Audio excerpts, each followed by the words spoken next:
have moved into a universe that never existed. Last century will accompany you. Have a nice trip.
Doc Bones, what's up? 4 Chihuahuas, what's up?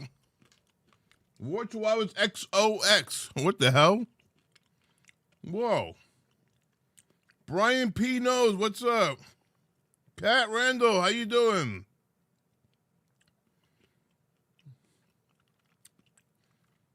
Ray True Crime, how you doing? Sean B. Did I say hi to you? Did I say hi to you, Sean B, yet? Hi, Sean B. Yeah. Is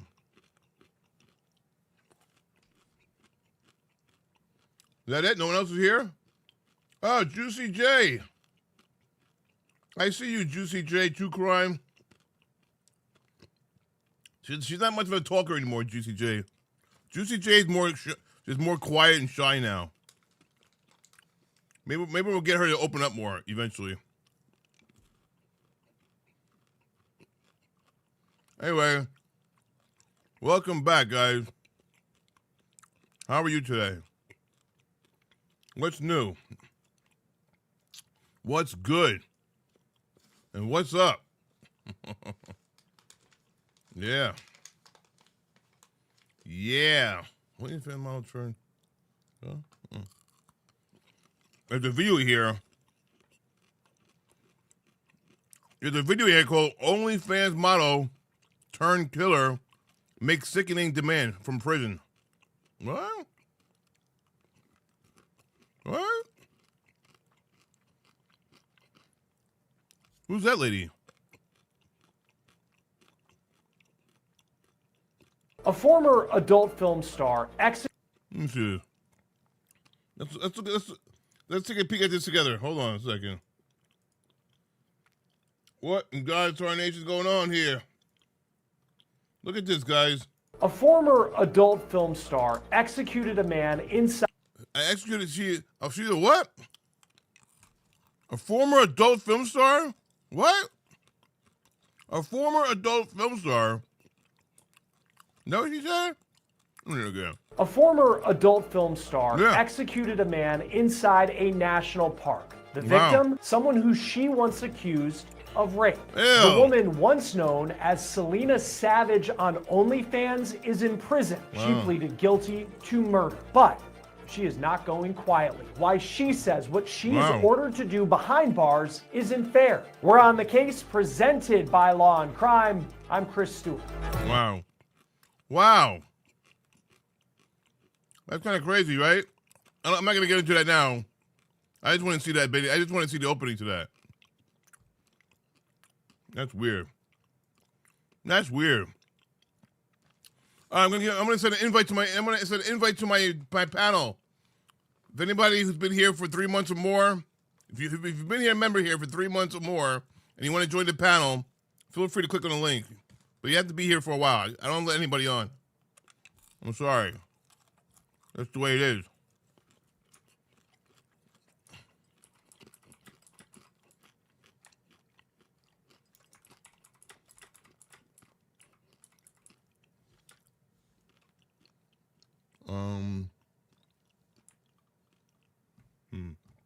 Hold on, guys. Sorry. Let me move this over here. I gotta move some shit around here.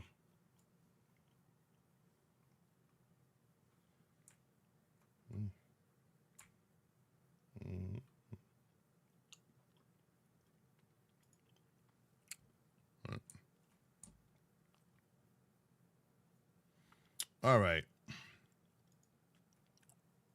It's so small. It's so small. Run that shit.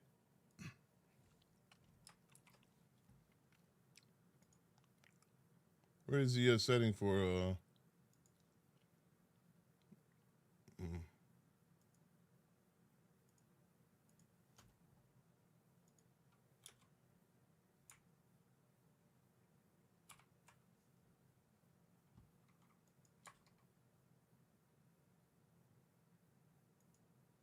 All right, there we go.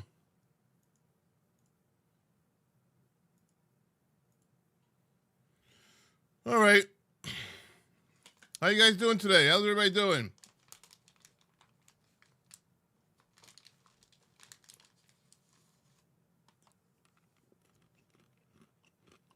You had an allergic reaction to something that bit your face?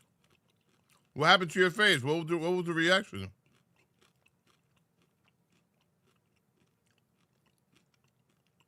You're in the hospital now, Cat Randall? What? You're in the hospital now?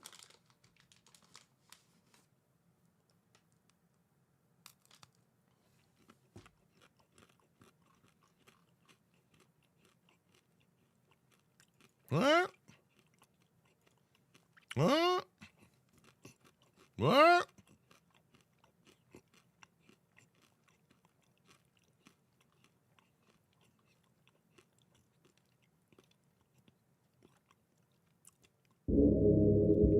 Pull up if you really would. Pull up if you really would. Pull up if you really would. Pull up like you really wish.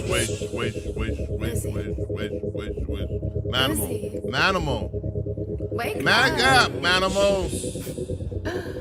Uzi, not again. Manimal, not again. You're never gonna change. You're never gonna change. Yeah, first of all, I fuck 8 bitches a day. How could you ever?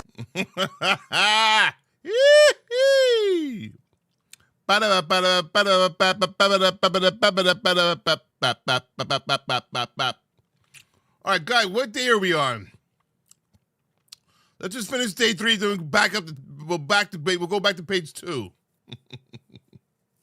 I think we did page. Were we on page 3 or 4 yesterday? I forgot what we did yesterday. Were we on 4 or 3 yesterday?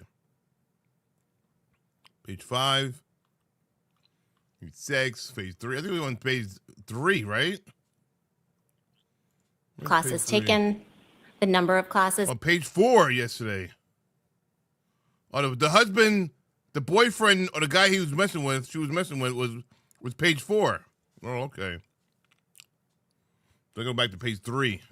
I finished page 2 and 1. 2 and 1 and 2 we finished. Right?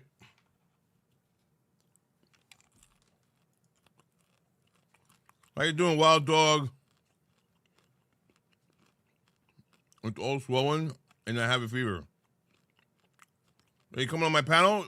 Cat Randall, you coming on the panel tonight, Cat Randall, or no? Don't be shy, Cat. Don't be shy. Don't be shy with your swollen face.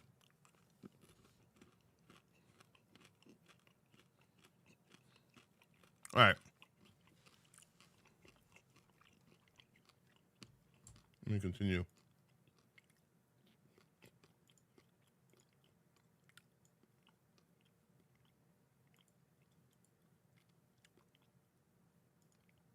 Come on, let the belly back. All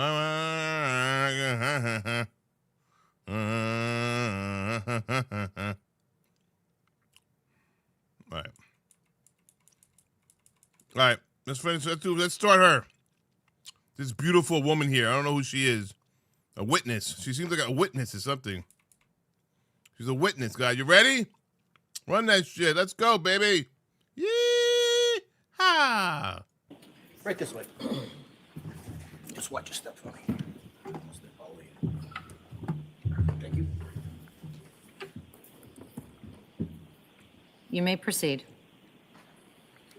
Good morning. Good morning. Could you please state your name for the record and spell your last name? Suzanne Garland, Garland. And what is your occupation, ma'am? I own a Bar Method studio. It's a bar workout in yeah. Hingham Center. We tried to just. And how long have you owned the Bar Method in Hingham Center? Since September of 2021, I opened the studio. And is that a franchise? It is, yes. And how many Bar Methods are in the United States? I think at this point about 100. Run that shit, Doc. And where exactly is your studio? It's right in Hingham Center, sort of. Cat Randall, nobody gives a shit that you sent a picture to JJ, all right? So, please, no one gives a fuck.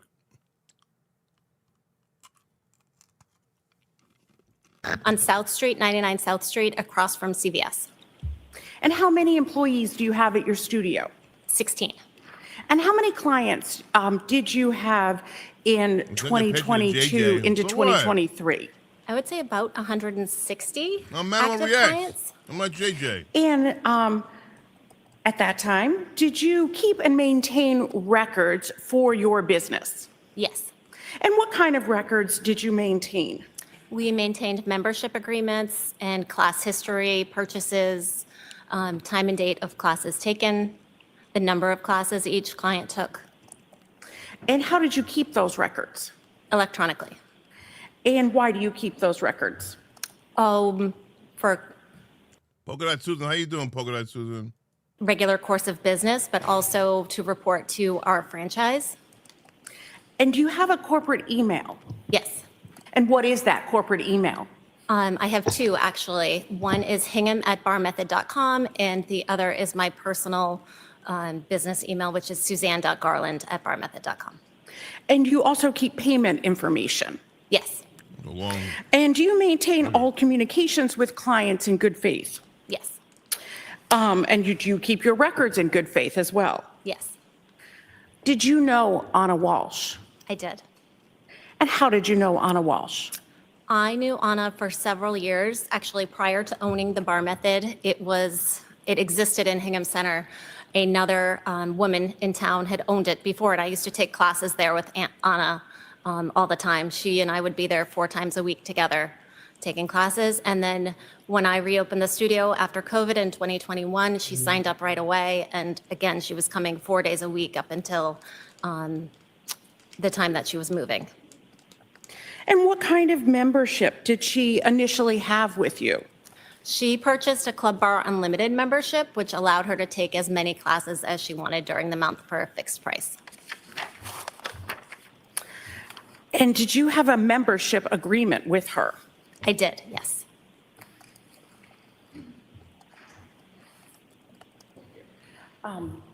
May I approach, Your Honor? You may.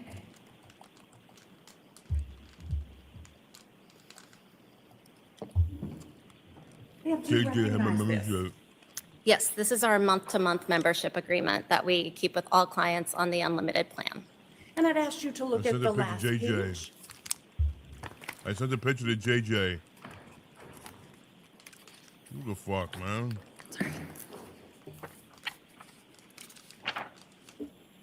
This is her signature. It's at the agreement with Anna Walsh. Yes. Thank you.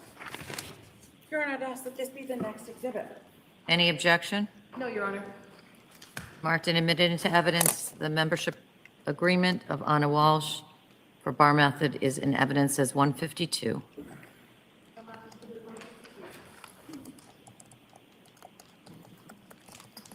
Ms. Garland, as part of the membership agreement, Who the hell is Carrie? our members asked about their health. Yes. And do they have to sign off for medical information? They have to sign that they are fit to take classes Why is that? for liability purposes for the studio. So in December of 2022, how often would Anna Walsh attend Bar Method?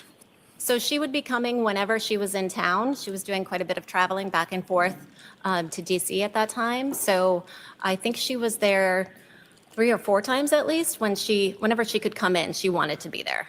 So do you mean 3 or 4 times a week or something else? I think December of 2022, she was there 3 or 4 times total, right? And did she have a membership at that time? She did not. She was paying drop-in classes. And did you have communication with her about the classes via email? Yes, she had emailed me when she found out that she was getting the new job in DC. She emailed me that she needed to discontinue her month-to-month unlimited class membership and that she would, drop in when she was around. And then when she came back to DC in December of 2022, she emailed me, I believe it was December 30th, saying that she had purchased a drop-in class, but she would rather do a special we were offering, which allowed her to take an unlimited amount of classes over the next month because she was going to be in the area more. And you said when she came back, she came to DC, but did you mean when she came to I'm sorry, Cohasset? when she came to Hingham, yes. Okay. And did you maintain the email communication that you had with her in your normal course of business? I did, yes. I kept my email from her and I have it to this day. Okay. Your Honor, may I approach? You may.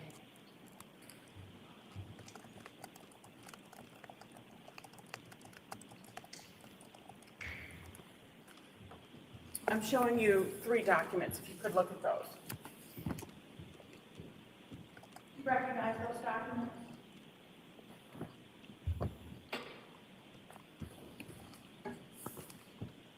Yes. And what are those documents? These are email communications from Anna to me. The first one is letting me know that she had gotten the new job opportunity in DC and telling me how wonderful her experience at the Bar Method had been. However, the last 10 years, she's taken classes in DC and the Boston locations. She said, we have developed an incredible team culture and feeling of being cared for. She loves the energy of the studio. She asked if we were ever considering opening one in DC. That was the first email. The second email was the one that I mentioned on December 30th, asking if she qualified for the 30-day unlimited special we were offering for $79. If so, could she exchange the single class that she booked for it, which is $29, and apply that towards the $79 special? And then I responded to her on January 1st because I was away on vacation at that time. And I said, technically, you don't qualify it since she had been in the studio recently, but I would honor it since her situation was so different than the norm. Your Honor, I'd ask that those be the next 3 exhibits. No objection. All right, they'll be marked and admitted into evidence. So the three different emails are one from, what are the dates of those emails? The first would be from February 27th of 2022. Okay, that's in as 154.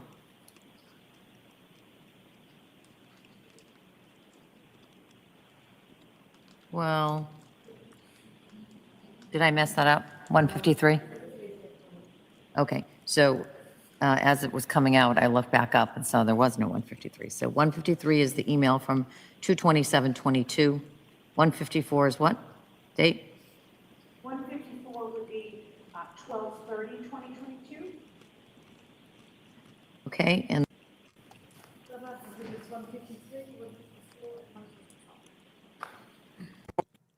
I don't. What? December 30th shows that Anna Walsh Sorry. created a reservation for class on the morning of December 31st. She did that on December 30th at 11:18 p.m. And it shows that she was checked in for class on December 31st at 8:17 p.m. And does that show that she attended that class? Yes. Thank you. December 30th. Asking to do that is because she expected to be in the South Shore area, the medical waiver. You know, Sorry. And Book leave. Anna Walsh had signed a contract with Bar Method. I believe it was September of 2021. I don't think she was actually ever able to book that last contract she wanted to. Okay, so the health waiver that you're talking about, or the medical waiver, was September of 2022, excuse me, September of 2021? Yes. Okay, and the medical waiver that someone signs, do they have to provide any type of medical documentation to confirm they are in fact good health? No, we don't require a letter from a physician. So it's just self-reporting? Yes? Yes. Nothing further, Judge. any redirect? no, thank you. The witness may step down, thank you. Do you want this? Oh, ZZ. What's yours got? I would call Ashley Semino. Ashley May Semino. proceed. Thank you. Who is she? Good morning. Good morning, how are you? What is your name? My name is Ashley Semino. Can you just pull the microphone just a little bit closer? Thank you so much. And can you spell your last name for the record? Yes, Semino, Cimmino. And what is your occupation, ma'am? I'm a special education teacher and a bar instructor. So how long have you been a special education teacher? About 7 years. And you said that you're also a bar instructor. Yes, that's correct. And where are you a bar instructor? Currently at the Bar Method in Hingham, And where else have you taught bar classes? the Bar Method in Boston, both the Back Bay location and the Financial District location when they were open. So how long have you been an instructor for bar method? So I started working there in about 2010, and so it's been about 10 plus years since I started instructing. And how do you become an instructor for bar method? So we go through an intensive training. We sit with a trainer from headquarters. This person goes through an entire day with us. We have to take an anatomy exam, and we go through at least 3 to 6 months of training after that, co-teaching with a veteran instructor. And following that, to maintain our certification, we have to take a annual exam. So do you need to be certified? Yes, And you have to maintain that certification yearly? yes, every year we take an exam. Damn. Were you Every year? familiar with Anna Walsh? Yes, when I first met her, she was on a NIP And where did you first meet Anna Nip? On a nip? at the Bar Method in Boston. What's a nip? And when was that? Do you remember? On a nip? It was probably around 2000. Does anybody know what a nip is? They met on a nip? What the hell is that? 2011. At that time, I was working at the front desk, and she would frequent the lunchtime class. And which Juicy J, how you doing? bar method in Boston? The Back Bay location. Arthur Ashley, how you doing? So that was on Clarendon Street. And how often did you see her when you were at the bar method in the Back Bay location? Almost every day. Did you ever see Anna Nip outside of the bar method studio in Boston? Occasionally, if we were bumping into each other on the street, nipping? but that would be it. Well, did you ever see her at a different job that you might have had in Boston? Yes, she had come to one of the Celtics games Nipping? that I was working at. What did you do for the Celtics? I was a dancer. And what was her demeanor when she came to Bar Method in Boston? She was always so warm, seeing somebody every day. Objection. Overruled. We'll let the answer stand. Move on. While in Boston, did you ever meet Brian Walsh? He did come into the Bar Method, yes. And how many times did you meet him? At least once or twice. Now, directing your attention to Saturday, December 31st of 2022, were you working that day? I was And where were you working? at the Bar Method in Hingham. And which class were you teaching? I was teaching both classes. There's one around 8:15 and one around 9:15. And who was in your 8:15 a.m. class? Anna was. And how long had you been an instructor at Bar Method in Hingham at that point? That was my first day teaching at the Bar Method in Hingham. And when did you first notice Anna Walsh? So I wasn't familiar looking, we all get class lists of our class prior. So one of the Bar Method qualities is that we are able to call our clients by name as we're teaching them. And actually it was because of Anna in Boston that we always clarify with our clients, is it Anna or is it Anna? So I had asked our front desk staff that day and she was like, I believe it's Anna. So when I started class, I just made a little note of it, but she wasn't there at the start of class. When did she come in? She came in about 10 minutes late. And what did you do when she came in?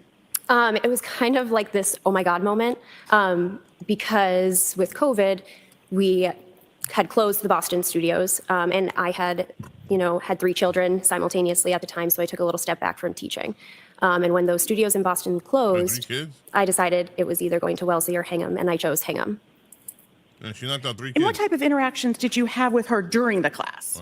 Wow. During the class, I was instructing her. I was giving verbal adjustments, hand-on adjustments. But when she came in, we kind of had, oh my God, I can't believe that you're here.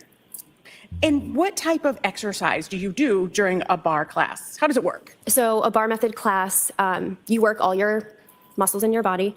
You work your muscles to exhaustion, and then you stretch them to become longer and leaner, but also stay healthy and safe with your Stretch 'em body. out, baby. So can you explain how you do that? Sure. So we start off with a warm-up. You could do up to 60 push-ups in class. We move into a portion of class where you're working your thigh muscles. You work a portion of your seat, you go into curl, and there's some stretching in between. And typically a class is 45 minutes to an hour, and you use light to heavy weights depending on the client's choice. And do you remember how long that class was? That was a 45-minute class. And how did Anna Walsh perform during that class? She was a powerhouse. Clients are given the option during my setup that they can do push-ups on their hands and knees, hands and feet, or up at the bar for a modification. And she was doing the push-ups on the balls of her feet, on her hands. She was completing the motions. She was someone that you wanted to take class with because she made you work harder. Did you notice any injuries on her during your class on December 31st of 2022? No, and she did not make me aware of any that would change any of the exercises that we were doing. And after the class was over, what interactions did you have with Miss Walsh? We chatted, and actually I remember having to tell her, I'm so sorry, I can't finish our conversation because the next class was starting. So there was at least 15 to 20 minutes between when her class ended and the next one started.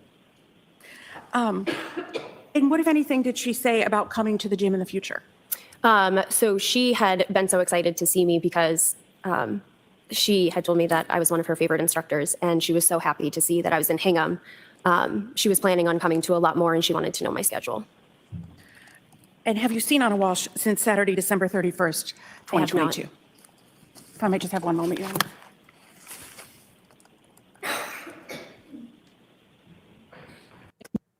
Massachusetts. Fuck. I And fucked she up. instructors been so. And what, if anything, did she say about coming to the gym in the future?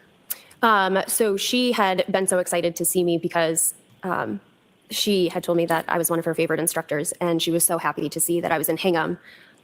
She was planning on coming to a lot more, and she wanted to know my schedule. And have you seen Anna Walsh since Saturday, December 31st, I have not. 2022? If I might just have one moment, Your Honor. Thank you, Your Honor. Cross. No cross. Oh. August, I believe? Okay. You didn't speak to them today or yesterday?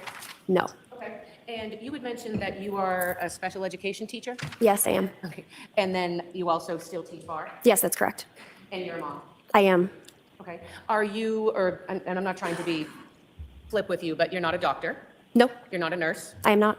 Did you perform any type of medical tests on Anna Walsh on December 31st?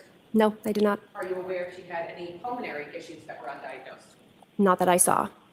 Are you a pulmonologist? I am not. Are you aware of any undiagnosed cardiac issues that she may have had on December 31st? No, Are you aware of any neurological issues that she may have been suffering from on December 31st? no, And prior to December 31st, what was the last date that you saw Anna Walsh? I couldn't tell you. Over a year? Probably. Nothing further, Judge. Any redirect? No, thank you. Over a The year? witness may Wow. step down. Thank you. Thank you. Over a year she hasn't seen him? Wow. No.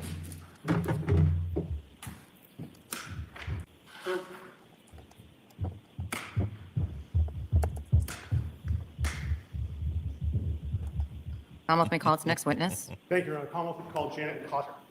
Janet Carter, who's she? Morning, ma'am. Good morning. Could you state your name and spell your last name for the record? Janet Cotter, Cotter. Ma'am, what town do you live in? I live in Hingham, Cotter. Massachusetts. In January of 2023, did you reach out to the Cohasset Police Department? I did. Why? I had had an interaction with Anna Walsh at a nail salon and had subsequently read about, what had happened to her. And So I'm going to interrupt you there. I'd like to ask you about that interaction. certainly, Okay. Now, when did the interaction, first off, did you know Anna Walsh at all? I did not. Okay. When did this interaction with Anna Walsh occur? On New Year's, Hi, Nancy. How you doing? Welcome back. Braxton has a snake eyes. What's up? Welcome back. Dr. Eve. Eve loves God. How you doing? Welcome back. Good to see everyone here. Thank you for your time tonight. I appreciate you guys being here. Seriously. It means a lot. Thank you. Eve in 2022 And where did it occur? at a nail salon in Hingham called Walshe. And now, how did you two interact at Glossy Nails? We were just sitting side by side. And did you have the opportunity to have any conversation with Anna Walsh? I did. Okay. First off, what was her demeanor when you were talking to her? She was very friendly, very open and warm. And do you remember what she was wearing?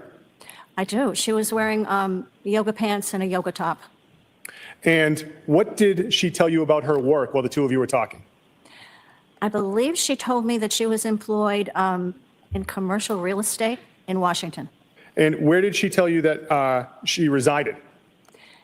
She resided, I believe, in Washington part-time, but also lived in Cohasset.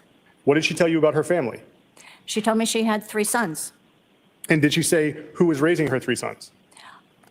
She indicated that her husband was helpful. And what did she tell you about her plans for New Year's Eve? She told me that she was entertaining. She was having somebody over for dinner. Oh, Yeah, No, I apologize. Oh. I interrupted you. Did she say anything else? somebody over for dinner, huh? Well, having somebody over for dinner, she says? Wow. she did not. And what did she tell you about her plans for New Year's Day? For New Year's Day, she told me that she was going to some kind of special dinner. Oh. Yeah, I think it was in Marblehead. And she was very much looking forward to it. She was Oh. going with just her husband. How Oh, long did her the two- husband. She was going with just her husband? What? She didn't go with her husband on New Year's Eve, on New Year's Day. She went with a dude. Who have you talked for? Probably no more than 15 minutes, 20 minutes. And I'm not someone who gets their nails done. What were you guys doing at the nail salon? Well, we were getting a pedicure at the time, but we were there to get both. Did you see any injuries on her at this point in time? I did not. Nothing further, Your Honor. Wow. Cross. No questions. Thank you, Ms. Cotter. No questions, The witness huh? may step down. Thank you. No questions, huh? Defense? No questions, defense, huh?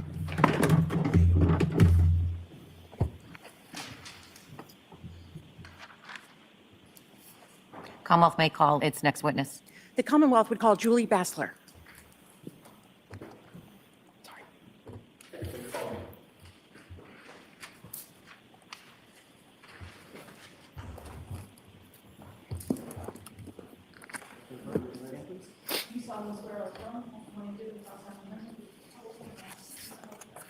Right this way.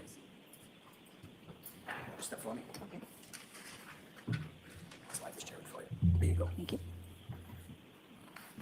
You may proceed. Thank you. You might want to move up just a little bit and move that microphone in. Okay. Good afternoon. Could you please state your name for the record and spell your last name? Julie Bassler, B-A-S-L-E-R. Thank you. And what do you do for work, Ms. How you doing, Bassler? Jenny? I am How you doing, Jenny? How you doing, Jim Collington? What's up, people?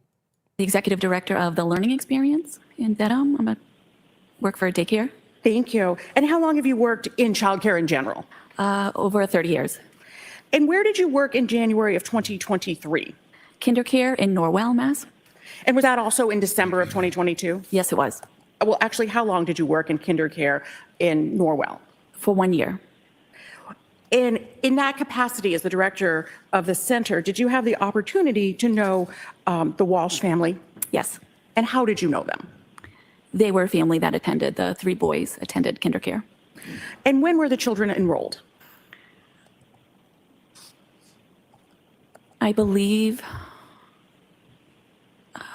probably September, around September maybe. I might be wrong. September 2022. And how many children were enrolled? 3. And what were the ages of the children that were enrolled? The youngest was around 2, maybe about 15, 17 months. The middle child was 3, and the oldest, I believe, was 5.5, 6 at the time. And did the oldest child stay at Kindercare, or did the oldest child move to the public schools? He went to the public schools, yes. So in December into January of 2023, how many children were in the school? 2. And how many days a week at that point, and I'm talking about December of 2022 into January of 2023, how many days a week did the 2 children attend the center? 5 days a week. And who dropped off the 2 Walsh children? Brian Walsh and sometimes the grandmother would be with them. And by the grandmother, do you know the name of the grandmother? I unfortunately forgot. And do you know whose mother? Brian Walsh's mom. And what time was the typical drop-off for those children? What time did Brian Walsh typically drop them off? I really can't remember, maybe 8:39, maybe 9, closer to 9. And what about pickup? Who would do the pickup? Brian Walsh as well. And do you see Brian Walsh in the courtroom today? Yes. Can you please point him out? Yes. And can you say an article of clothing? A pink tie and white shirt? Your Honor, might the record reflect that the witness has identified the defendant? The record will so reflect. And how often did you see Mr. Walsh's mother at the center? Maybe once a week. And what time of day would that be? Usually in the mornings, around 9, drop-off time. And did you ever see Anna Walsh at the center? I saw her a few times. Usually I would see her at pickup. And what days would that be? Usually a Friday. And how many times do you think you saw Anna Walsh at pickup? 3 or 4. How many classrooms are at Kindercare? Maybe 9 or 10. How many students? I would say at that time, around 100. Can you tell us the layout of the Kindercare in Norwell? Sure. You walk in the front door and you need the key code to enter the building. And then there is a good-sized lobby. And you go through another door with another keypad code to get into the building. But the director's office and the assistant director's office is, when you walk into the lobby, there is a door that opens. And if we were in the office, that door would generally be open to, greet parents and families. And you could also go through that office to the hallway. So depending on which door you went, you would walk into a long hallway. And if you went to the left, it would be the preschool ages. And if you go to the right, it would be infant and the toddler ages. And when Mr. Walsh dropped off the children, how would he generally enter Kindercare? Usually we would say hello, and most days he would come through the office, and the boys like to go through the office. And what, if anything, did you do to help him to get into the center? So, sometimes we would, we would just have them go through the office. That would be where the boys usually came through, and he usually came through the office area. And what was he like in the mornings? Very, would say hello and good morning, and trying to get the boys to their classrooms. And did you have conversations with him? Yes, we would talk. We would say hello, and we would ask each other how was your day, just small talk. Like I said, part of my job was to build relationships with the families, get to know them, and check on the boys, ask how the boys morning was or how their night was, things like that. At any point, did you and Mr. Walsh speak about the children leaving the center to move? I think that we did once. I think we did once about possibly him taking them out. Yes. To go where? To go to Washington. And did you ask him about that? I did. Yes. And what, if anything, did he say? It just wasn't definite yet. It was in the works. Did he tell you when he expected to move? I don't remember. And why was it important for you to know? If we have space available, we would love to fill those enrollments and, let families know that we have space available in those 2 classrooms. So in January of 2023, how many days did you see Mr. Walsh drop off the children? 2 days. Which days? I want to say it was the 3rd and 4th. January 3rd, that'd be a Tuesday, and January 4th, a Wednesday? Yes. And what was his demeanor when he dropped the children off on those days? He came in with the boys and went through the other door, the other key code door, and they did not come in the office. I do remember saying hello to him, and I believe my assistant director was also in the office. We both said, "Hi, Brian, good morning." Like I said, that was part of our routine to greet the families. And what was his demeanor? It was, in a rush. It's kind of like, "Come on, boys, let's go." I remember, when they went through, and that was it. He dropped the children off at class. So it was, definitely a little different than the usual conversations we would have in the morning. Did you talk about anything those days? No. One moment.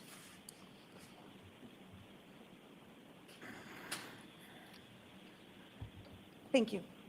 Any cross? Thank you. Good afternoon. Hello. Good afternoon. Hi. I want to talk to you a little bit about KinderCare. Sure. Is this one of the more high-end, fancy schmancy daycares? I think it's in the middle right now. I think it was back then as well. Okay. And when you said enrollment, is there usually a wait list? There is. There is. Yes. Okay. I think you had mentioned that the 2 boys were coming 5 days a week, Yes. and they enrolled in June of 2022? I honestly don't remember the exact date they enrolled. I apologize. No, not at all. You testified before with the prosecutors about this case? Yes. And you were asked questions about when the boys enrolled? Yes. And like I said, I don't remember right now. You don't have to remember, but Okay. looking at a copy of your transcript, refresh your memory as to when the boys enrolled? Yeah, that would be great. You want a Mary approach? You may. What page? Sorry about that. I don't have my glasses, so I think it's. Okay. I used to not need them, Okay. but I think it's either that page or that. Just take a look and let me know if it refreshes your memory as to when the boys enrolled.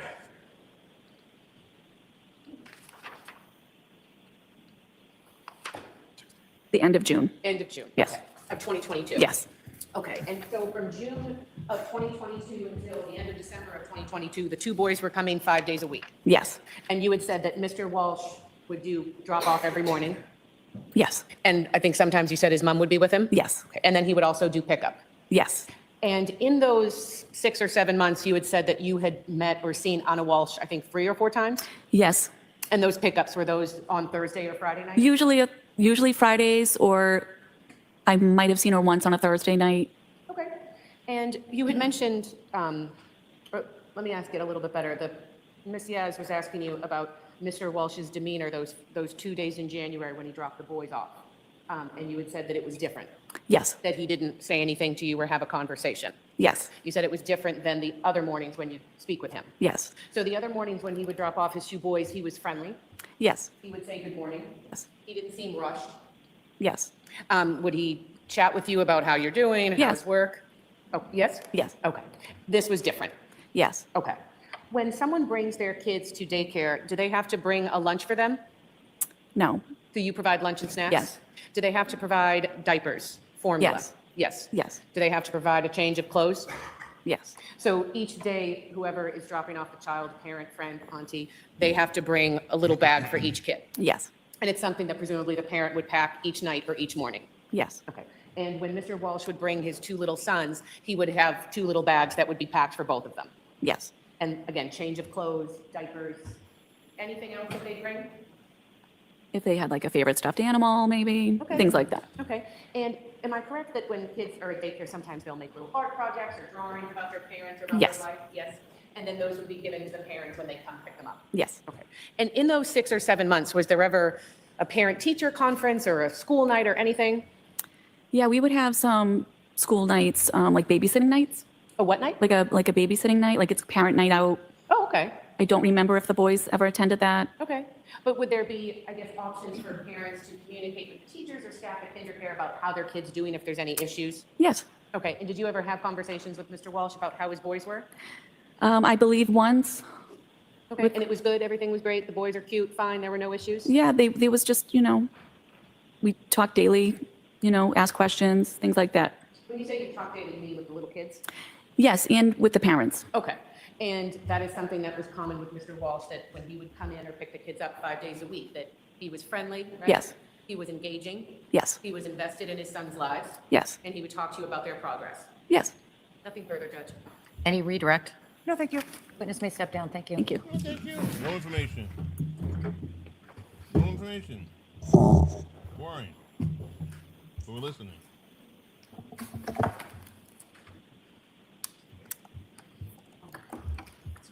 Commonwealth may call its next witness. Commonwealth would call Sandra Waldrop.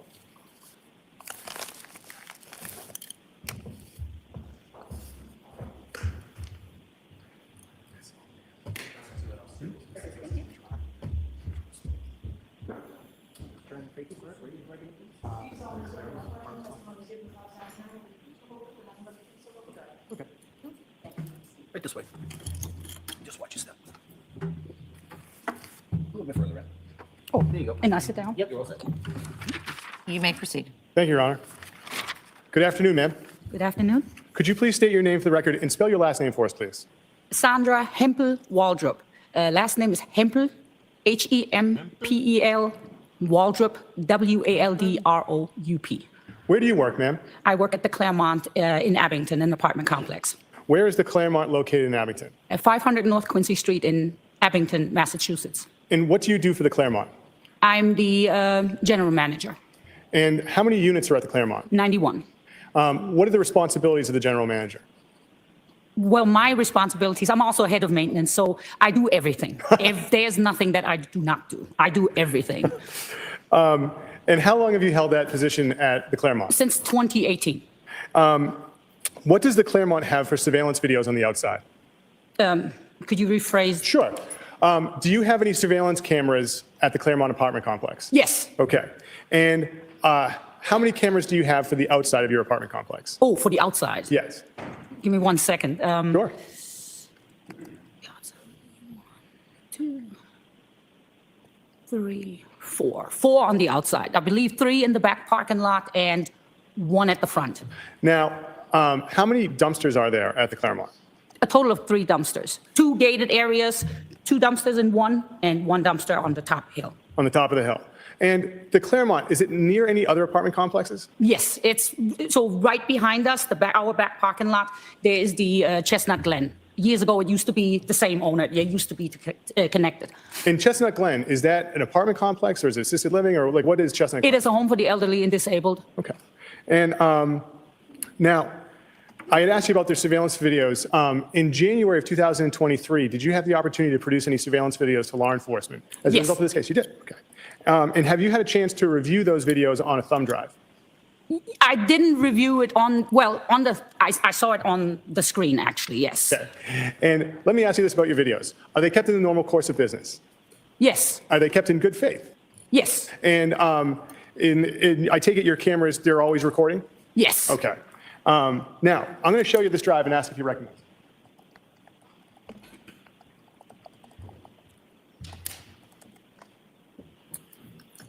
Yes. And how do you recognize it? because I initialed it and signed it. This is what I watched on the screen. This is the thumb drive. Yes, sorry about that. So what you watched on the screens were your videos. Yes, that is correct. The Commonwealth would seek to have this drive marked as the next exhibit, Your Honor, with the videos from the Claremont of January 3rd, 2023. No objection. No objection. It's marked and admitted into evidence as, are we at 157? Thank you very much.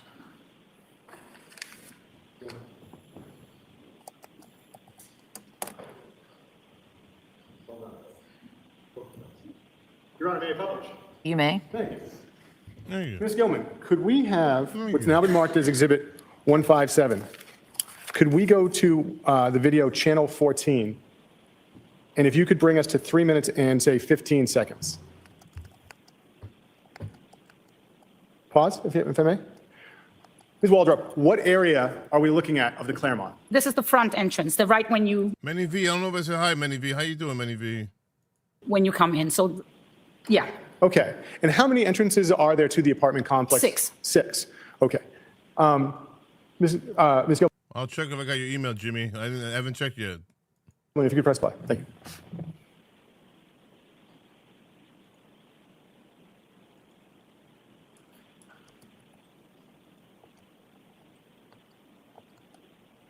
Ms. Gilman, could you pause? All right. Now, Ms. Waldrop, I have some questions about your videos in and of themselves. Yes. The date on the video, what is the date in the Yeah, I got it, Jimmy. I'll talk about it another day. I can't do it right now. Maybe tomorrow. top left-hand corner? January 3rd, 2023. And the time, what does it denote the time? It's 4:33 p.m. Now, in January 2023, were there any issues as far as the time on your videos being different from the real It's only 30. If it's only 30 seconds, I'll watch it now. time? Yes, I believe at the time it was, I don't know for sure, but I believe it was about 20 minutes difference. And sometimes it does that. It jumps and then I don't notice it till I actually have to pull up video for some reason. And then I'm like, okay, then I see it in real time that it's wrong. Okay, so there are times when the time on your video is not the correct time. That is correct. Okay. Now, as a result of working at the Claremont, are you familiar with the vehicles of your residents? Yes, And how many of your residents had Volvo's XC90s at the time? none to my knowledge. Miss Gilman, if you could press play, please. Pause. Ms. Waldrop, did you recognize this vehicle as being one of your residents? No. And if you press play, Ms. Gilman? Jimmy, I'll play it after this testimony here. I saved it, so thank you. I'll play it after this testimony. Another 20 minutes.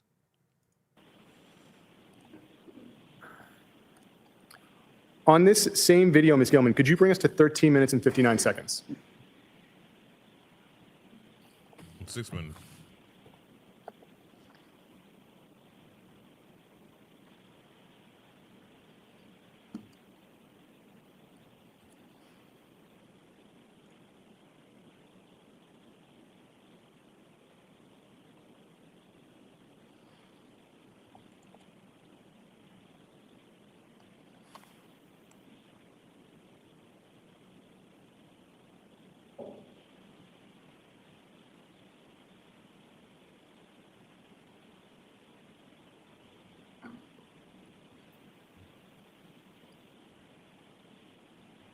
Ms. Gilman, I'm going to ask now if you could bring us to the next video from Claremont, which I believe is titled Claremont. Thank you. Ms. Waldrop, if you could just pause it at this point in time. Ms. Waldrop, where are we looking at the Claremont apartment complexes in this second video? So this is right when you come to the back, this is actually at the bottom of the hill or of the backside where the two dumpsters are located in that fenced area right there. In that fenced area. And you said they're gated. Is there a lock to them or anything like that? No. And what access do you give the general public to your dumpsters? It's people who don't live there. Can they use them? No, they're not supposed to. No, and there's signs that, it's private property and they are on surveillance. I mean, it's on surveillance. So they're not meant to use our dumpsters, no. Could you first play this, Gilman?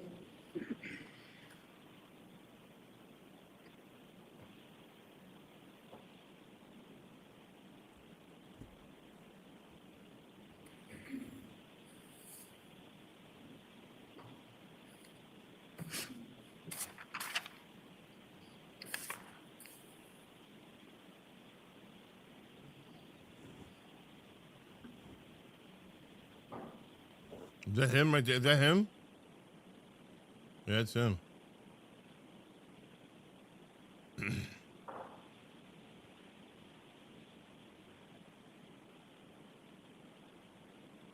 fuck is that?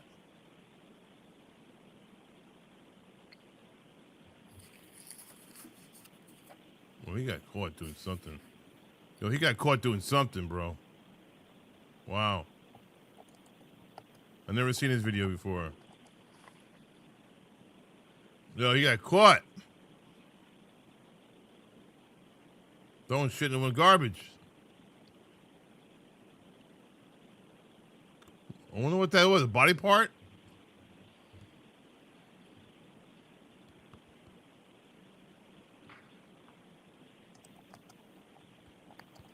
Damn. Thank you, Ms. Gillen. Wow. No, fuck. And finally, how many ways are there in and out of He the got property? caught. One. There is really one. So there used to be, there's a smaller little, almost like a narrow walkway now. He's like, that fuck, I got caught. People used to use sometimes. They're not, He's weren't pissed. supposed to because you can't Yo. actually have a vehicle. It's not the width of a vehicle. He's probably like, oh, fuck, they got me again?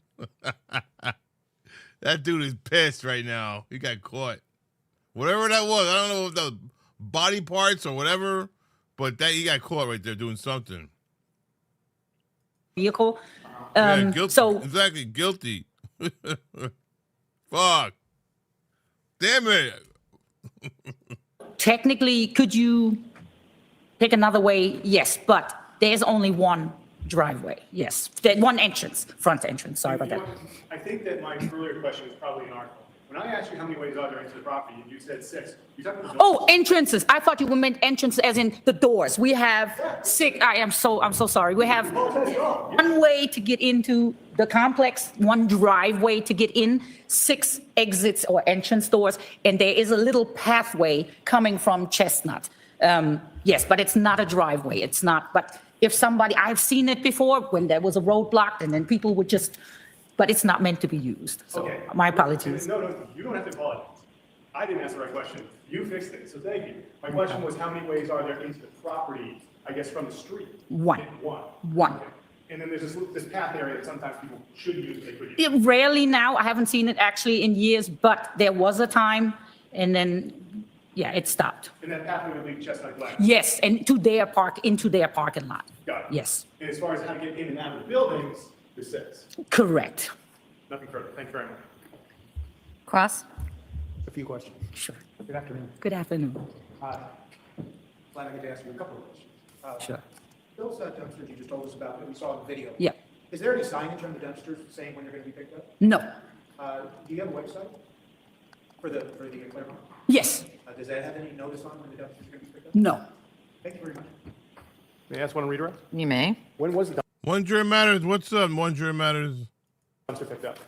After January 3rd? What day of the week was that? When, it was a Tuesday? I'm sorry. Sure, I have a calendar right here on my Well- desk. If January 3rd was a Tuesday, when would the dumpster have been picked up? Wednesday. It gets picked up Mondays, Wednesdays, Thursday, Monday, Wednesdays, and Fridays. Thank 3 you. times a week. Thank you. Nothing further. Any recross? You may step down. Thank you.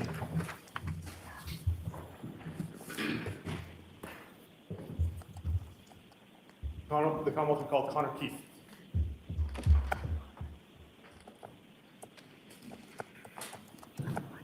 I think so.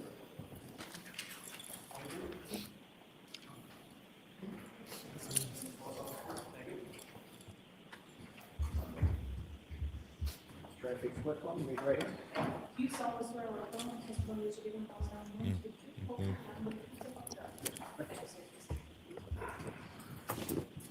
Thank you, sir.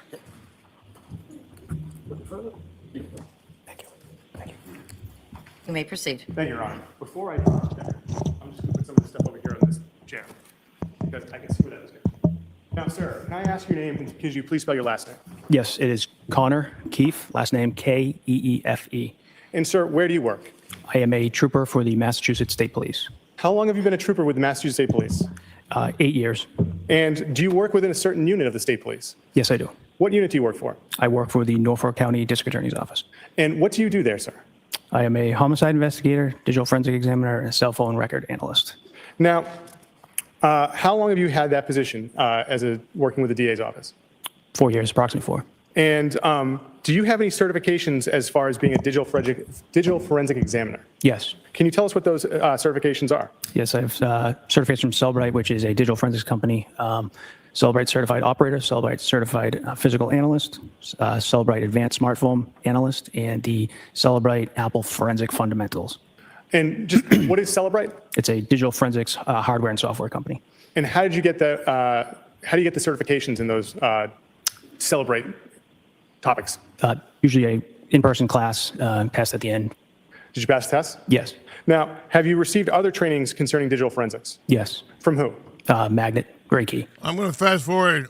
I'm going to fast forward the digital forensic training crap.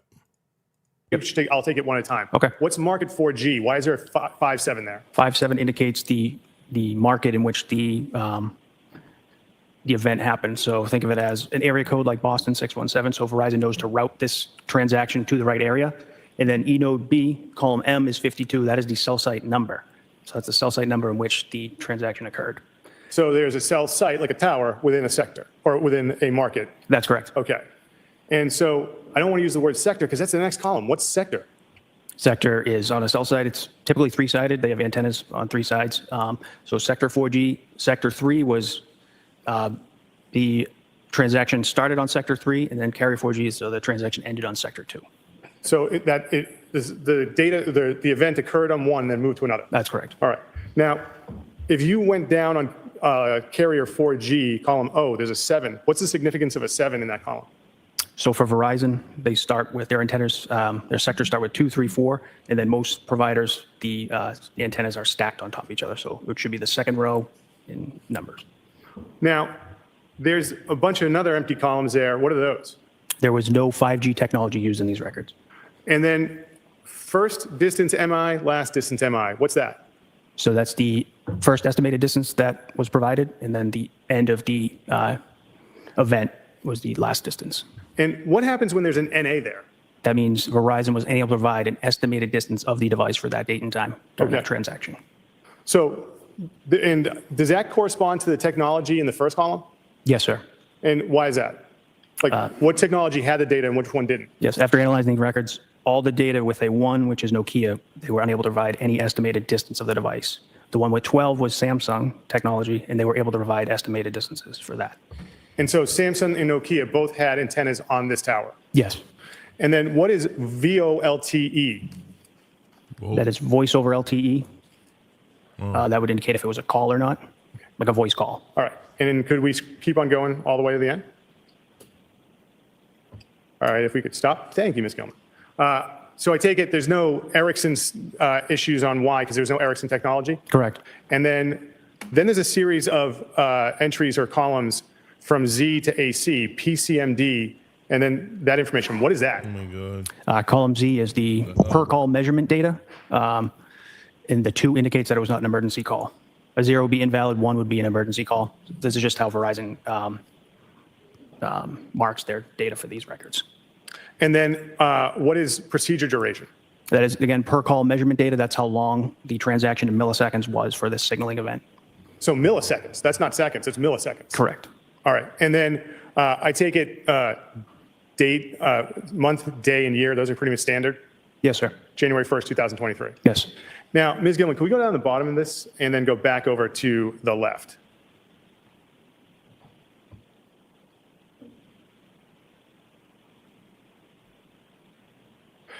And now, sir, there's a series of columns now at the bottom of this spreadsheet.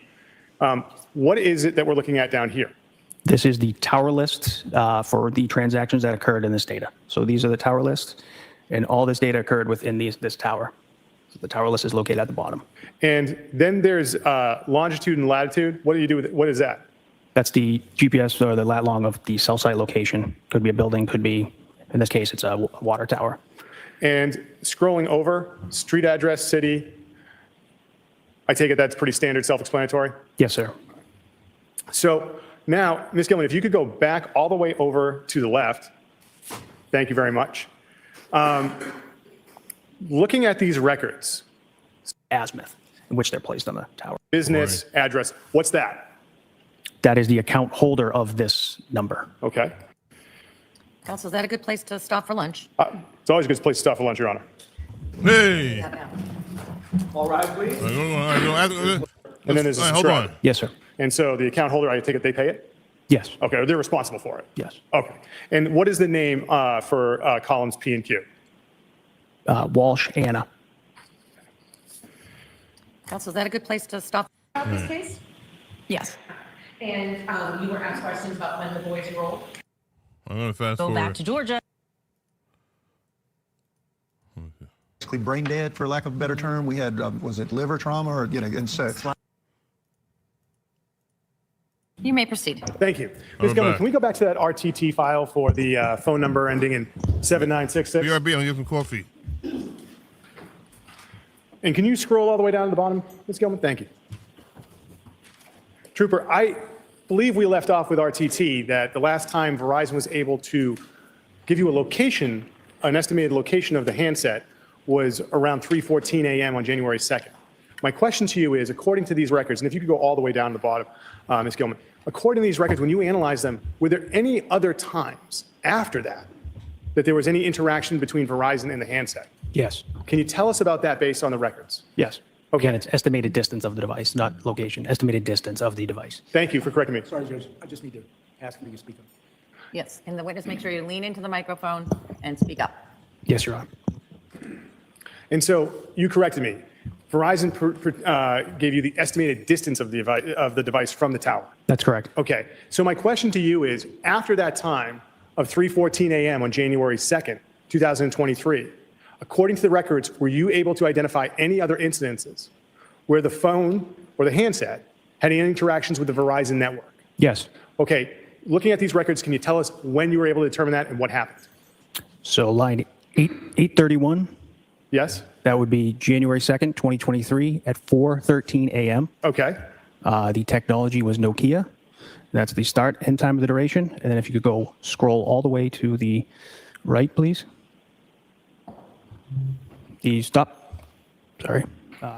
Columns V and W, there is NA, which means they were not able to provide an estimated distance of the device. So there was a signaling event between the tower and the device, but they were unable to provide an estimated distance of the device. Were there any other interactions from Verizon after that event? Yes. What was the final interaction that you were able to determine from the Verizon network? Or not interaction, the final activity of the Verizon network according to these records? Yes, if you could slide back over to the left, please. There's line 832, January 4th, 2023 at 4:14 a.m. Yes, sir. What happened at that time according to the data? There was a signaling event, but the device signaling event. So what happened? No one's going to come on my panel tonight? How come no one's coming on the panel tonight? I've had a link there for like the past hour and an hour. I'm going to remove the link if no one joins in 10 minutes. From the network, Verizon, to the device, but they were unable to complete that transaction. So if you could scroll all the way to the PCMD procedure, keep going, please.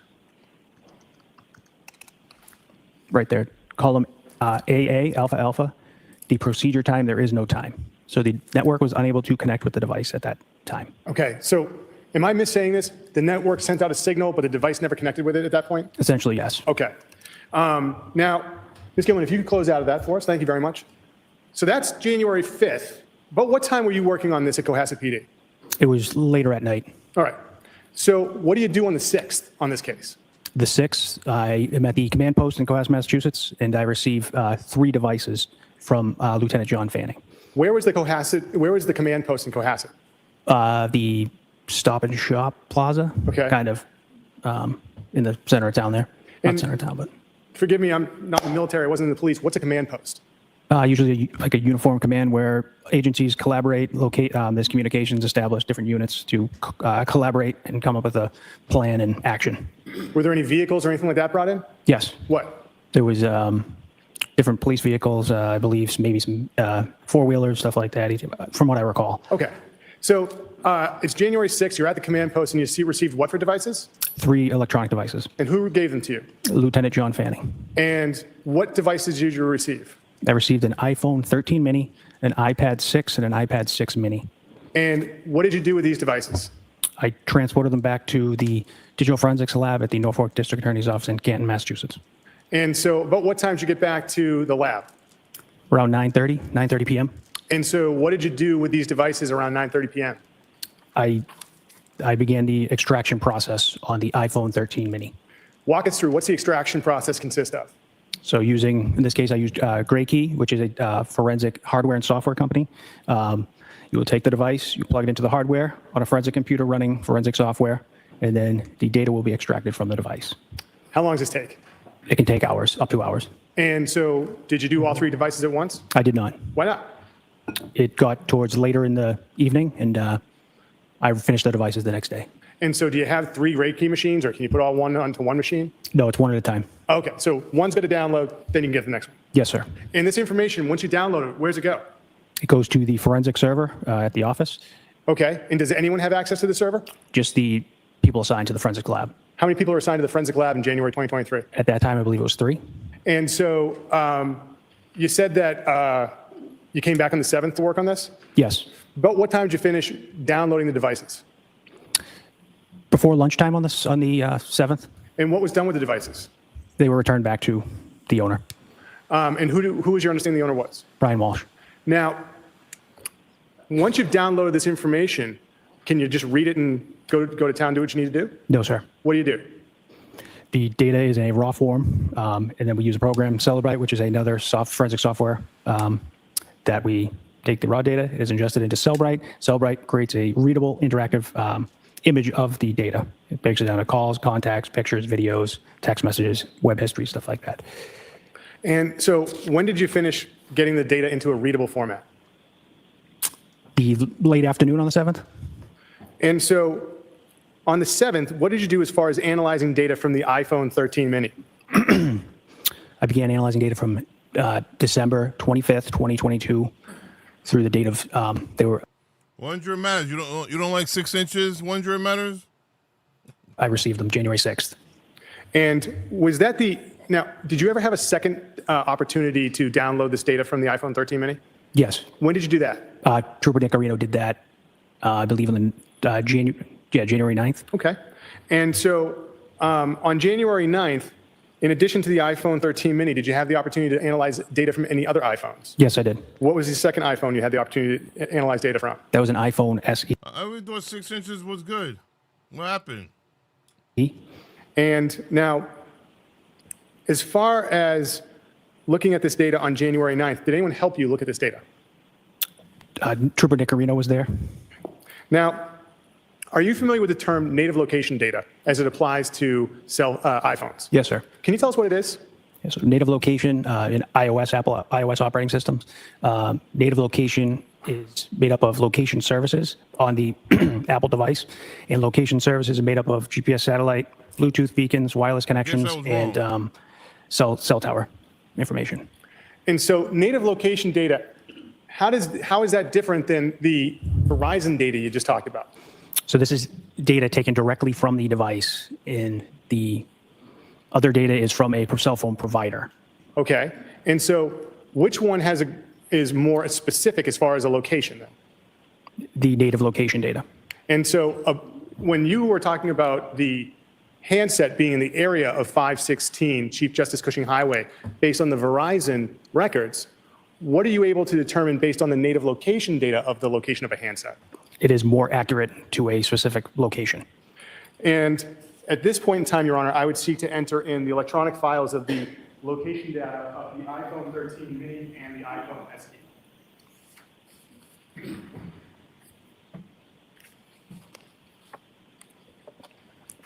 There's no objection.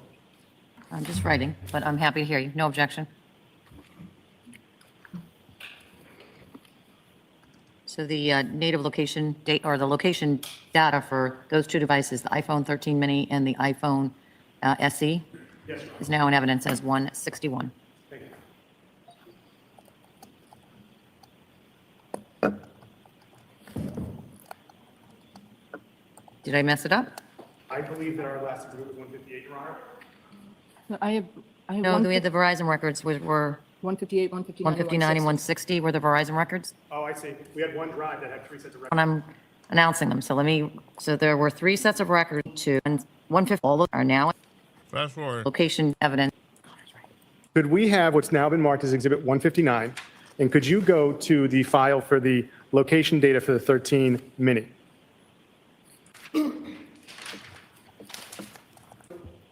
Trooper, directing your attention to the screen, we're looking at an Excel spreadsheet from 159 titled iPhone 13 native location data. Can you tell us what we're looking at here as far as, I'll ask you, the first column has a number associated. What does that column represent? That indicates the number of records line by line in this file. When it says type, what's that supposed to indicate to you? Type of data in the file, location data. And then the next 2 are blank. And what are we looking at as far as this series of records, location, date, time, destination, and description? These are native location data that I exported from the iPhone 13 mini. Okay. And that is date, time, and then the latitude, longitude. So when you get this information of the latitude and longitude, what do you do with it? Well, you've got this spreadsheet. What do you do with it? I take the data that has been exported in an Excel form, and then I ingest it into a program called LexisNexis Tracks, which creates a KML file, keyhole markup language file. It's a Google Earth file. And then that brings up Google Earth. I ingest that file into Google Earth, and it presents a readable, interactive map of the data. So this gets into another program, and that becomes a readable map of data. This number, 8028, the iPhone 13 mini, or This part of the trial makes me bored. is it the SE? The iPhone I'm fast forwarding a little bit. SE. Okay, 8028 is the SE. Now, Ms. Gilman, could we have the file for 8648? Subscriber information from Exhibit 158. I'm trying to get into it, but not. Boring.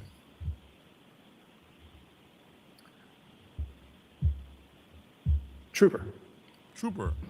Looking at this subscriber MTN 617-939-8646. Someday I'll learn how to read. 8646. Can I see count at the side of the bench? He said someday I'll learn how to read. He said someday I'll learn how to read. And then the judge is like, counsel, can I see you at the bench? let me rewind that.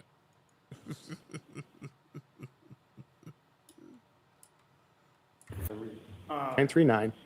Yeah. Looking at this subscriber MTN 617-939-8646.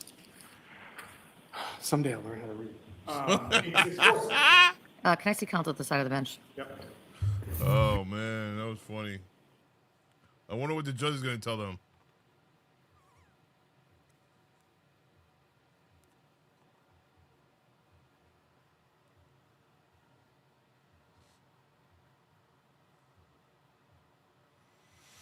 You're screwed, bro. You killed your wife. It's obvious. It's so obvious that he killed her. It's disgusting.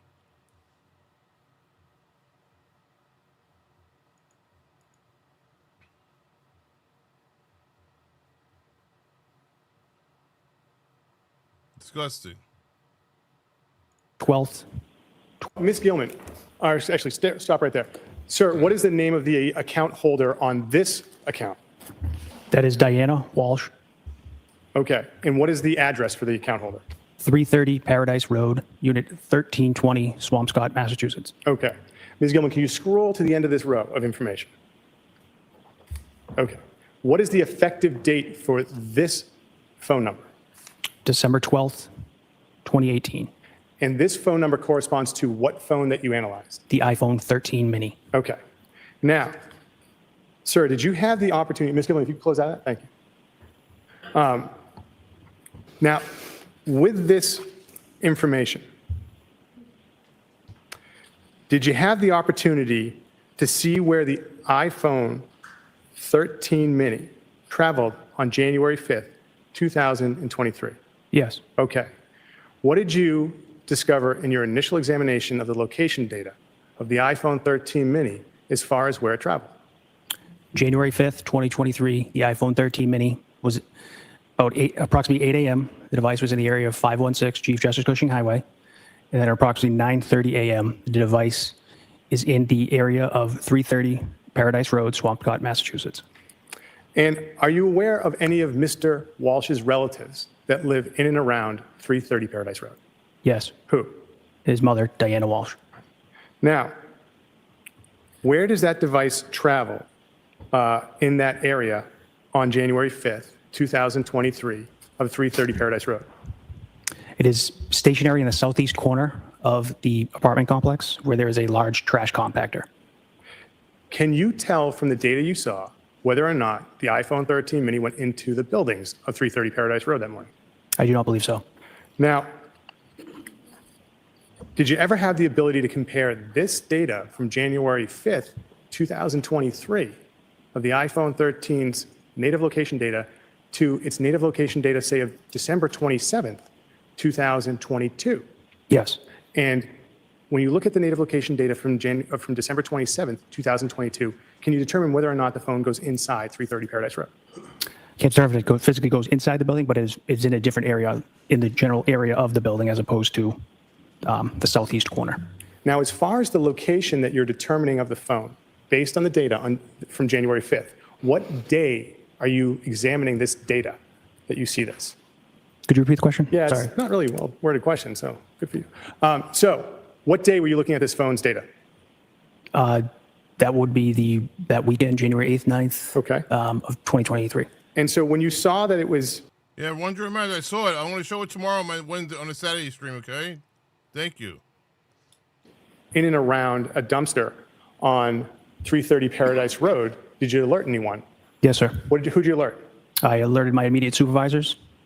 All right. And have you had the opportunity, utilizing this native location data from the two phones, to create a PowerPoint presentation of points that you've discovered these two phones went to? Yes, I did.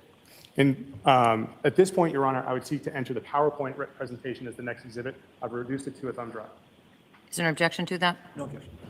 So the PowerPoint presentation is now in evidence as Exhibit 160. You guys think? Do you guys think this trial's gonna last another week? No, I don't think so, right? I'm not sure. So at this point, I would seek to publish the PowerPoint presentation, Your Honor. You may. Thank you, Your Honor. Ms. Gilman, could we have the PowerPoint presentation for iPhone SE and iPhone 13? And can we go to the first slide? Okay. Trooper, is this the PowerPoint presentation you created? Yes, sir. All right. So what number or in what device are you looking at native location data and mapping in this slide? This slide refers to the iPhone SE, the phone device ending in 8082. And Can I see counsel at the side of the bench? Oh my God! Why? Again?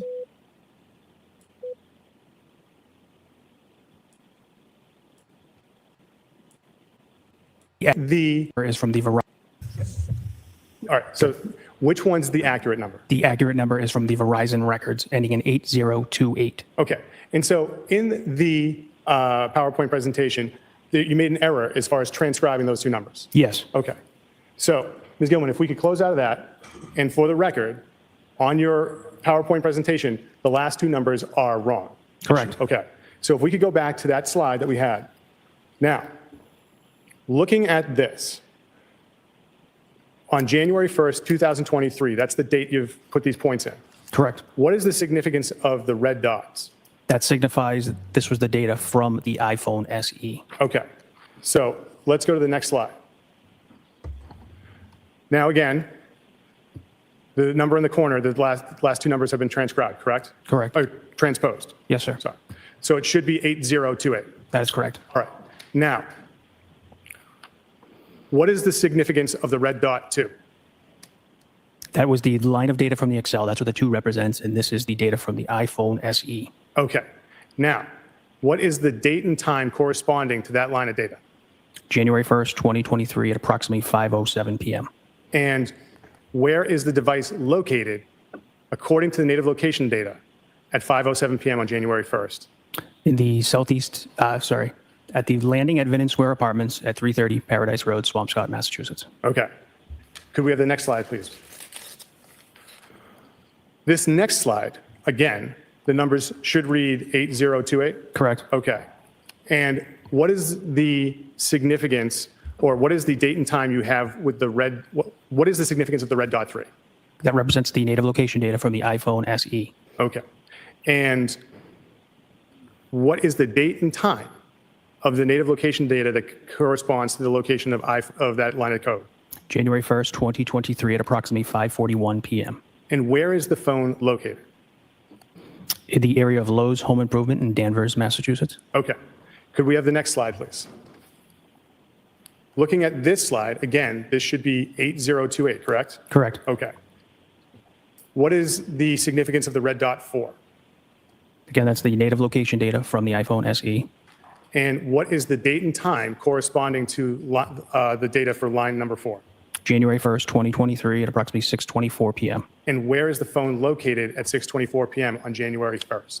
In the parking lot of CVS Santander Bank in Danvers, Massachusetts. Okay, could I have the next slide, Ms. Gilman? Now, this next slide, again, the number should be 8028, correct? Correct. All right. What is the significance of the red dot 5? The native location data from the iPhone SE. And what is the date and time corresponding to the number 5? This represents January 1st, 2023 at approximately 6:53 p.m. And where is the phone located? In the Stop and Shop Plaza in Swampscott, Massachusetts. Could we have the next slide, please, Ms. Gilman? And again, this should be 10. Represents the location of the native location of the iPhone SE. And where is this phone located? The device is in the area of the Claremont Apartments in Chestnut Glen in Abington, Massachusetts. He's all over Could we have the next place, slide, please? Come on. What phone number corresponds to this slide? The phone number ending in 8646. And that corresponds to which phone? The iPhone 13 mini. And what is the significance of the blue dot with the 3840? That is the native location data. And what is the date and time? January 3rd, 2023 at approximately 4:48 p.m. And where is the phone located? The Point Apartments in Abington, Massachusetts. Could we have the next slide, please? Thank you, Ms. Gilman. Looking at this slide, what phone number does this correspond to? The phone number ending in 8646. And what is the significance of the blue dot with the 3926? The native location for the iPhone 13 mini. And what is the date and time that corresponds to this? January 3rd, 2023 at approximately 5:14 p.m. And where is it located according to the native location data? The Chatham West Apartments in Brockton, Massachusetts. Could we have the next slide, please? Jesus Christ, all over the place. Look. Looking at the next slide, what phone number does this correspond to? The next day. The phone number ending in 8646. And what is the device that corresponds to? The iPhone 13 mini. And what is the significance of the blue dot with the 5228? That is the native location of the iPhone 13 mini. And what is the date and time that corresponds to that point of data? January 4th, 2023 at approximately 9:44 a.m. And where is the phone located? The Home Goods TJ Maxx Plaza in Norwell, Massachusetts. Okay. Looking at the next slide, please. What phone number does this correspond to? The iPhone 13 mini ending in 8646. And what is the significance of the blue dot with the 6461? The native location data. And what is the date and time that corresponds to? January 4th, 2023 at approximately 12:47 p.m. And where is it located? The Shaw's Walgreens Plaza in Cohasset, Massachusetts. And could we have the next slide? Looking at this slide, which phone number does it correspond to?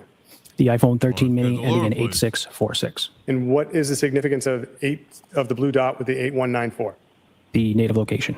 And what is the date and time that it corresponds to? Lowe's. January 4th, 2023 at approximately 4:25 p.m. And where is it located, sir? The Lowe's Home Improvement in Weymouth, Massachusetts. And could we have the next slide? Oh my God. Looking at this slide, which phone number does this correspond The to? day after. The iPhone 13 mini ending in 8646. And what is the significance of the blue dot with the 15333? That is the native location data. And what is the date and time that corresponds to? January 5th, 2023 at approximately 9:30 a.m. And where is the phone located? The southeast corner next to a Large trash compactor. Uh-oh. Large Of what compactor. area? Oh, sorry, the Vinnon Square A large trash compactor. Oh, my God. Throwing body parts. Apartments. The landing at Vinnon Square Apartments at 330 Paradise Road, Swampscott, Massachusetts. Now, if we could close out of that. Sir, Why would you bring your phone? Why do criminals and murderers take their phone with them when they drop them off a dead body? Like, why would you take your phone with you anywhere that has to do with crime? If you're doing a crime, leave your phone at home, assholes. You guys they're so stupid. So dumb. what do you do to corroborate native location data? Dumb. We use cell site location information. So from the provider, again, we use LPRs and surveillance video. Okay. LPRs? What are those? License plate readers. Okay. Now, in addition to getting native location data, did you have the opportunity to review the search history from the iPhone 13 mini? Yes. Okay. Now, did you create a report of the search history of the iPhone 13 mini? Yes. When I say search history, what is the search engine the iPhone 13 mini was using? The Safari web browser. I'm sorry, I should have said that. What browser is it using? Safari. Okay. So if I'm wrong, correct me. Yes, sir. All right. So it's using the Safari web browser to go onto the internet. Yes. And so how is this different than, say, the internet history if this is just the search history? So this would just be the search terms related to Safari, so the term entered on Safari, whereas the web history would include pages visited, the amounts visited. It would have more details. And with the web history, did you also create a select report for the web history of the iPhone 13 mini for December 31st at approximately 9:30 a.m.? Yes. Okay. I'm going to show you a binder and ask you to recognize the documents inside of it.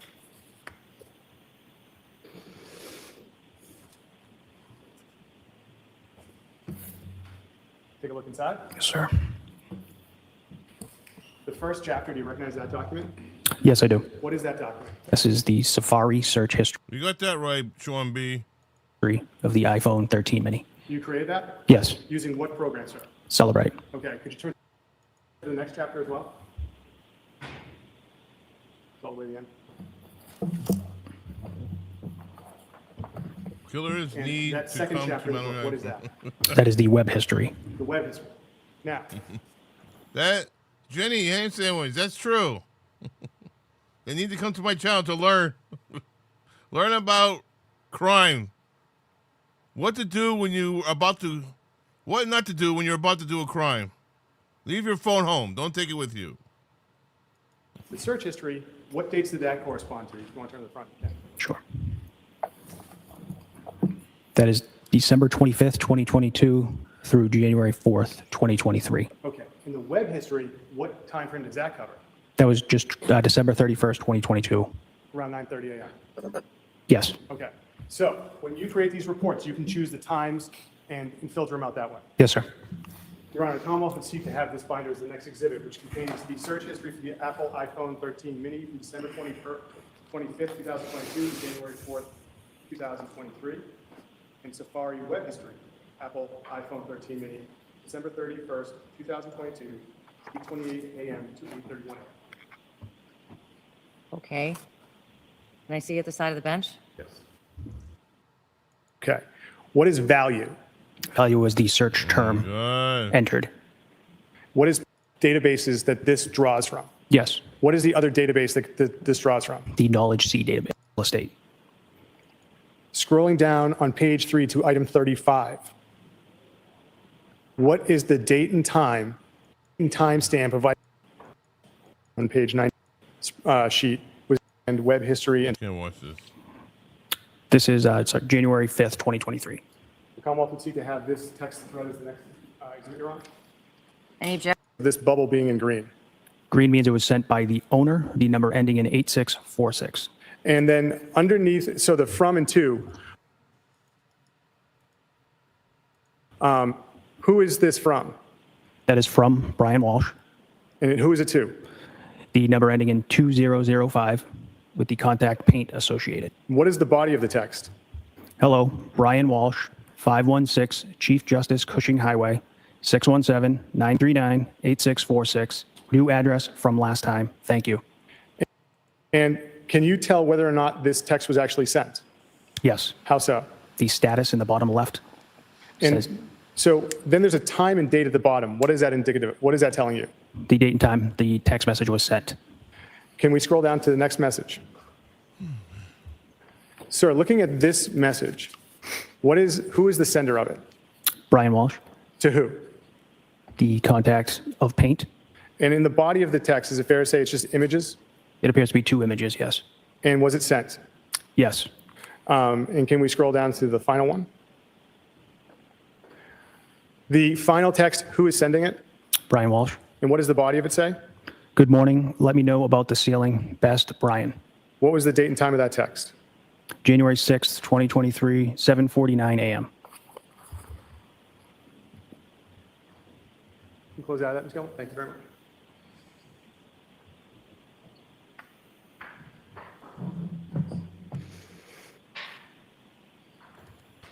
Can I approach you? Yes? Thank you. I'm showing you another report and asking if you recognize that. Yes, I do. And is that a report you created from Celebrite from the iPhone 13 mini text messages? Yes, sir. And what is the last 4 digits, or actually, what is the number the text message is being sent to, last 4 digits? The number ends in 5605. 5605. Yes, sir. And this is printed on both sides, correct? Correct. Okay, so it's 2 pages, but on 1 piece of paper. Yes, All right. And you created this using the Celebrite. I did.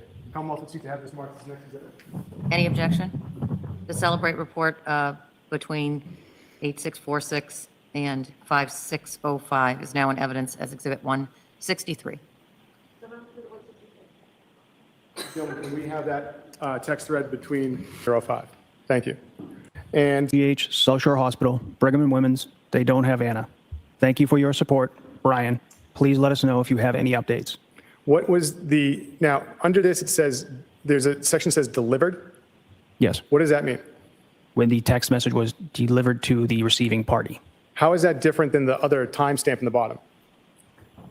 because it could be sent, it was sent approximately 4 seconds before it was delivered to the device itself. The And other this, end. and I'm sorry, I talked over you. This status, it indicates that it was sent as well, correct? Yes, sir. Could we scroll down, Ms. Gilman, to the next text in the thread? Sir, who's sending this text? The number ending in 5605. And so what's the significance of blue? It is an incoming text message. And incoming to the 8646 number? That is correct. And what is the body of this text? Hugh Dunleavy, 1-347-913-2053. And this text, this has a red line on it. What does that mean? That's when the message was read on the device. And in addition, there's a status. Does that also indicate it's red? Yes, sir. And then the last timestamp, what is that telling you? That's when it was delivered. Can we scroll down to the next text? Sir, who's sending this text? The number ending in 5605. And can you read the body of this text? Hi, Brian. I believe Hugh has been in touch with you and understand the police are taking over. I adore Anna, thinking of you and the boys. Please let me know if you need anything. Teresa. And can you tell if this text was read? Yes. At what time? It was January 4th, 2023 at 8:10 p.m. And can we continue to scroll down, Ms. Gilman? Who's sending this next text, sir? This is Brian Walsh. Or the phone associated with Brian Walsh? Yes, the phone associated with Brian Walsh. Just to be clear, you don't know who's sending the actual text. You just know the phone is sending it. Correct. Okay. And so can you read the body of the text? Good evening, Teresa. Thank you for your support during these difficult days. The private investigators wanted to know if Anna had any vacation days this week. Thank you again. Best, Brian. P.S. We adore Anna too. Looking forward to her coming home soon. And she spoke very highly of you always. I'm. And when was this text delivered? January 5th, 2023 at 4:12 p.m. Can we scroll down to the final text? And who's sending this? How come no one's on my panel? What happened? You guys don't want to go on my panel tonight? Let me know. What are you doing, Doc? You're not coming on my panel? Where is everybody? Where's Dr. Eve? Dr. Eve, where you at? Which phone number is sending this? The number ending in 8646. And, sir, what's the body of this text? Last question. Are there Tishman Spire personnel at the Mazda building? Thanks. And when was this text delivered? January 5th, 2023 at 4:17 p.m.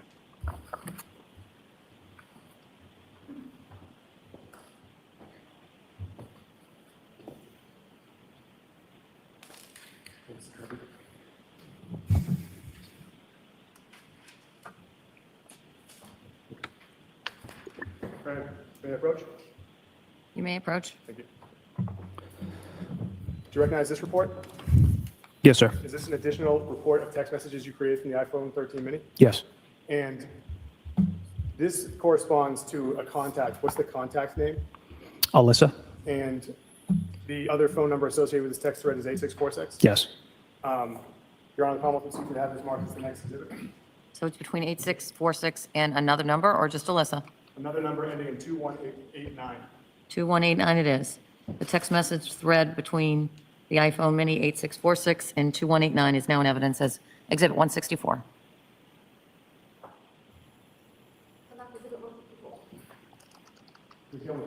Nobody responds to me.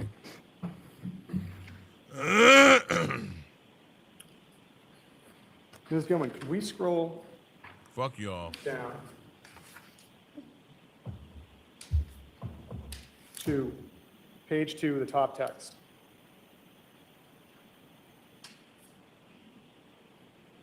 Sir, this is blue, this top text. Who's sending it?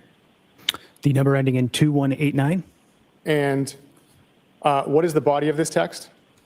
Thank you so much, Brian. Happy New Year. Hope you're well. 4. And when was this read?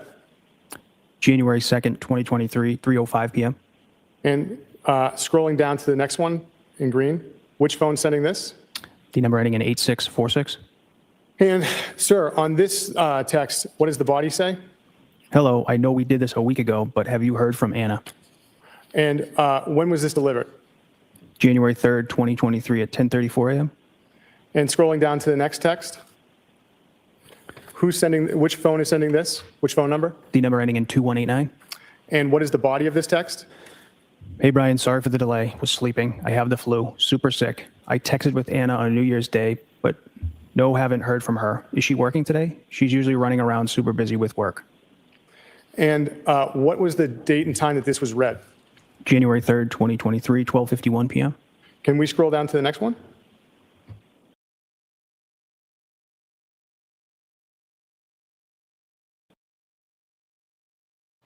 Don't worry about it, Juicy J. You're a parent. You got 3 kids. I understand. But not, no, I don't, all right, never mind. Which number is sending this? Number ending in 8646. And what is the body of this? You're right. I'll let you know when she calls. Feel better soon. And what is the date and time it was delivered? January 3rd, 2023, 12:51 p.m. And can we scroll down past that? One more. Thank you. To the top of page 4.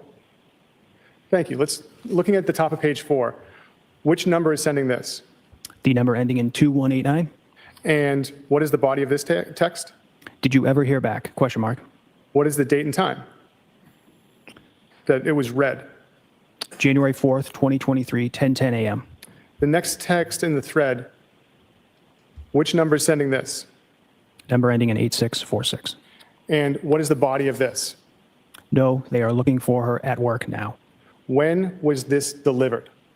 January 4th, 2023, 10:19 a.m.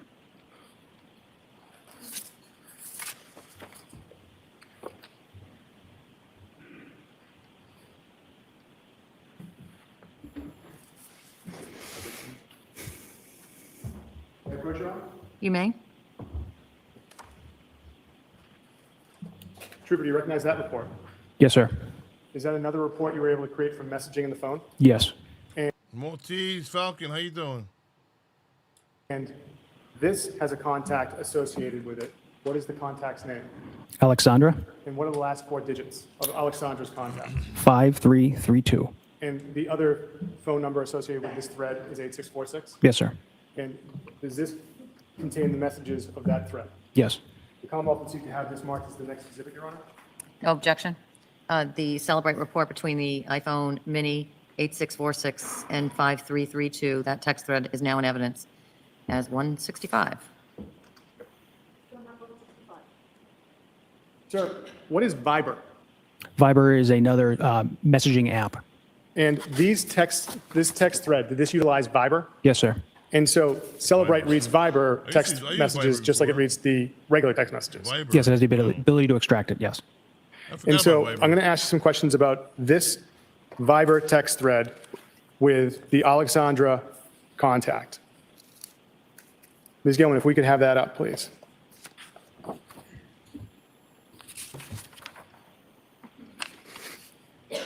Could you scroll down to the next text? Thank you. If you could stop right there. Sir, this green bubble, which number is sending this one? The number ending in 8646. And what is the body of this? Happy New Year. Have you heard from Anna? She's been out of contact longer than normal. Speak soon. What is the date and time associated with this text? January 3rd, 2023, 10:35 a.m. And below that, is there a response? Yes, And these, because they're Viber, they also show up in green and blue, correct? correct. All right. Well, I shouldn't say because they're Viber, but they, like the other text messages, they show up in green and blue. Yes. Okay. So which number is sending this text? The number ending in 5, excuse me, the number ending in 5332. And what is the response? Hello, no, I haven't. Last time was on 3112. And what was the time of this text? January 3rd, 2023 at 11:24 a.m. I'd now like to scroll down to the first message on page 3, Excuse me, that was 11:21 a.m. 11:21 a.m. Yes. So if we look at the first text message, the first message on page 3, which number is sending this message? The number ending in 8646. And what is the body of this message? She had to leave early due to an emergency at one of the buildings. She left early on Sunday morning. I didn't have my phone till last night because William hid it in his bed. Thomas found it. I wasn't worried at first, but she has never been this long out of communication. I will call her work tomorrow morning. And what is the date and time with this message? January 3rd, 2023 at 9:10 p.m. And if we could scroll further down the page of page 3. Looking at the green bubble, which phone number is sending that? The number ending in 8646. And what is the body? I know. Let me if you get in touch with her. I will let you know when I speak to her. What is the date and time associated with that message? January 3rd, 2023, 9:12 p.m. And then the next message beneath that, which number is sending that? The number ending in 5332. And what is the body of that message? That means no communication for almost days. Now, if we could go to page 11. And if, looking at the blue bubble, which number is sending that? The number ending in 5332. And what is the body of that? If she's not at work tomorrow, or if they haven't heard from her, what are you going to do? Question mark. And what is the date and time of that message? January 3rd, 2023, 9:25 p.m. Could you scroll down, Ms. Gilman? Looking at the green bubble, which one sends that? The number ending in 8646. And what is the body? Call everybody she knows in D.C. and then file missing persons. Let's hope there's an explanation. Could you, Ms. Gilman, could you go to page 12? Scrolling down, the second message on page 12. Which number is sending that? The number ending in 8646. And what is the body of that? They can't find her at work. And what is the date and time of that? January 4th, 2023, 10:33 a.m. And if, Ms. Gilman, could we go to page 14? And could you scroll down, Ms. Gilman?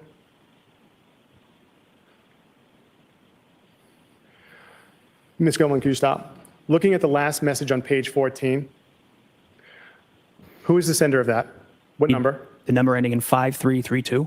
And what is the body of that text? I think that you need to report this ASAP. And what is the date and time of that message? January 4th, 2023, 10:59 a.m.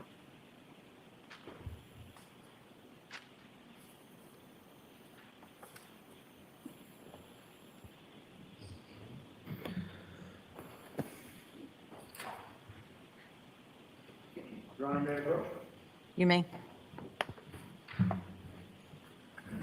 Showing you this, is this another one of the reports you created via Celebrate of a text thread? Yes, sir.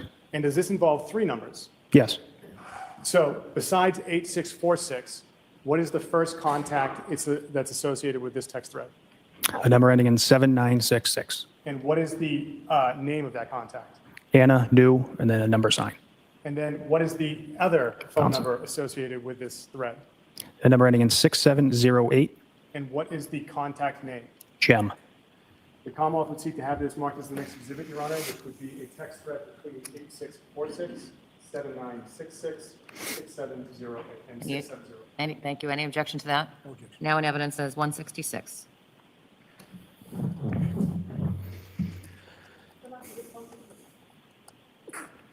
Bless you.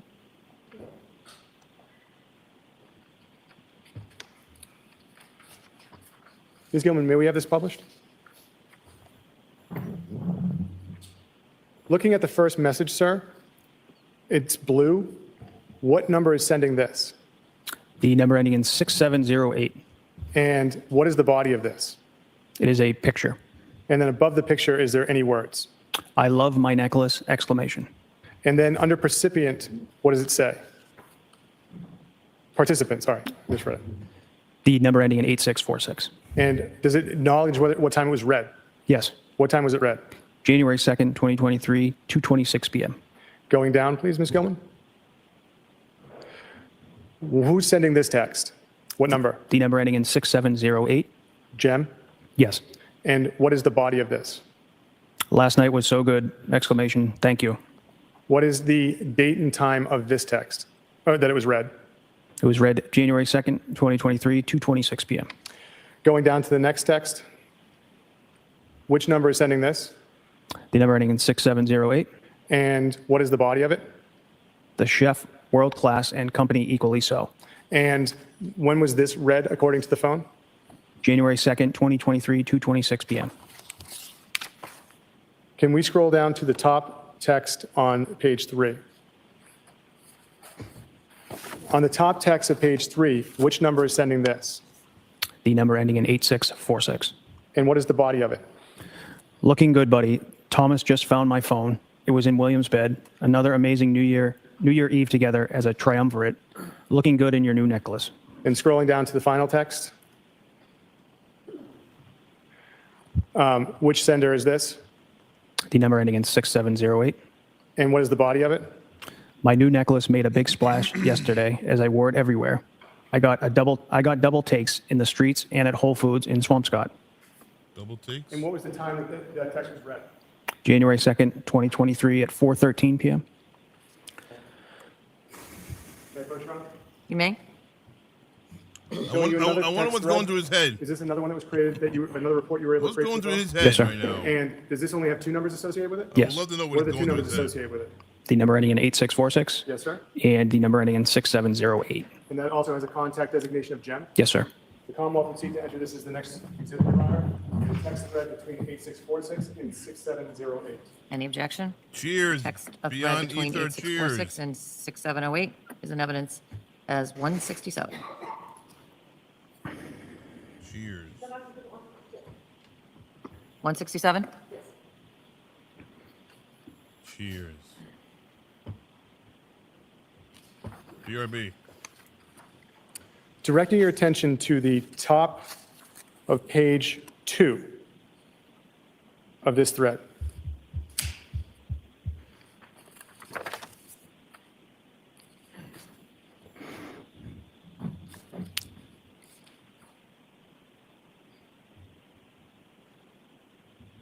Would you have a publisher? Oh, yes, I apologize. I neglected to ask that. Your Honor, may I publish this? Sure. Thank you, Your Honor. Appreciate it. Ms. Gilman, if we could go to the top of page 2. And I imagine, Trooper, it's a whole lot easier to see it now. Yes, thank you. Okay, thank you. Now, who is the sender of this? The number ending in 6708. And what is the body of this first message? Merry Xmas to you, buddy. I miss you. Merry Xmas to all of you. Fast forward. Date and time? December That was read. December 25th, 2022, 9:45 a.m. Going down to the next text, who's the sender of that next one? The number ending in 6708. And what does the body of that say? Her phone is going directly to voicemail. And what was the date and time that this message was read? January 4th, 2023, 10:54 a.m. And the next text in that thread? Wow. Which number sends that? 6708. And what is the body of that? Any news? Question mark. Have you alerted everybody at her work and the DC police? Question mark. Now, I'd like to scroll down to page 4. In the middle of that,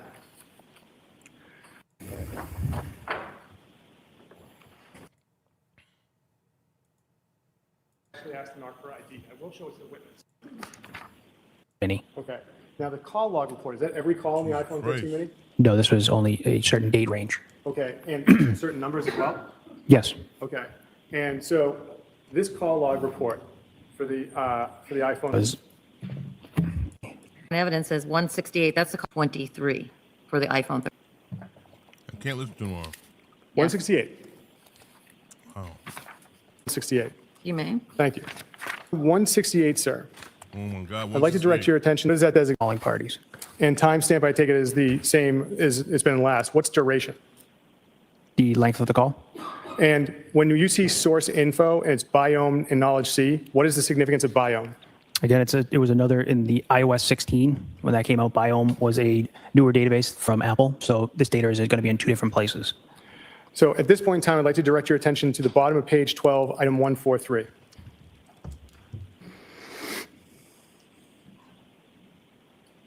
What phone number is being called, sir? This is an outgoing call to number ending in 7966. And what is the date and time of the phone call? December 25th, 2022 at 11:52 a.m. And what is the duration of the call? 33 seconds. And if we could scroll up, Ms. Gilman? Thank you. And could we go up a little bit further to the next page, please? Continuing. All right. So, Ms. Gilman, can you please continue up to further up, please? There we are. On item number 129, what is the timestamp of that? 129? December 25th, 2022 at 1:40 p.m. And what number is being called? It's an outgoing call to number ending in 7966. And what is the duration of that call? 1 hour, 22 minutes, and 33 seconds. And could you continue up, Ms. Oh my Gilman? God. This guy continues tomorrow. Thank you. Directing your attention to item 123 on page 10. The phone call. Stamp on this call. Going to item number, pause if I may. Could we go to item number 9? What is the number being, what number is making that phone call? Number 9, you said, sir? Number 9? Number 9. Incoming call from number ending in 7966. And what is the date and time of that call? December 31st, 2022, 7:27 p.m. And what is the duration of that call? 0 seconds. Looking at the item above. All right, shut up. Next. What's this guy saying? This is the trooper. This is what I think this is what One Jury Matters sent me this. One Jury Matters, you sent this to me, right? What is this? Oh, I'm not recording it. Oh, never mind. Hold on. Let me show it.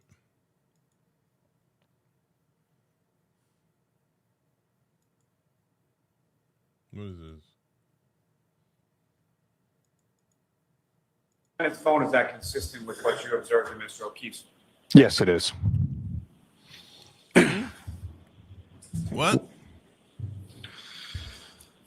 That's the same cop. He said, kill me. He said, kill me. That's the same cop in this case. But then it says, he said, kill me. Watch. His phone, is that consistent with what you observed in Mr. O'Keefe's? Watch. Yes, it is.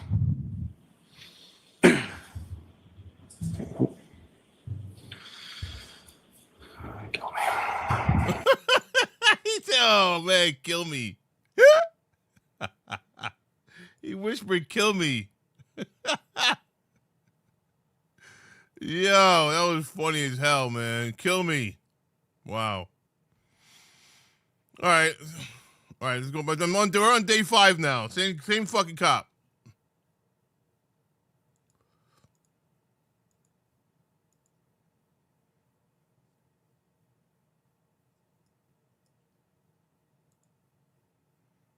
Yeah. Kill me. That was funny. I remember that. One jury matters. I remember that one jury matters.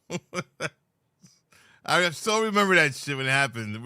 Remember we kept replaying it back then. That shit was funny. Wow.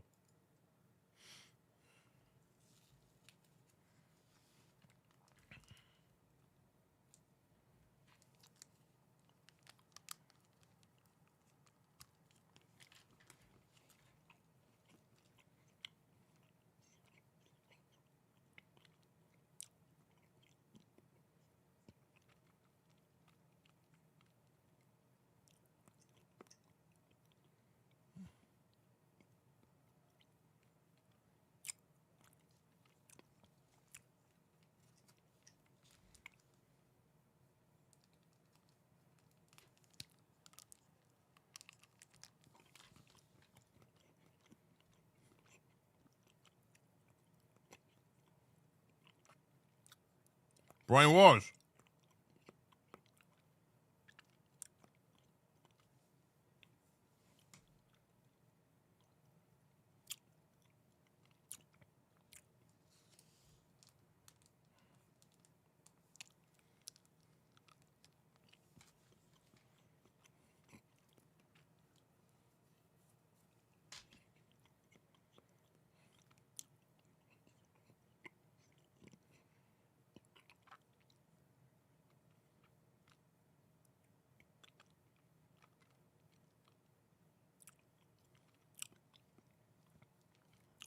But why not?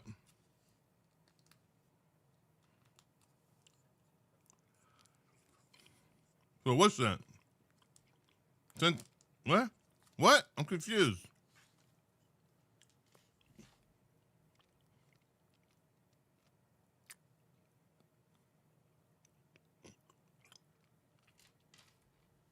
Oh my God.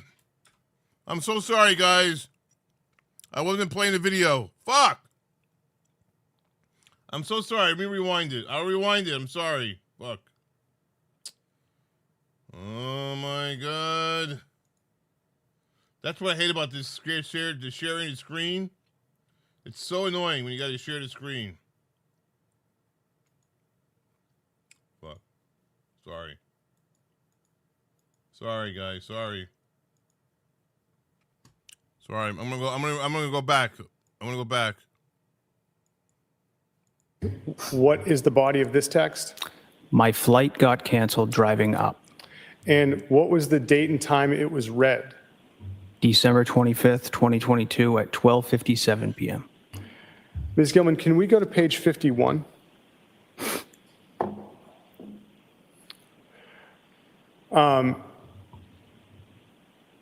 Trooper, this top text on the page, which number is sending it? Watch me eat chocolate? Could you scroll up a little bit? Yep. And no more chocolate. I'm done. I guess you'd have to go all the way up to 50. I can't eat chocolate the rest of the weekend.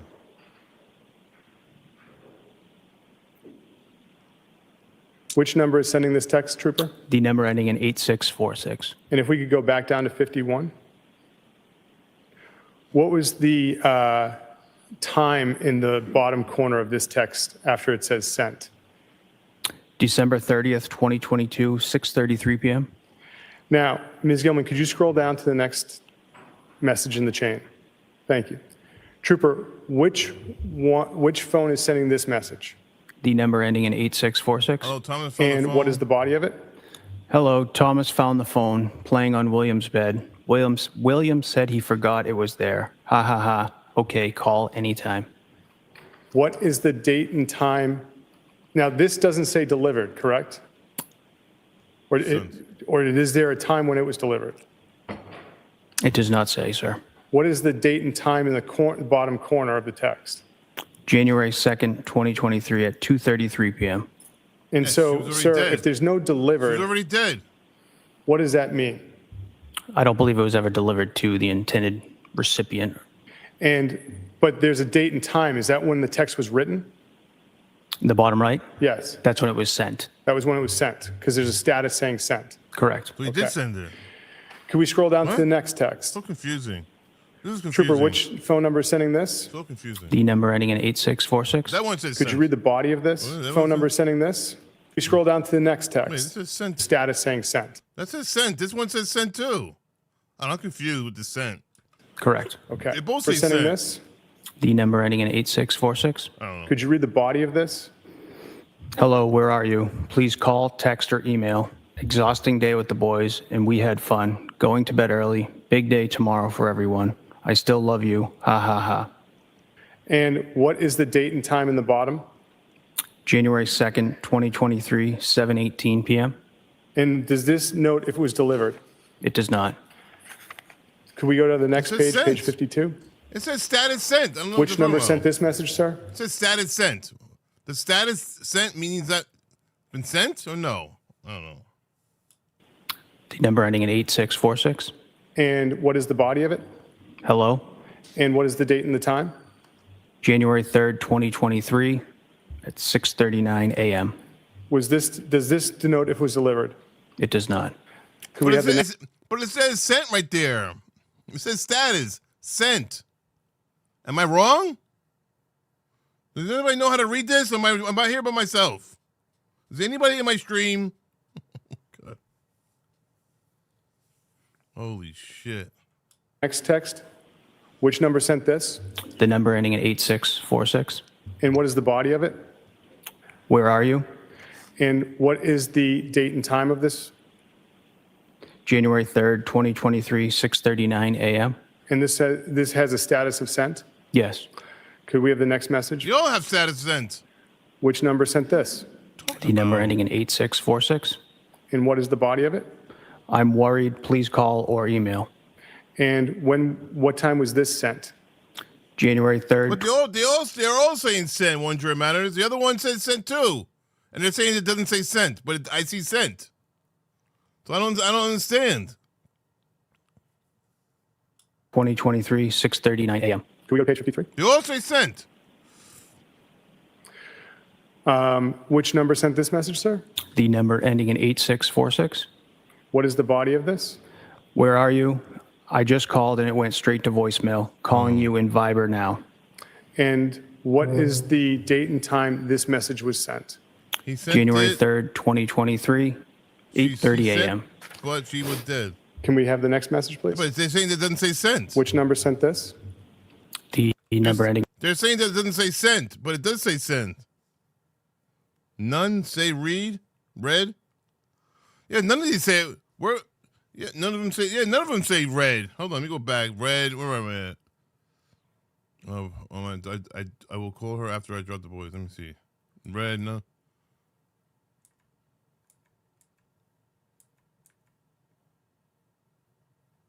Please call or ending in 8646 Message. a.m.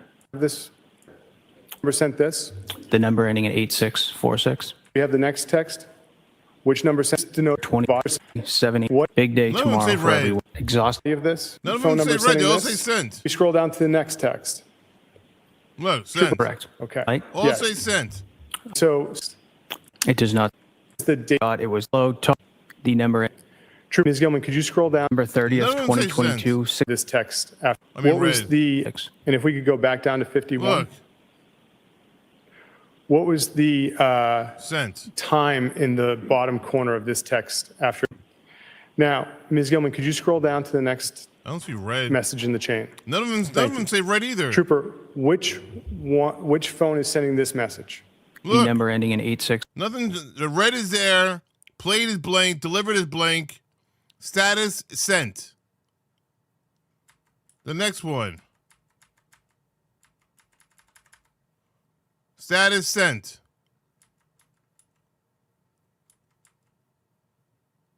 Status sent.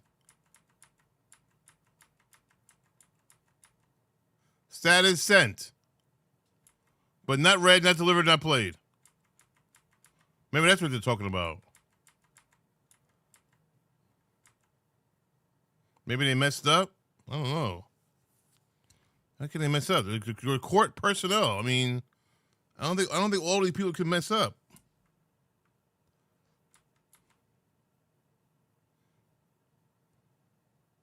Look, sent. Sent. But not delivered, not read, or not played. Does that mean it's fake? Does that mean it's fake if it's not been delivered, read, or played? I don't know. Cross-exam. She was dead? That's why she didn't read it? He just sent it. So basically they're showing that they sent it, but they were never read because she was dead.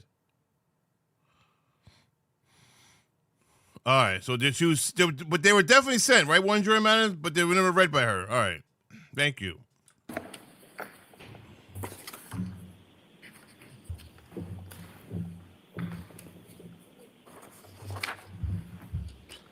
Good morning, sir. I was under the impression that they were trying to say that she read it, or someone read it, or he had the phone and he read it.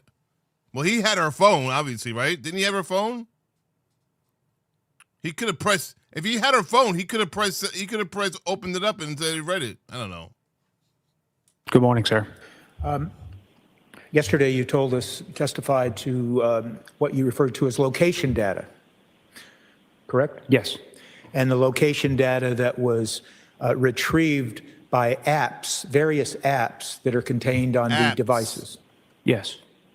And is it fair to say that with regards to apps being able to collect location data, that service can be turned off in those devices? If the user decides to. Okay. And if the user decides to turn off the location tracking aspect of any app, then that particular app just does not collect the location data, correct? To the best of my knowledge. Okay. So to the best of your knowledge then, if someone knew how to turn off the location data for all the apps on any device that they were using to go from point A to point B, you wouldn't have that data that you told us about yesterday. The phone collects quite a bit of data at all times.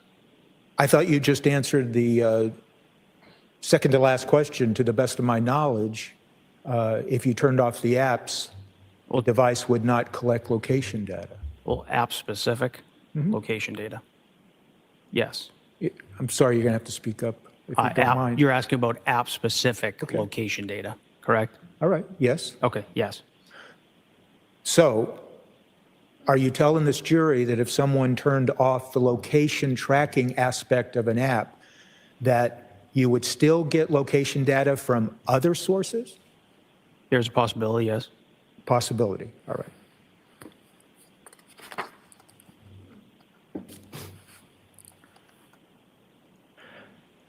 I want to focus your attention now to Exhibit 161. That is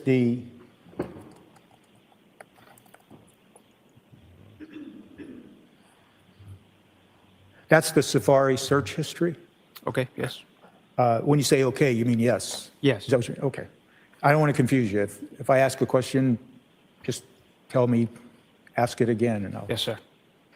That's the Safari search history of the Apple iPhone 13 mini, and it ran a date range of December 25th, 2022 to January 4th of 2023. Is that right? Correct. And then that same exhibit, and I think it was referred to yesterday, contains what was referred to as Chapter 2. Do you recall that? And the Chapter 2 is the Safari web history of the same device that runs from December 31st, 2022, from 9:28 a.m. to 9:31 a.m. Correct. Is that correct? Yes. And you testified yesterday that even though the data would be collected and extracted from those two sources, the search history and the web history, that the web history would generally contain additional and more detailed information? That's correct. And who was it that decided then to limit the web history information included in Exhibit 161 to only one day for just a couple of minutes? It was a decision by the prosecution team. Okay. And so you told us yesterday that your you work for the Norfolk County District Attorney's Office, correct? Yes. So, and you told us yesterday that you're an investigator, correct? Yes. And so as part of your role as an investigator with the Norfolk County District Attorney's Office, is it fair to say that you take direction from the district attorney that's prosecuting a particular case? More collaboration. We bring the investigative piece, and they bring the legal advice and piece to the case.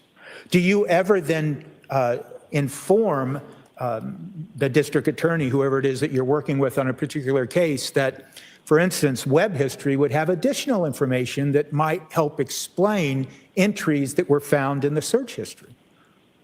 I present the data that is extracted from the device. So my question was, do you ever take the time to explain to the district attorney assigned to the case you're working on with them that the web history would contain additional information in addition to the search history?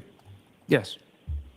So in any event, with regards to Exhibit 161, you were instructed or advised to only include the web history for one day, December 31st, and only for a few minutes. Well, that particular searches were on Apple Maps, which were contained on Safari history, search history.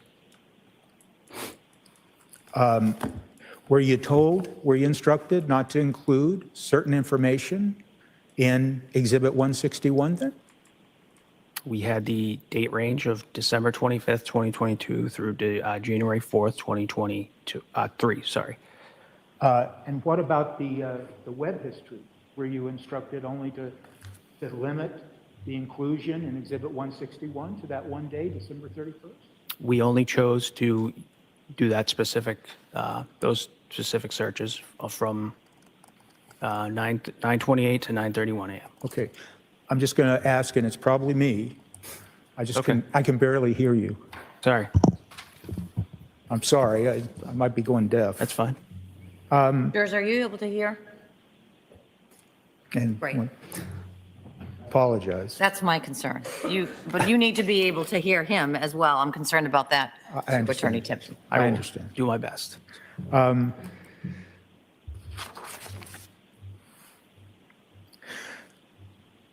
Yesterday, you were asked, let me ask this.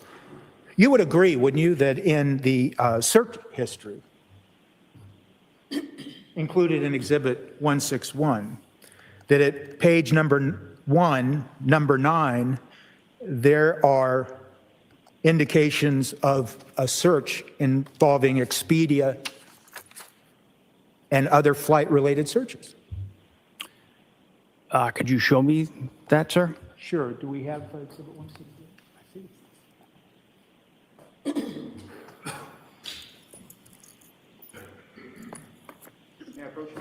You may. Thank you, sir. Should I refer to you as Trooper? Or do you have another title? I just don't want to misstate. No, that's fine, sir. Yeah, that's. So Trooper Keith, I want to focus your attention now to page 1 and the entry number 9. Am I correct in saying that that references a search related to Expedia? That's correct. And that search occurred at 12:25:22 at 11:39 a.m. Is that fair to say? Yes. And those searches related to Expedia, they continue through record number 20 at page 2. Is that correct? Yes, it goes from Expedia to Check a Flight to Check a Flight JetBlue. All right. So yesterday you told us and you testified to one entry having to do referring to JetBlue, correct? Yes. There's a number of searches in Exhibit 161, isn't there, that have to do with searches for Expedia and flight information? Yes.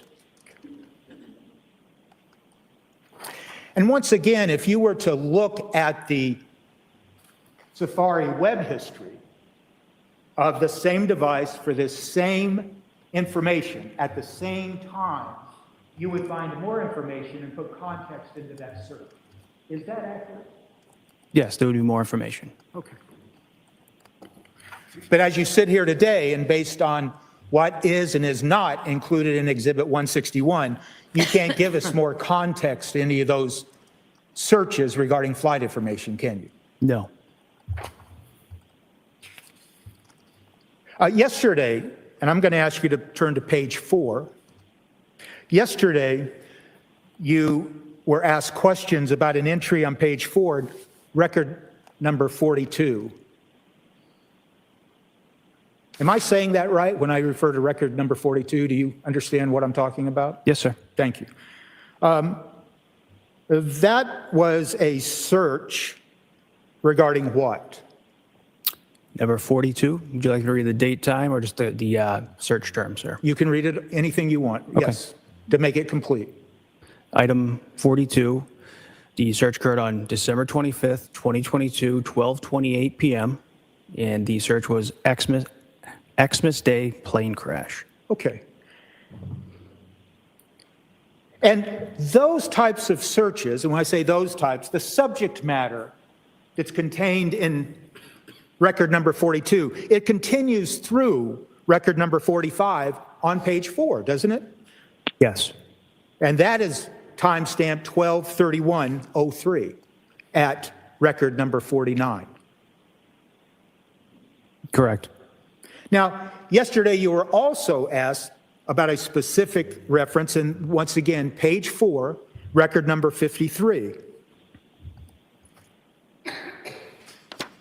And that's the record that indicates Anna Walshe found dead, correct? Correct.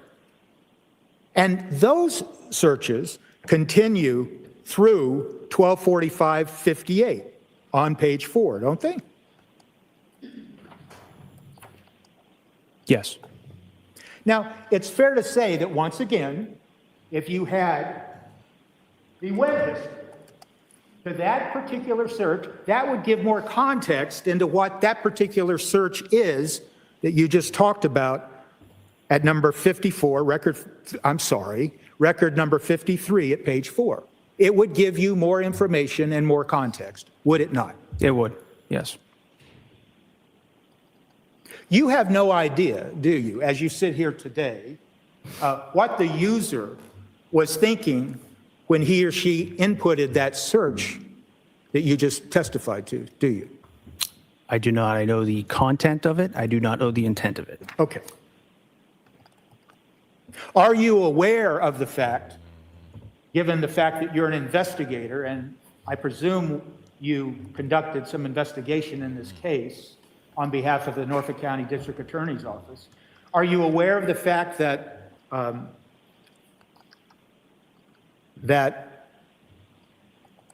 Mrs. Anna Walshe, her flight was canceled on 12/25? Yes. And did you investigate the circumstances of that cancellation? I personally did not. Okay. So you're unaware of the snowstorm or anything like that that caused canceled flights? I don't know the particulars around the. All right. I want to focus your attention once again at Exhibit 161 to a number of searches that began at record number 445 at page 30. Page 30, sir? Page 30. And it's record number 445. 445.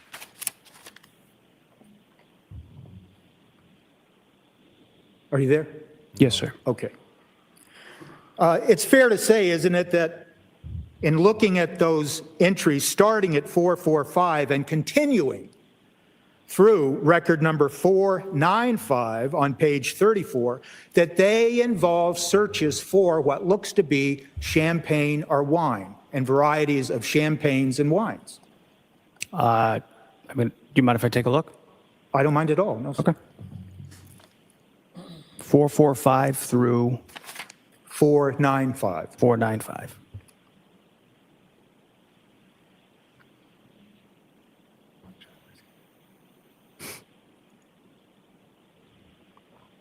I woke up in a new Bugatti.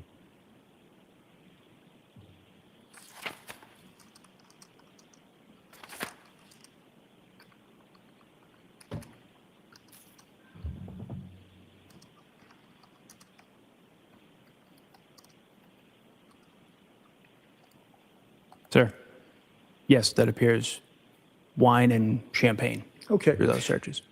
And it's fair to say, isn't it, that you've carefully reviewed all these records, haven't you, before you testified here, starting yesterday?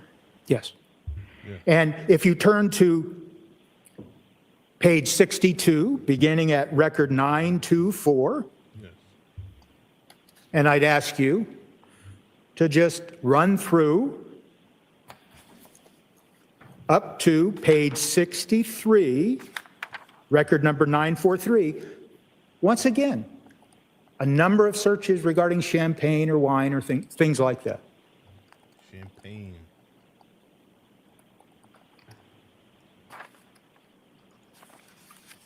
Champagne and wine.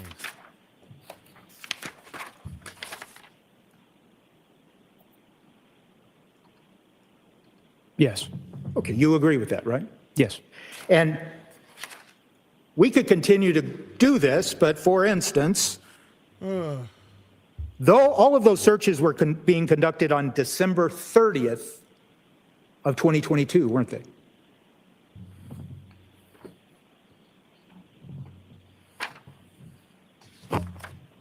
The ones from line 924 through 943, yes, they were on December 30th, 2022.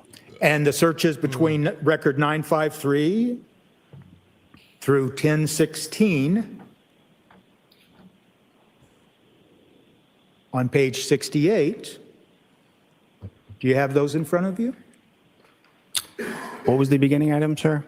Record number 953. Yes, it is Maltese. Page 64. Okay. Through record number 1016, page 68. Once again, those searches occurred on December 30th, correct? I'm still looking, sir. I'm sorry. You tell me when you're ready. Yes, sir. And don't let me rush you.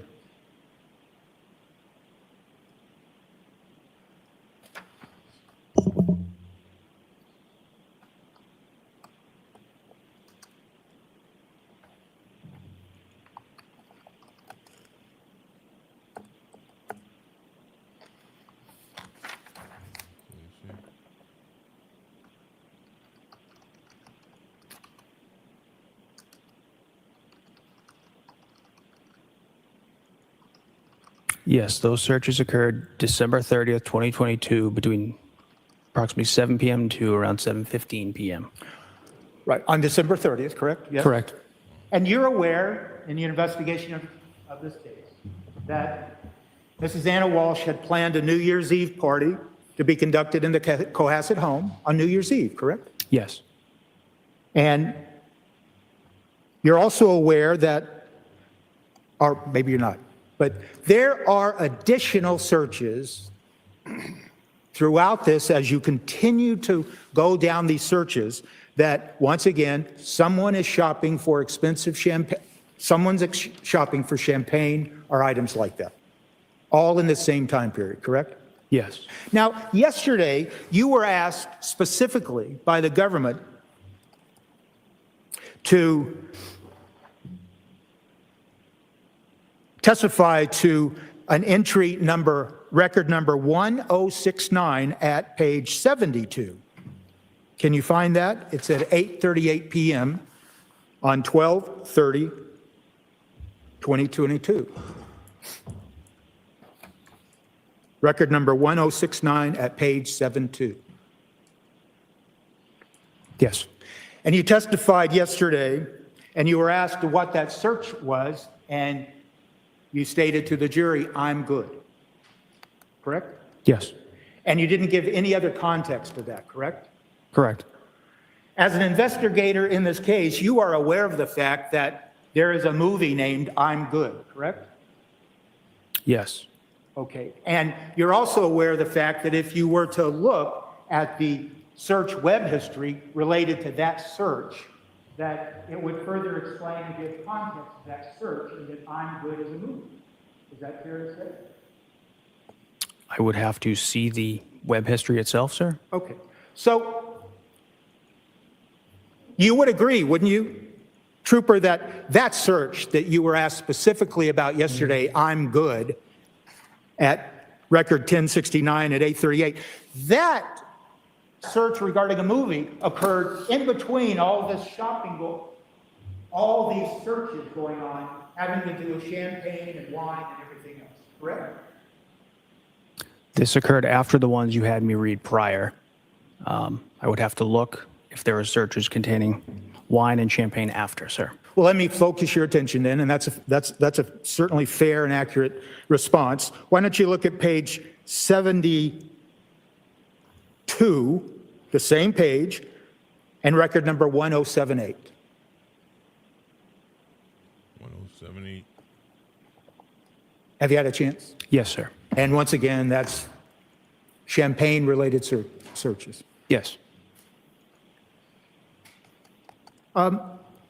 So it's fair to say, isn't it, Trooper, that when you were asked yesterday on direct examination and to specifically refer to that one search at number 1069, I'm good, there's certainly nothing nefarious about someone conducting a search for a movie entitled I'm Good, correct? Again, sir, I only know the context of this. I don't know the content the content, I don't know the intent behind it. You would agree that these records that you have in Exhibit 161, if you know, they have multiple searches related to movies and movie titles. Multiple. Correct? Yeah, correct. I just know the I'm Good one that you referenced, sir. Okay. Well, let me just briefly point you to record number 1128 at page 75, if you can go there. Yes, sir.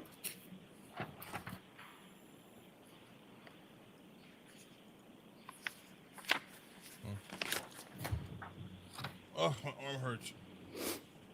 Are you there? Yes, sir. Starting there, if you could just start there, that looks like a reference to a movie or a movie clip, correct? Yeah, correct. 1128 Yes. states tone MOV, TOE-MOV. Do you know what that refers to? I do not. Okay. Just now run through the searches and up to and including number 1147, page 77. Can you do that? And as you look through those, there are multiple references to movies and movie clips, if you know. Yes, there is, sir.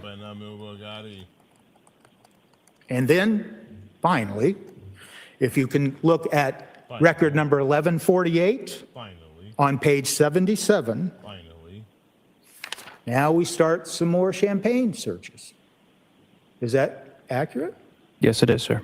So you're not, as you sit here today, you don't know who was actually searching for champagne and those related searches all during this day of December 30th. I do not. And you don't know who was searching for all those movies and things like that. I do not. And you wouldn't testify to the jury now that there's anything nefarious about someone conducting multiple searches for champagne or movie clips, is there? Could you repeat that, sir? There's nothing nefarious about someone searching for champagne or multiple movie clips during this period of time. No. And based on your investigation of the case, you did carefully look at each entry of the searches, correct? Yes. Now,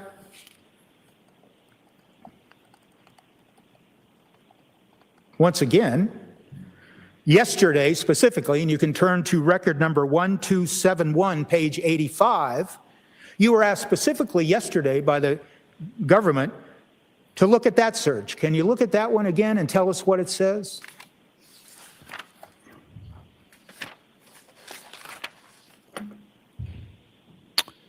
Line 1271, dated January 2nd, 2023, 6:42 p.m. And the search states, I'm good. So you testified to that yesterday, and you gave no context to it, but once again, it's a reference to the same I'm good that we saw had been searched for back in December 30th, correct? While someone is conducting champagne searches, correct? Yes. And as you sit here today, then, you can't tell the jury that there's anything suspicious about or nefarious, that's my word, about this search you were asked about yesterday that was conducted on January 2nd of 2023 at record number 1271. No.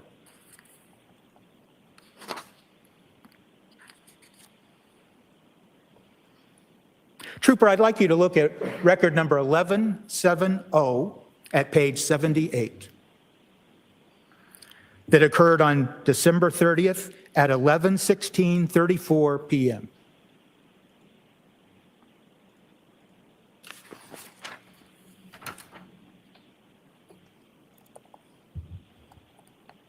$1170, sir? Yes, sir. Okay. You have that? I do. What does that search? Search occurred on December 30th, 2022, at 11:16 p.m., and it states nightshade. Okay. Now, you're an investigator assigned to the district attorney's office, and you worked on this case. Is that correct? Yes. And what is that nightshade referring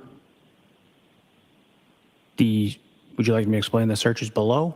I believe it's related to what you're asking. Absolutely, if that helps. Yes. It says nightshade noodle bar.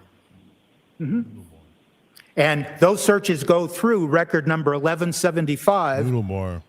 through page 79 Cakes Boo, what's up, Cakes Boo? How you doing? regarding nightshade and noodle bar and things like that. Yes. So tell us, Trooper, what is nightshade or nightshade noodle bar? What is that? I believe it's a restaurant. Okay, and where is that restaurant located? I am not sure. I am not sure, sir.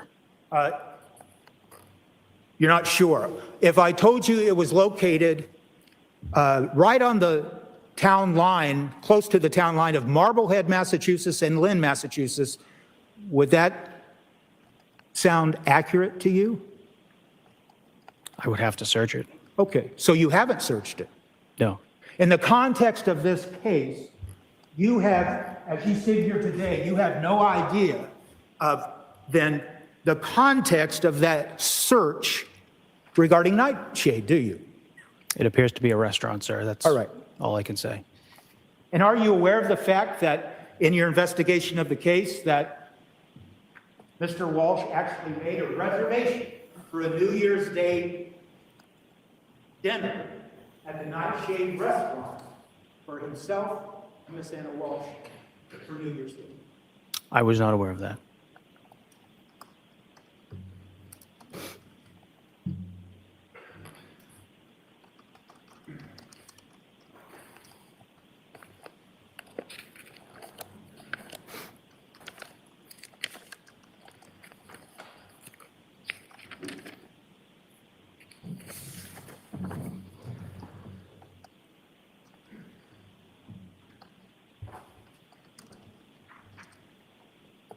I would ask at this time to have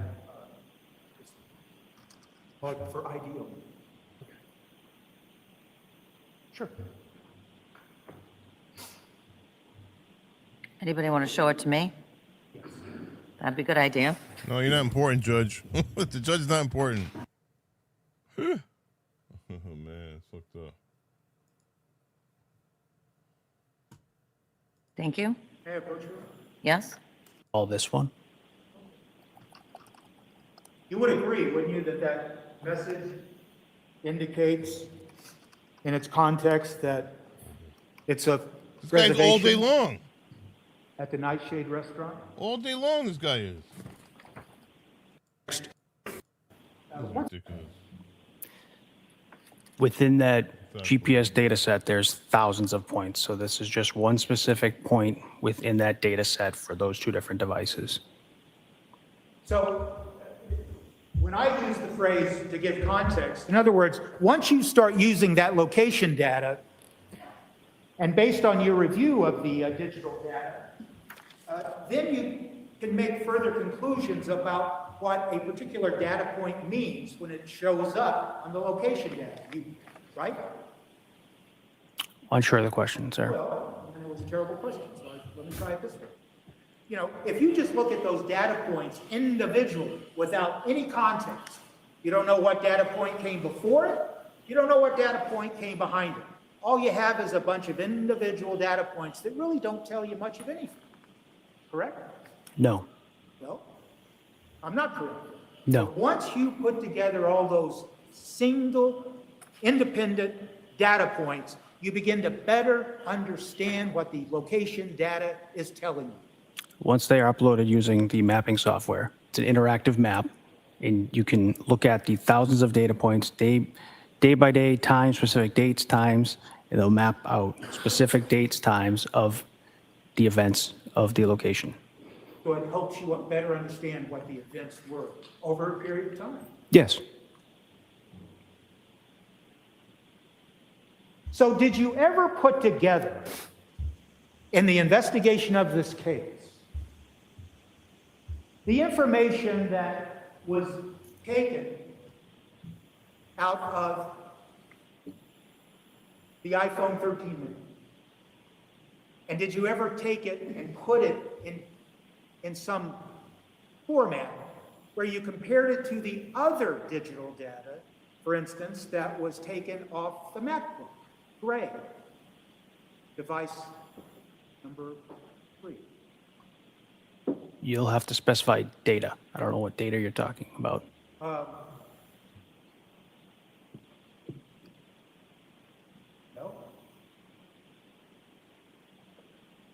The data on the MacBook about, it included the activity that was gleaned from the MacBook beginning on or around December 25th up to and including January 1st of 2023. Is there anything specific? There's a lot of data contained within both devices. I'm not sure what you're asking me to compare. Well,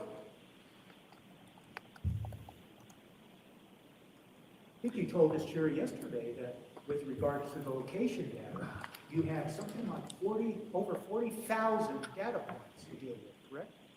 From the iPhone 13 mini, yes. Okay. So then you decided, out of that 40,000 different data points, you decided which ones you would use to help better understand what events occurred during that relevant time period that you testified to yesterday, correct? Yes. So I guess my question is that, did you ever make an effort to get all the data information from the MacBook Gray searches and then compare it to the data that you took off the iPhone 13 mini and look at that data and line it up and see what happened over a period of days, 12/25, 12/26, 12/27, through January 1st, according to the times of when each event happened on each one of those days between those devices? So Trooper Nicholas Guarino did the MacBook extraction and analysis.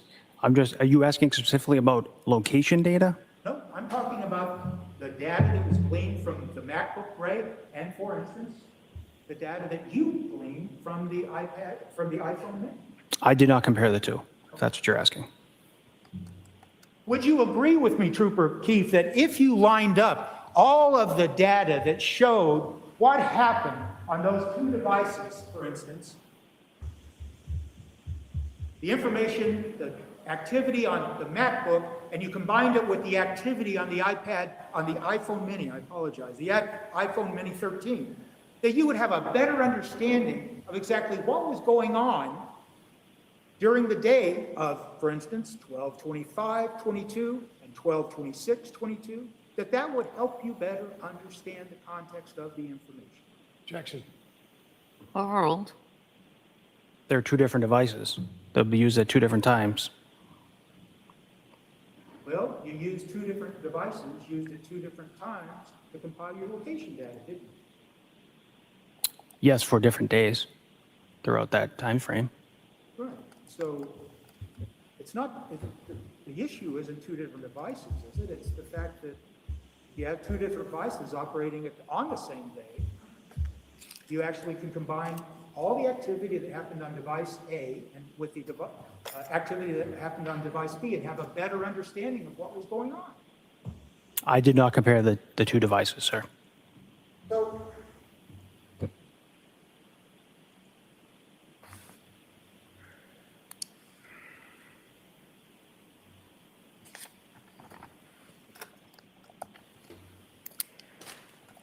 I hate to do this, Judge. Yes, Can we come to sidebar? you may. Oh man, all right. It's fucking. I'm so tired of this witness. I can't take it no more, guys. This witness is so fucking annoying. 12:15. You guys want to continue with this witness or to go to the next witness? What do you guys want to do? Yes, 137. Timestamp 12:15 p.m., correct? December 25th, 2022, 12:15 p.m. Yes. And that, from the call log, that indicates some interaction between the two devices, and that Exhibit 168 has to do with phone ending in 8646 and phone ending in 7966. It doesn't even seem interesting, you know? It doesn't feel interesting. Like it's like kind of boring. I'm gonna go to the end. I'm gonna go to the end of him. See what comes at the end. It's like over in 2 minutes. Right here, look. This is it right here. This is the end. Hour, 22 minutes, and 33 seconds. That's not it either. They're going to break after Yes, this. outgoing call. No, I don't. Rise, Jersey. Come back and he continues again. Look. He continues all night. Look. More. Look. 7966. Assigned to Anna Walsh. And Wow. then about 30 minutes later, All day. another phone call, this time originating from the phone assigned to Brian Walsh. It's Holy for 15 minutes shit. and 11 seconds. Yes. Page 30, Just give me some lyrics. Give me some words that they're talking about. Them Brian two. Walsh, they paid $80,000 in 2000. The communications going on between these two phones is talking about the possible purchase of a new property, right? Yes. Oh, this is 12/29. December 29. And that Zillow reference in Exhibit 169 at page 32 at 11/19/54, that Zillow reference is a property in DC, isn't it? Yes. And then scrolling down to page 33, 11/21/50, we see a text, zesting at 175K. Yes. And what does zesting mean? Do you have any idea? The fuck is zesting? The estimate of the property. Okay. Zesting? Never heard of And then the next text is our unit is really Zesting. 1820 square feet. Hey, you want to go zesting, Cakes Correct. Boo? Cakes Boo, let's go zesting. Yes? Let's do some zesting, Cakes Boo. Of Exhibit 169 on 1230, page 40. Communication between those two devices during that time period. God, what a nightmare. Anna Walsh and a man named Michael Redmond on December 25th of 2022. Didn't you? I would have to see the documents here.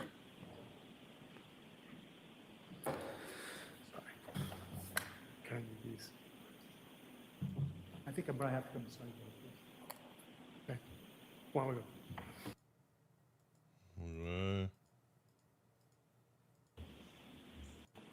Just going to ask you, Trooper, have you seen that in your examination of the iPhone Mini 13?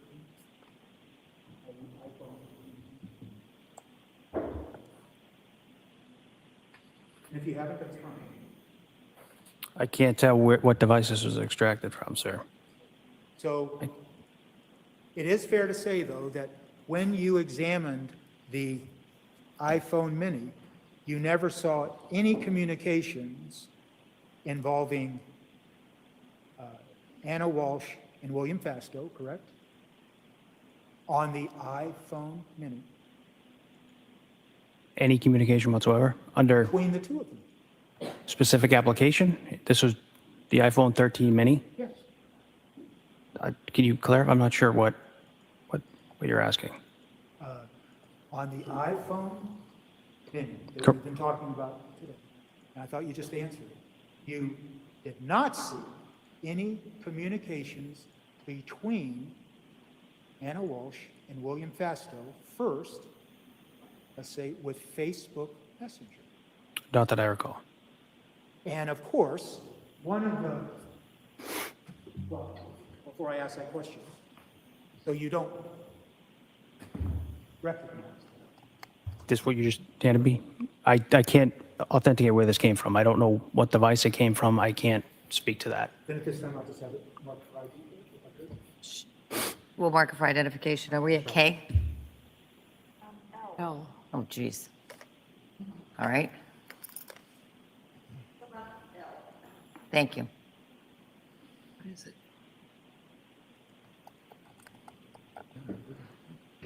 So,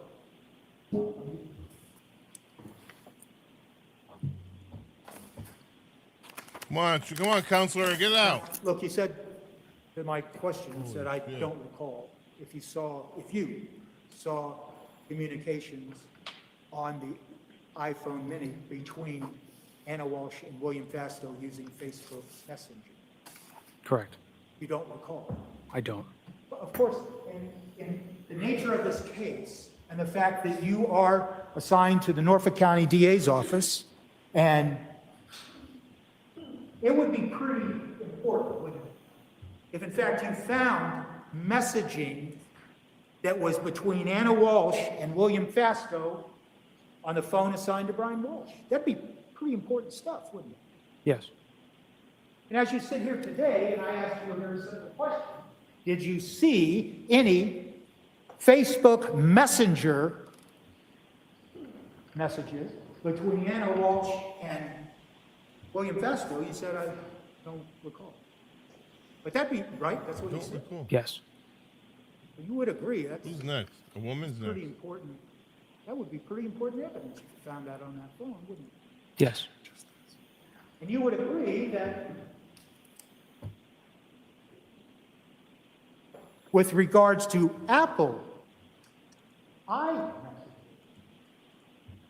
the text message, you didn't find any iMessages appearing on the phone assigned to Brian Walsh, iMessages between Anna Walsh and William Fastow, correct?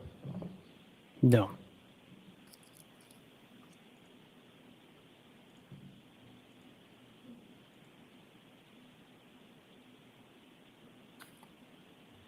And of course, in the context of this case, that would be pretty important evidence if you found any communications, whatever form, on the phone assigned to Brian Walsh, communications between Anna Walsh and William Fastow, wouldn't it? Yes.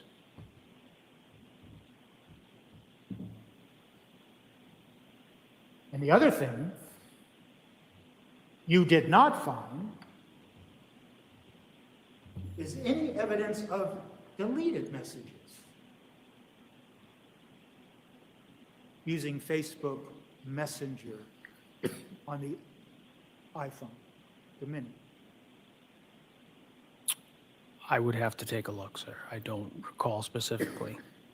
Okay, but once again, that software you use, whether it be Celebrite or Magnet Gray Axiom,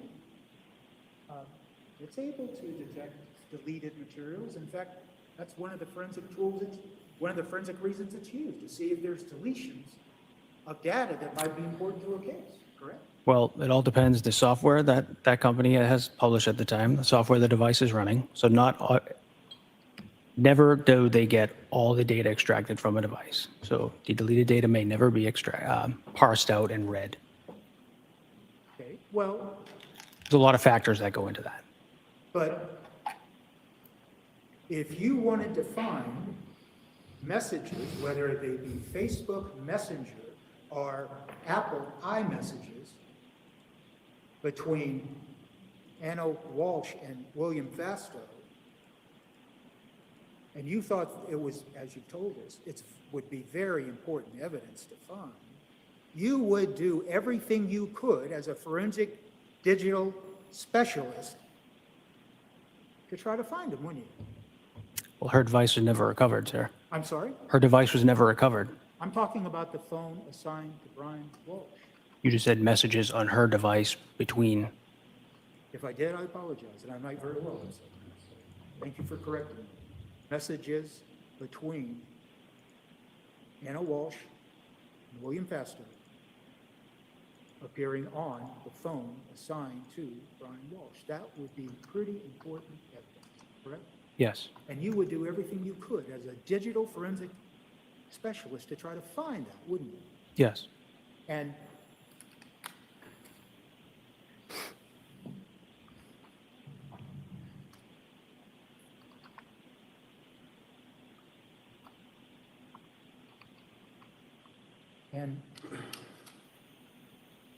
just a minute. You're done? Just a minute. I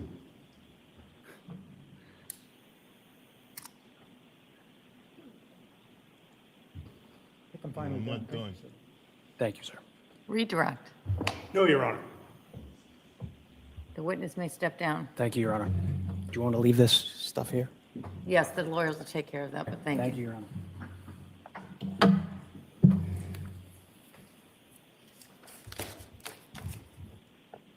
Wow, finally done. Finally. Almost may call it next. 3 days later, he's done, guys. 3 days later, he's done. Wow. Wow. Next witness. Commonwealth would call Heather Sullivan.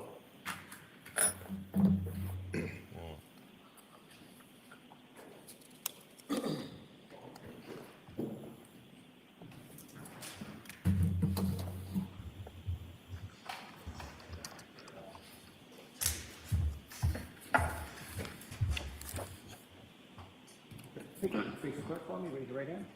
Do you solemnly swear or affirm testimony you'll give in the cause now in hearing will be the truth, the whole truth, and nothing but the truth, so help you God? Thank you. You can be seated. Watch this. Oh, man.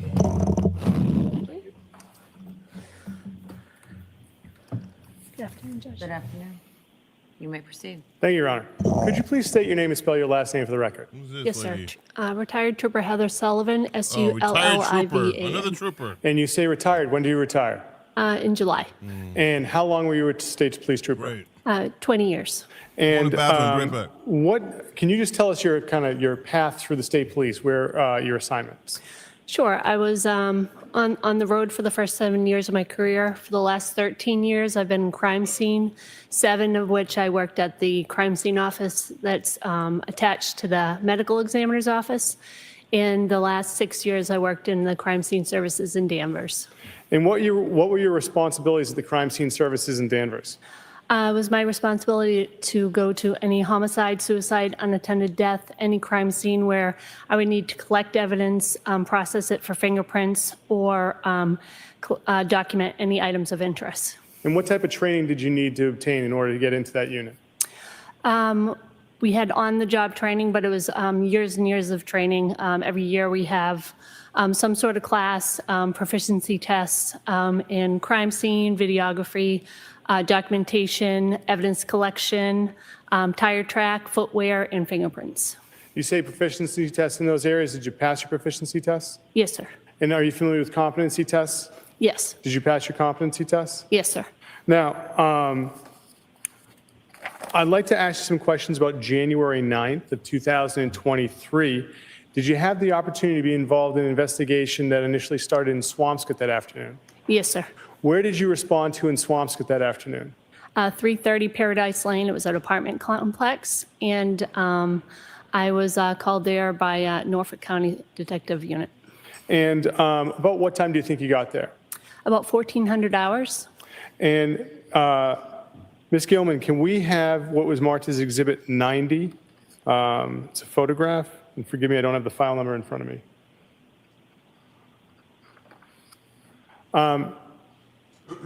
Do you see this photograph? Yes, sir. Do you recognize it? Yes, it's one of the 2 trash receptacles I was responsible for documenting. On Exhibit 90, it says HAS Hey, a are those your donation. initials? Hey. Yes, sir.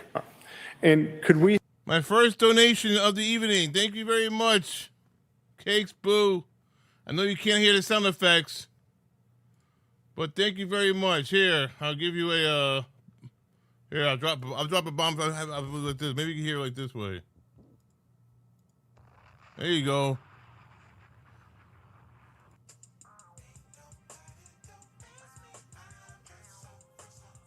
Let's all get zesty. Let's go. Let's get zesty, baby. Run that shit.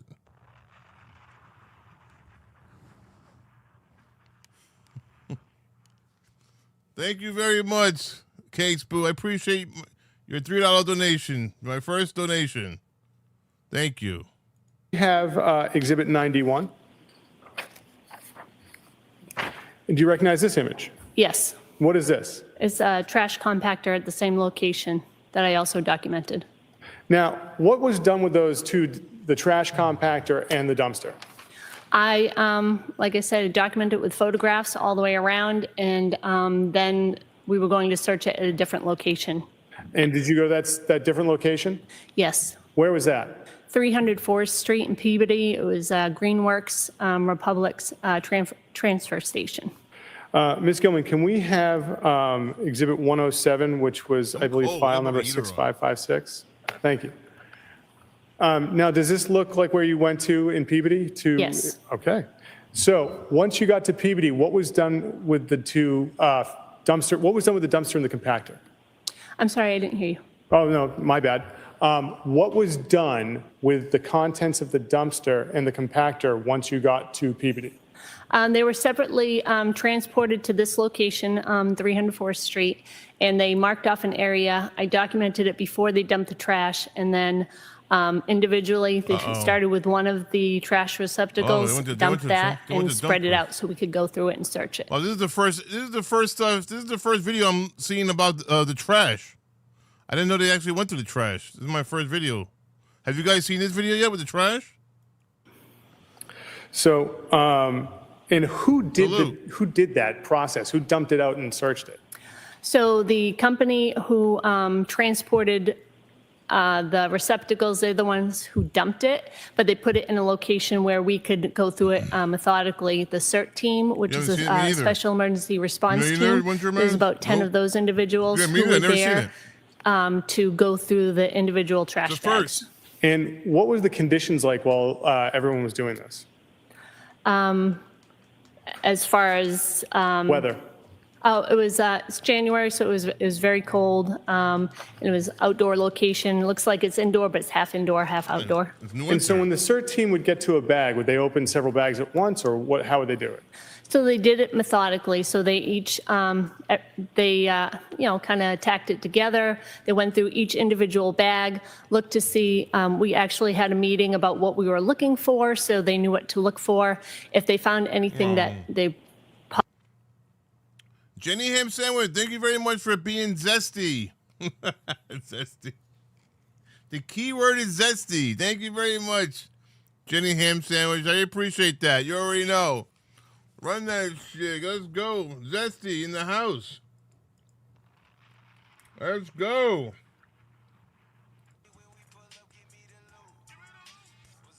Give me the loot, baby. Thank you very much, Jenny Ham Sandwich. I appreciate that. Thank you, girls. Thank you very much, ladies. last week that was of interest, they would flag me down. I would photograph it.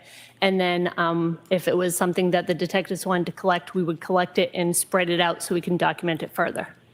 So could I, at this point in time, Ms. Gilman, could we have Exhibit 125?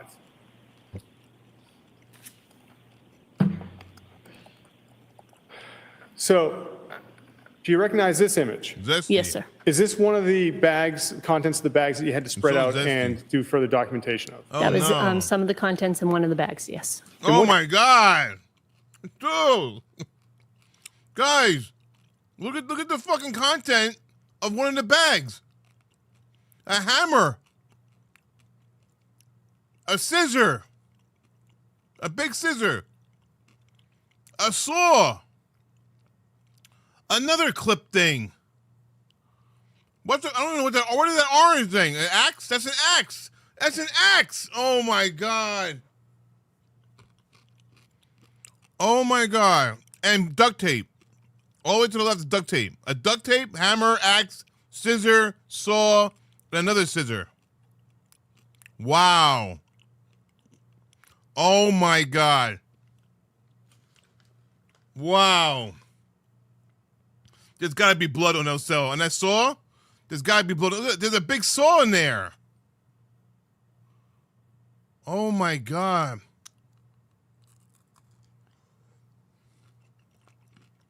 That guy is crazy and dangerous, you think? Only a douchebag? He's more than a douchebag. Holy shit. Wow. Bless you. Wow. What is the significance of the yellow placard?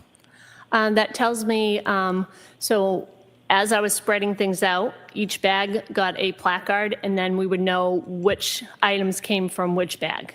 Now, when items were packaged up and brought back to the lab, did they all go to the same? Wow. Did they all go to the same person, or did different people enter them into the LIMS system? So I entered any evidence that we collected for crime scene services, which would be specifically for fingerprinting. I would collect that evidence, and then the detective unit collected anything we weren't actually processing for fingerprints or DNA, and then another person from the forensic scientists unit, Wow. also in the crime lab, they collected anything that they would be testing for DNA specifically, and only that. Okay. And so these items here, were they tested for fingerprints? They were collected by my lab and sent to the Boston lab because it was their, basically their area that the incident occurred. So they took that evidence and they fingerprinted it. Now, but you were able to enter these into the LIMS system, correct? I entered anything that I collected, documented it, collected it, tagged it, and put it in the LIMS system. All right. I may have a moment, Your Honor. Wow. Yes? Wow. Incredible. Wow. Wow.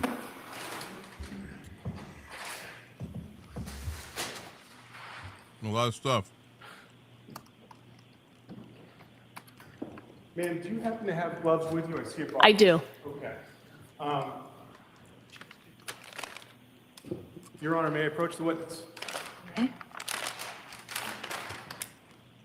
Wow.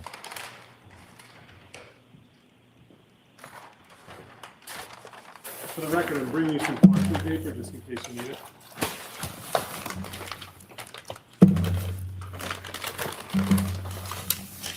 Sorry. Do you recognize this object? Yes. What is this? It's one of the bags of evidence that I had collected because I can see my handwriting on it. And what does it say on the exterior of the bag? Tin snips by placard 8, and I itemized it 7-9. The LIMS number is 23-00596 He's a douchebag, with my yes, he initials is. and the date that I collected Big it. douchebag. Could you put some gloves on and open that bag and make sure that the snips are inside?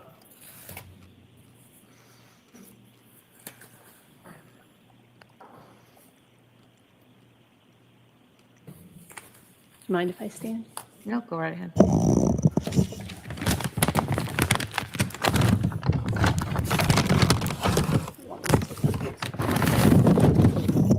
The snips you found at the scene that night? Yes. You can place them back in the bag. Your Honor, the Commonwealth would seek to have this marked. The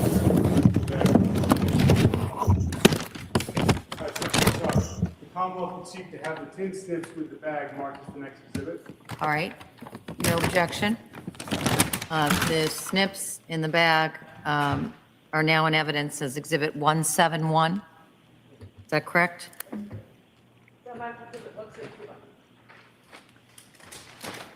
Unbelievable.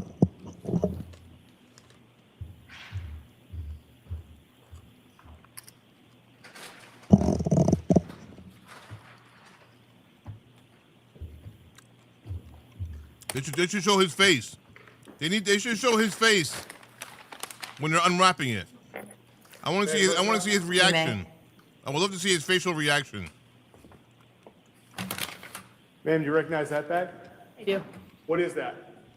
It's a brown paper bag, item 7-10, which I itemized in limbs, and it's a hacksaw, and it was by placard 8 as well. Could you open that bag and make sure the hacksaw is inside? If it is, could you please do It is. so? Without trying to make anything of a mess, but thank you. That's a saw. Thank you. Could you return it back? That's a saw. The Commonwealth would seek to have the hacksaw and the bag marked as the next exhibit, Your The Honor. hacksaw. No objection. It's marked and admitted into evidence as Exhibit 172, the hacksaw. 172, the hacksaw. With is there blood on it? I want to know if there's blood on it. I hope he asks if there's blood on it. Ask that question. Was there blood on the hacksaw? May I approach, Your Honor? Yes. Yeah, I know. I don't know why they're not showing his face. It should be Sir, showing his that's face. Yes, sir. Show his What is face. This is a brown paper bag with a hammer, Wait a item minute. 7-11. And if you could keep your voice up. Yes, I apologize. No, that's okay. I have you getting up and doing all that stuff, so that's my fault. Could you open the bag and make sure the hammer's inside? Yeah, show his face. I want to see his reaction. I want to see his reaction.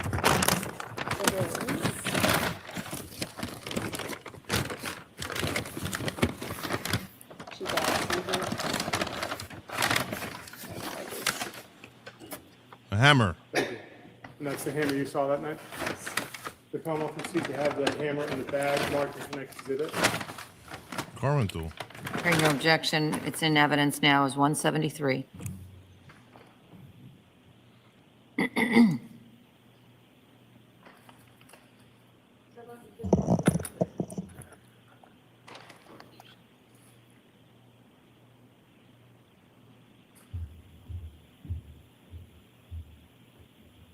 They're trying to show his face now, but there's no reaction to see.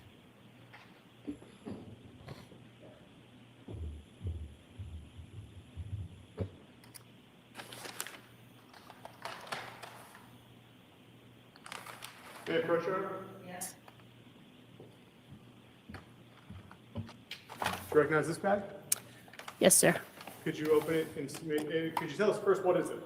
It's a bag with packing tape, item 7-12. Could you open it, look inside, and confirm that the pack tape is inside?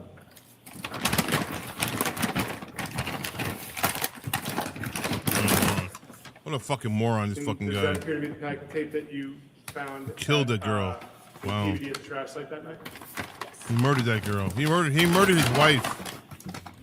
He murdered his wife. He murdered the mother of his kids. Have this bag with the He murdered the woman he's supposed to love. It is now, the packing tape is now in evidence as 174. On New Year's Eve. And killed her on New Year's. Killed her on New Year's Eve. Or whenever it was. Fucking day. Ridiculous. What a scumbag. I wonder what happened. How'd it go down? Like, what really happened? Ms. Gilman, could you take that down? Thank you. Your Honor, may I approach? You may.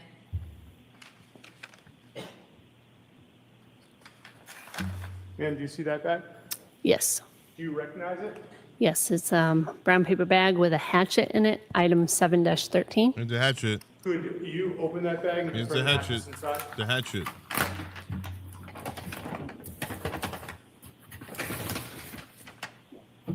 Could you please place the hatchet bag inside? Could you put the Car hatchet rental? back What inside? why car rental is? And that's the same hatchet that Why you car rental? saw that you retrieved from the trash station and PB that night? Yes. Commonwealth would seek to have the bag with the hatchet marked as the next exhibit. Any Your Honor. objection? No objection. The hatchet is in evidence as Exhibit 175.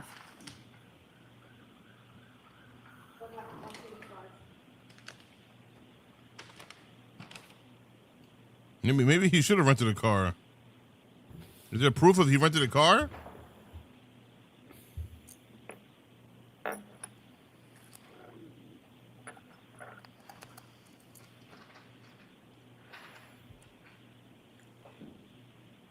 Crazy.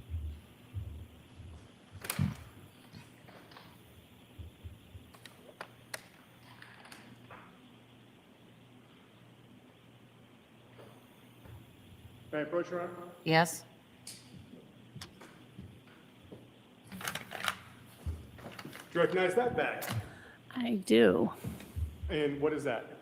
It's a bag. Actually, don't know what's in this. Craftsman shears. Craftsman shears. Yes. Could you open it and confirm the Craftsman shears are inside? Sure. Crazy. They were.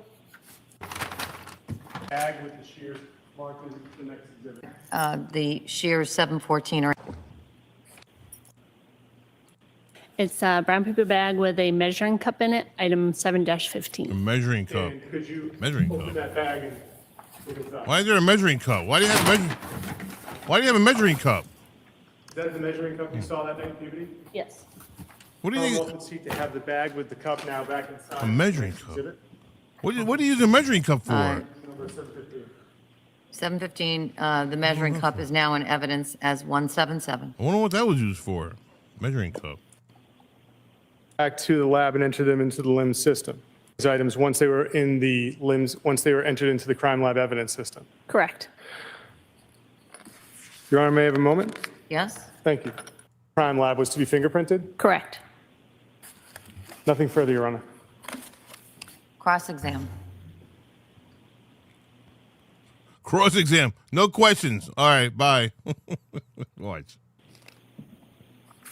One question. I have no question. No All right, questions. the witness may step down. Thank you very much. The cross examination have no questions. Oh my God. Thank you. What a horrible lawyer. Horrible lawyer. Oh my God. No questions. After all that. All right, next. Doctor who's in charge of examining the bodies of people who are deceased to determine their cause and manner of death. And how long have you been with the Office of the Chief Medical Examiner? I've been there 11 and a half years. And could you tell us your educational background? Sure. I have a 4-year bachelor degree from Stony Brook University in New York. I then did a 4-year MD at Columbia University College of Physicians and Surgeons. Well, maybe. I then did a 3-year anatomic pathology residency at New York Presbyterian Hospital and Stony Brook Hospital. And then I did a 1-year fellowship in forensic pathology at the office where I currently work.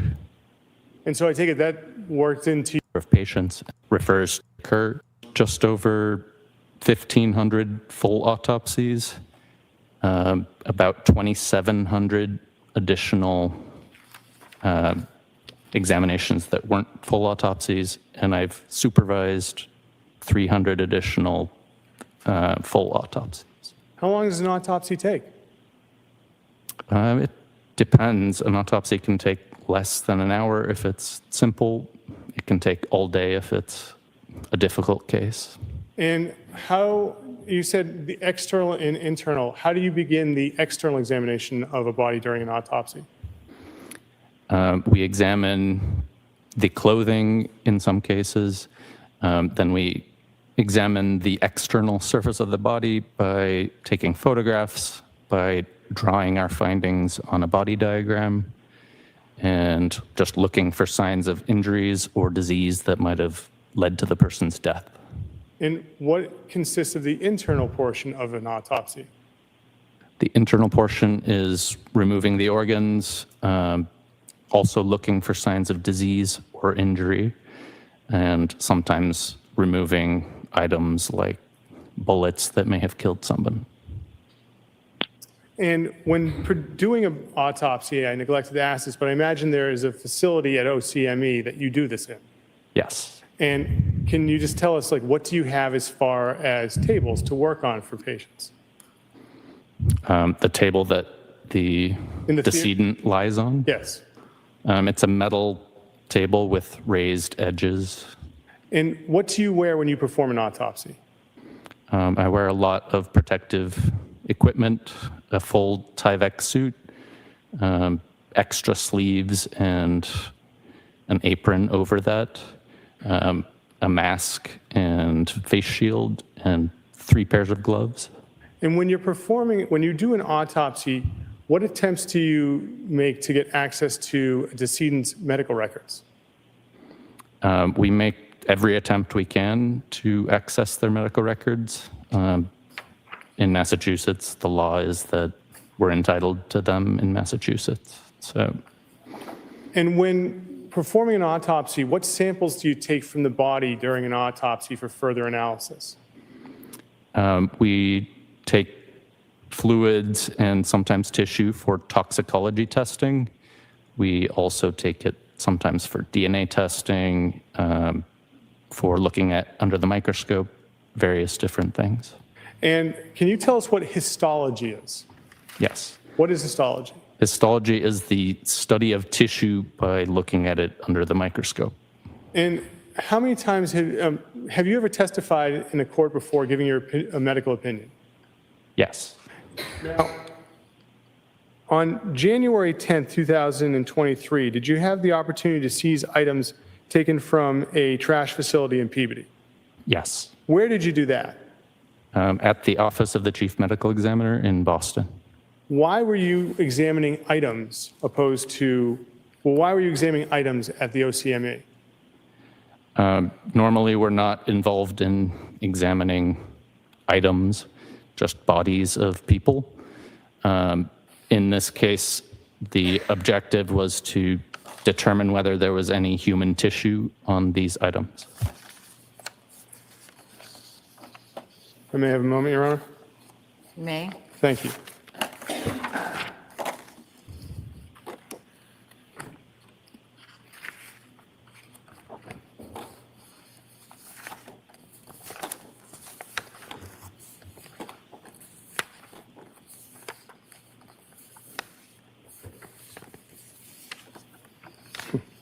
Okay.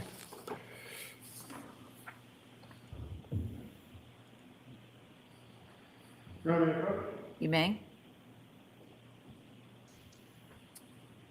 Doctor, you recognize this image? Yes. And what is this an image of? This is an image of several pieces of blue and white carpet that I examined. Commonwealth would seek to have this image marked as the next exhibit, Your Honor. Any objection? No objection. I see that? Yes, I apologize. Cosmic Shield, how you doing? Hello. Thank you for hanging out. Thank you for your being here. I will also put it in the record each month. Once. The pieces of debris that you can see just above the ruler were also present on some of the pieces of carpet.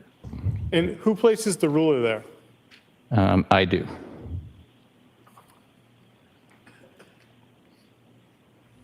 Ron, may I approach? You may. You're being irrational, Case Boo. Yes. Is that one of the pieces of carpet that you had the opportunity to examine? Yes. Your Honor, the Commonwealth would seek There are worse places, Case Boo. to enter into evidence PC 110. You're welcome, Comic Shield. 195, image of carpet. Any objection? That 110195 is now in evidence as 179, photo also of rug. And may the Commonwealth publish, Your Honor? You may. Ms. Gilman, do we have 110195? 11095. So, Doctor, is this one of the carpets that you had the opportunity to see that night or see that day when you were at OCME? Yes. And that ruler, did you place that there as well? Yes. And Doctor, do you have an idea of what the aggregate measurement of the carpets were together? No, I don't think I recorded that. Your Honor, may I approach? Yes? Doctor, do you recognize this image? Yes. Is this another one of the pieces of carpet you had the opportunity to examine that day? Yes. Your Honor, the Commonwealth would seek to enter in PC 110198, second image of carpet. No objection. The photo of the rug 110198 is now in evidence as Exhibit 180.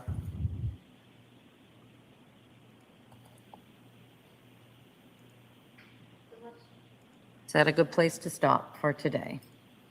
Yes, Your Honor. All right, I'll see counsel at the side of the bench. They're stopping for today. All right, they're stopping for today. We finished this one because the fucking guy's testimony is like an hour, 3 hours long. That stupid witness. Oh my God. I'm gonna go back to day 2, guys. I'm gonna jump back to day 2. I didn't do anything on day 2, guys. I did nothing on day 2.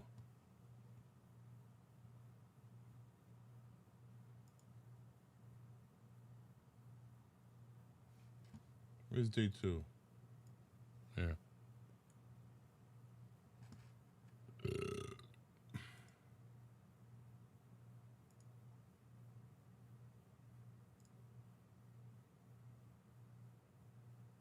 Day 3. I meant, no, day 3?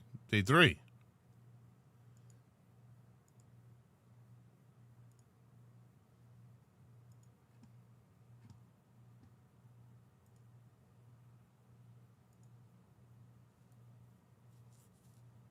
Day 3. Another hour. I'm going for one more hour. It's 4 a.m. right now. I'm going to do it until 5 a.m. Then I'm going to bed, all right? 5 a.m., one more hour, guys. I'll be back tomorrow. I'm going to try to come earlier tomorrow. So we can talk about other cases as well, not just this case tomorrow. Or just have some fun, whatever.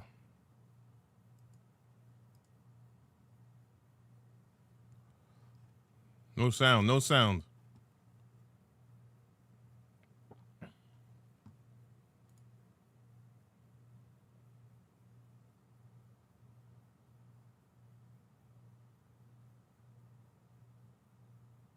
I can't even pronounce your name. You seen Dumber?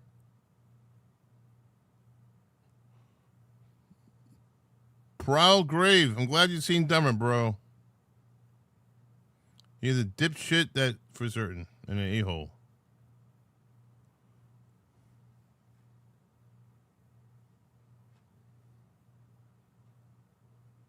This guy definitely a piece of shit.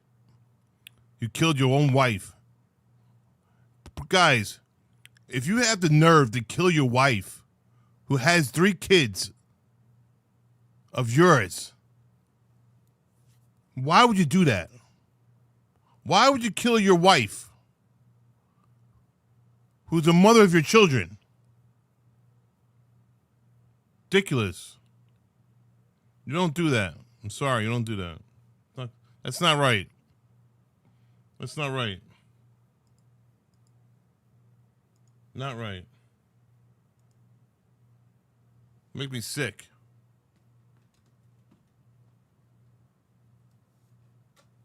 Makes me sick. Yeah, his wife was hot.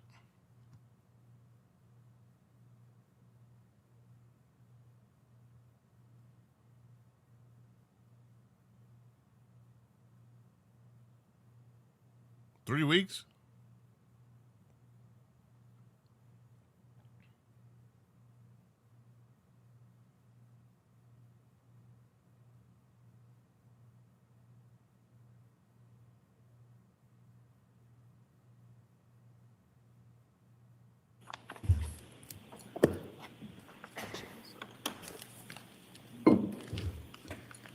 You see the question on session turn off the cell phone?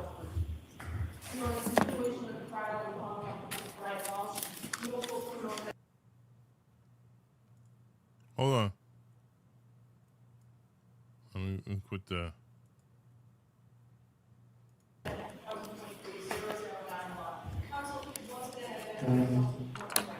Good morning, Your Honor. Greg Connor for the Commonwealth. Good morning. Good morning, Your Honor. Ann Yaz for the Commonwealth. Good morning, Your Honor. Tracy Cusick for the Commonwealth. Morning. Good morning, Your Honor. Good morning, everyone. Kelly Porges on behalf of Mr. Walsh. Good morning. Good morning, Your Honor. Larry Tipton for Mr. Wolf. Welcome to all of you. Just give me a minute. Sorry for the late start.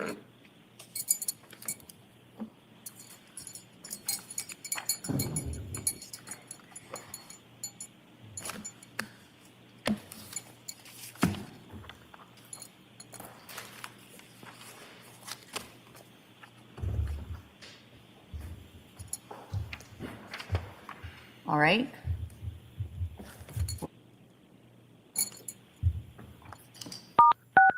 You are unmuted. Sorry, Your Honor. This is a screenshot that the government took from the video they initially wanted to introduce, specifically and solely just to show a particular carpet in the Walsh home. We agreed on a screenshot. However, this screenshot, frankly, is just as inflammatory as the video. There's certainly more ways to crop this photograph. We've also been more than willing to stipulate that the rug in question was originally in the Walsh home in that room. I don't think we need this particular picture in this case in front of the jury to serve the purpose they need it to serve. Okay. Your Honor, I would suggest it's not inflammatory. It simply is, what we've done is after you made a recommendation of doing a screenshot, we took the initial image of the video and put that on there. It clearly shows the rug, the victim. Is there any other part of the video, I don't remember because it's been a while since I've looked at it, that includes Anna without the child? No, I believe it's her with it. Because I remember that the child falls off. There are. He sits on her head. Are there other parts of the video that you can crop back so that you're showing just her in the rug and not one of the children? I will look, Your Honor. My memory is it doesn't work that way because the other two children are there and they're walking in and out of the frame. Okay, but there may be just a picture where it's just her and somebody's feet. Why don't you look at that and see? An alternate would be to,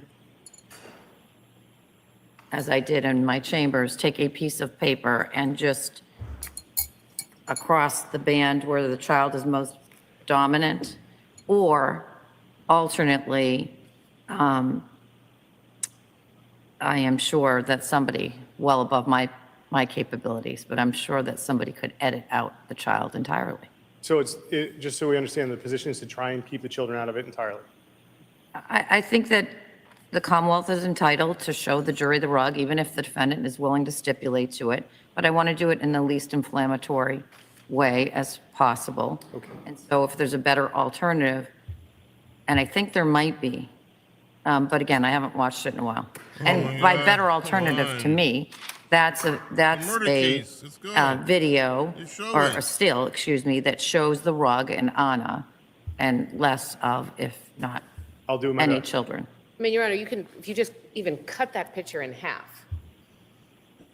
Well, you know, if you excise the child from the photo, it just looks like she's on her back doing like a yoga move or something. I don't know. I'll be honest, I don't love that either. And I don't, Well, I mean, there's a way just to, even if you crop it, it doesn't need to be a giant photograph, particularly, I understand they have a right to put on their case, but we're not going to cross-challenge or say this is not the rug. So all they really need to do is establish a photograph of the rug in the home. well, said this and I'll say it a couple of times. The Commonwealth has the burden. The Commonwealth, within the rules and within the bounds, gets to show their case, or present their case as they wish. And having this visual of her on the rug has an impact.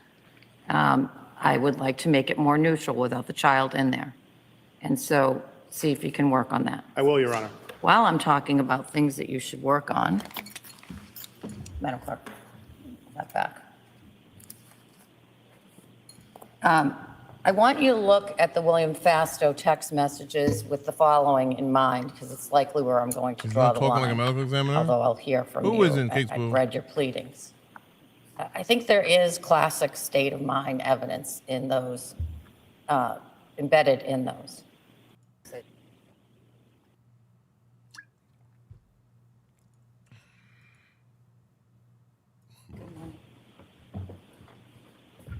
All right, let's move on. I got all day. Same record, so Who's this guy? Cop? Another cop? Another officer? Morning, sir. Good morning.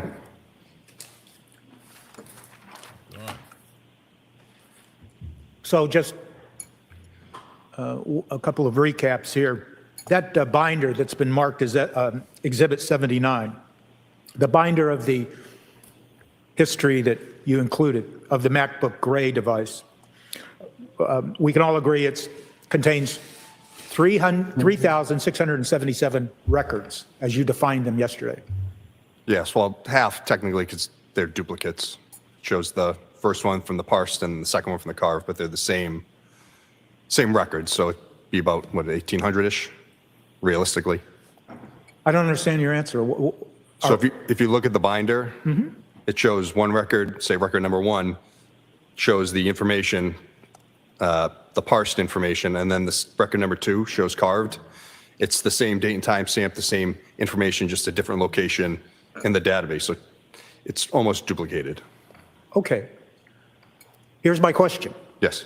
In the binder that's been marked Exhibit 79, you listed 3,677 records. Yes. And it totals 1,034 pages. I'll take your word. I don't have it in front of me, but yes. Do you have a copy of it? I don't up here with me now. Mustn't have gone far. We can find it.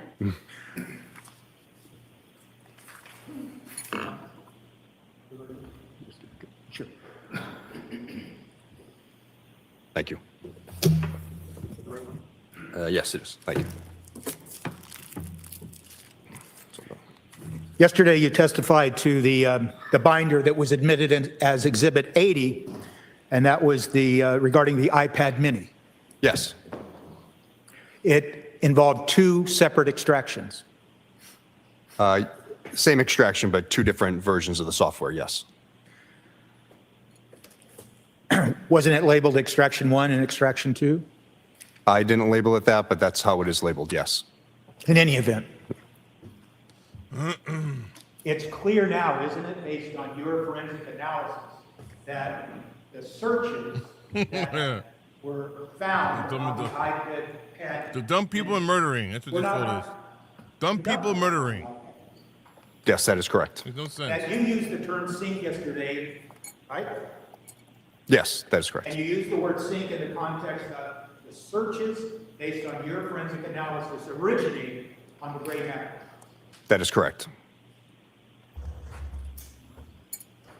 And when we say sink, and when you say sink, it means that, in part, that no one manipulated that iPad Mini with regards to all the searches that this jury's heard about. That's correct, yes.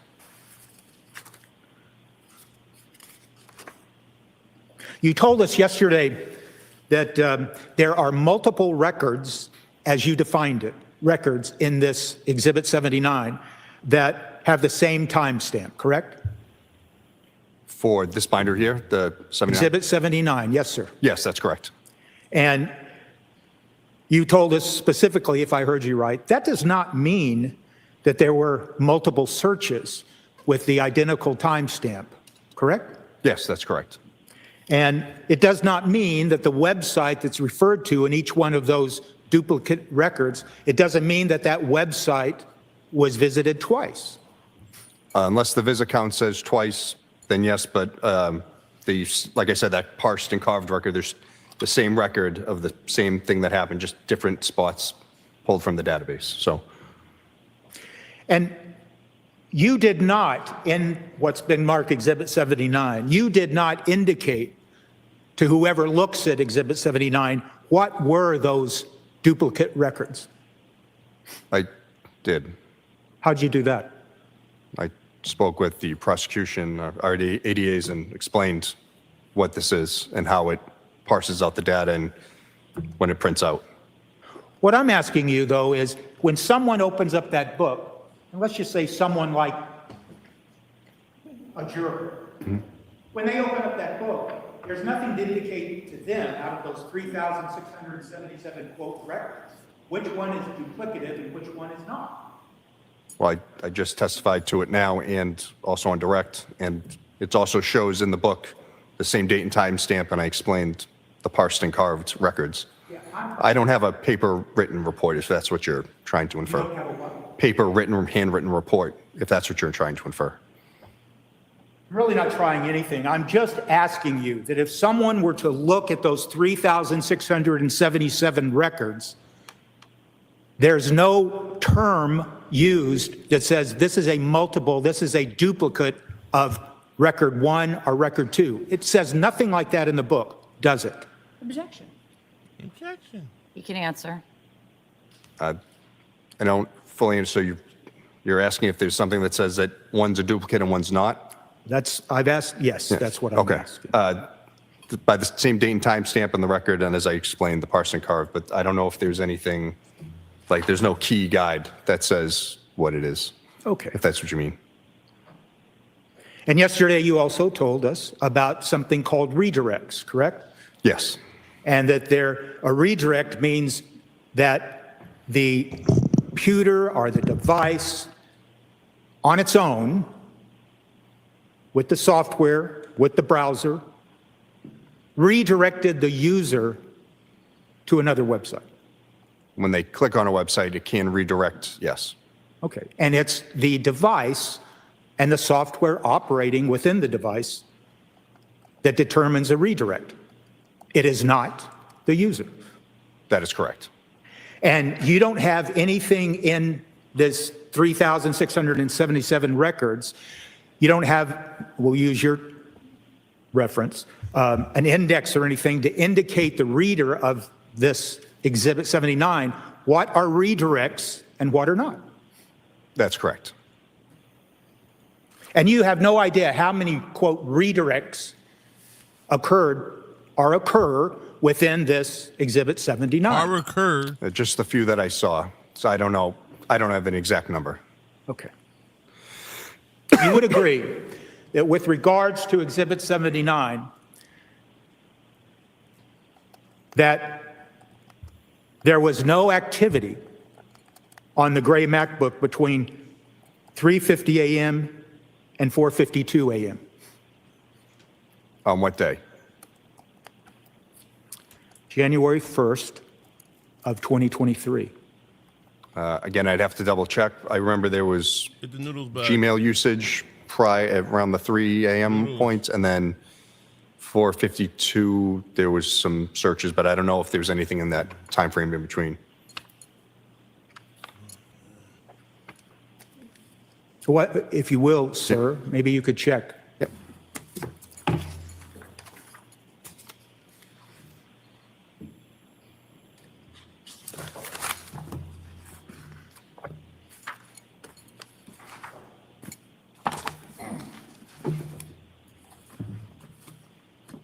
Counsel, can I see the side of the bench?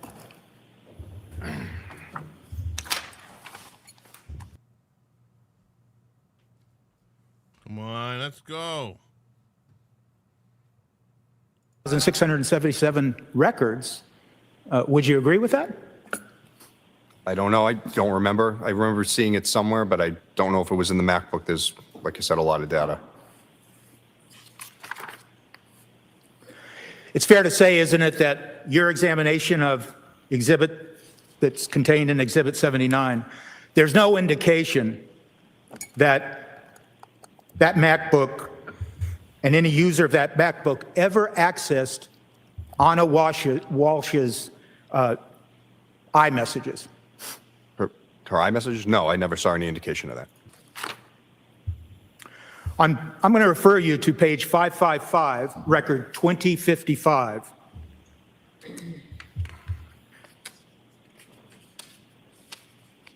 What record number you said? 2055? 2055. Okay, got it. And that search query is what is disposal of dead bodies? That's correct. There's no reference to murder in that query, correct? That's correct. And that query occurred at 6:36:18, correct? Yes, that's correct.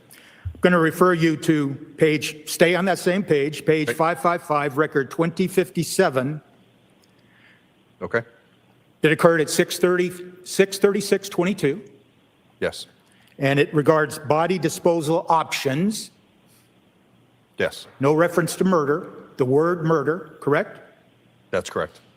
Turning to the next page, 556, record 2059. That occurred at 6:36:30, correct? Yes, that's correct. The search query involves cool ways to be buried, correct? That's correct. There's no reference to murder, correct? That's correct. Page 557, Correct. record number 2061, Okay. that occurred at 6:36:33, Yes. and it's a query of above-ground burial options, correct? That's correct. And there's no reference to murder. Yes, that's correct. Yesterday, you did testify to some search queries that did include the word murder, correct? That's correct.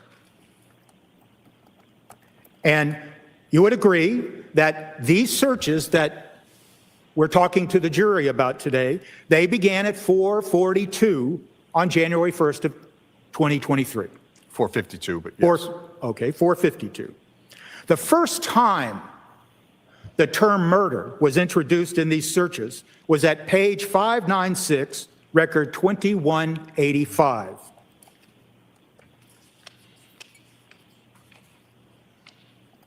That's correct, isn't it? I don't know. I haven't memorized all of these, as you can No, tell. but- I know you're looking. But what record number you said? Okay. Page 596, record 2185. Yes, I have that here. I And see that, it. okay, I'm Yeah. sorry, I cut you I off. was just going to say, I see it here. I don't know. I don't believe there's any other things with murder in the keyword search prior. I'm sorry? I don't know if there's any other words with keyword searches for Google with the word murder in it prior to this one. Again, like I said, I haven't memorized all of these records. It's quite a bit of them. Well, if I represented to you that the first time the word murder appears in these searches is at page 596, record 2185, would you agree with me? I see it here, so I can just take your word for it. Okay. And that occurred at 11:28:43 a.m. Yes, that's correct. So the first time the word murder appeared in all these records was approximately 6 hours after these searches began. Again, I'd have to take your word for it, but it seems that. And that search that we just talked about, the search at 596 record 2185, the one we just spoke about, that occurred right after a search at 595 record 2181, where the query is best way to dispose of body parts quietly. That's correct. And that occurred at 11:27:56 a.m., correct? Yes. So yesterday I asked you some questions about the use of additional terms to get a different search result. You remember those questions? Yes, sir. And that is one example in Exhibit 79, where first a query did not use the word murder, and then it did use the word murder to get different results, correct? I can't speak to the user's frame of mind when they're searching for something. I can just say yes or no to what the data shows. So those search terms have it, some don't. But I can't speak to why someone is searching what they're searching.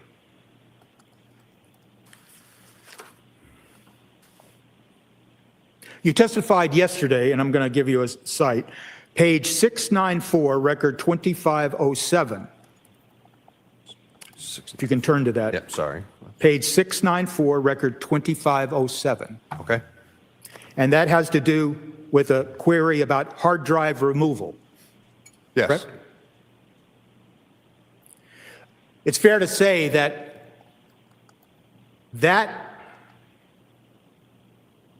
tell us when that search occurred. January 2nd, 2023 at 2:01:19 a.m. Now, you're aware of the fact that certain devices, all made by Apple, were first turned over voluntarily to the police on January 6th of 2023. No, that's not true. You would agree that certain devices were turned over to the police on January 6th of 2023. Yes, certain devices were. And when those devices were turned over, those devices were examined, correct? Yes, they were. And all the hard drives were. Case Boo, don't be so sad, Case Boo. There's not much I can do. It's a trial we're watching. It's a good case. It's a murder case where he killed his wife. So I don't know. I mean, I can't be funny all the time. I'm not a comedy guy. I cover news and murder cases. So there's not much. I can't be funny all the time. You know. I apologize. I wish I was more entertaining for you tonight, but we're watching a trial. It's a good trial too. So I don't know. I'm enjoying this type of material. I guess it's not for everyone. You know, I do my best to please everyone, but sometimes I can't do it. So I'm sorry. I wish I could do better, man.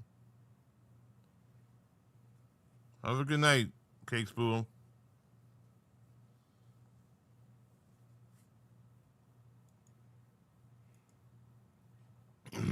Intact in all those devices. Well, yes, they were. And there was no evidence that any of the hard drives had been tampered with. Everybody's saying goodbye to you because you're saying you're leaving. That's why they're saying goodbye. Correct? Well, the products that we were Was given, there any evidence that the hard drives in any of those devices turned over on January 6th had been tampered with? they don't have standard hard drives that a PC has. They have different hard drive types. They're soldered onto the motherboards of these devices. So there was no evidence that anything had been tampered with. That's correct. Nobody wants you to leave, Case Boo. You said you're leaving. Correct for these. Everybody's just being, I guess, I don't know, supportive of when you want to leave. I don't know. But nobody wants you to leave. I certainly don't want you to leave. We're just watching a trial. There are going to be some good trials, and there are going to be some bad trials. You know, we can't make the trials up. You know. We'll see. I mean, I'm enjoying this trial. I kind of like it. I like it. I mean, it's not exciting and all that stuff. It's not that exciting, but you know, we're doing it day by day and getting information. I mean, yeah. I mean, what are you gonna do? Sorry. I wish I could entertain you more.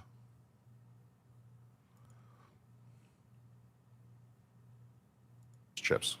And then you're aware of the fact that then on January 8th, strike that. Let me ask that again. Those devices that were turned over on January 6th were returned to Mr. Walshe on January 7th. Yes, that's correct. And then those same devices that were first turned over on January 6th, your examination of the MacBook, device 3, and in all of those records in Exhibit 79, there's no indication that any data had been deleted. I'm going to go to the next witness. Let's see if the next witness is more entertaining. Good morning, sir. Let's see who this is. Could you state your name and spell your last name for the record? Yes, my name is William Foley, Foley. And where do you work, sir? I work for U.S. Customs and Border Protection. What does the U.S. Customs and Border Protection do? The U.S. Customs and Border Protection inspects arriving merchandise, cargo, and travelers traveling into and out of the United States. And how long have you been with U.S. Customs and Border Protection? With U.S. Customs and Border Protection for 13 years. And what are your responsibilities there? My responsibilities are mainly to inspect documents of individuals that are traveling into and out of the United States. Are you familiar, as a result, with a system known as TECS, T-E-C-S? Yes. Can you tell us what that is? Sure. So TECS is a law enforcement tool that basically stores arriving and departing records for individuals that are traveling into and out of the United States.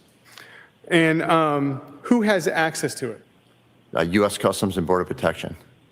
And how are entries in text generated? They're mainly inputted by the airlines when passengers travel internationally on aircraft. Now, are you familiar with another system called APIS? Yes. Can you tell us what that is? Yes, so APIS stands for Advanced Passenger Information System. It's a system used by the airlines to transmit travel data of passengers traveling into and out of the United States. And what interaction does that have with text?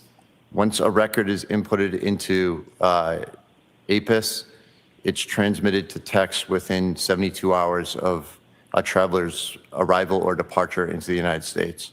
And what would someone who's traveling in or out of the United States need to give in order to have their information go into APIS? A passport. And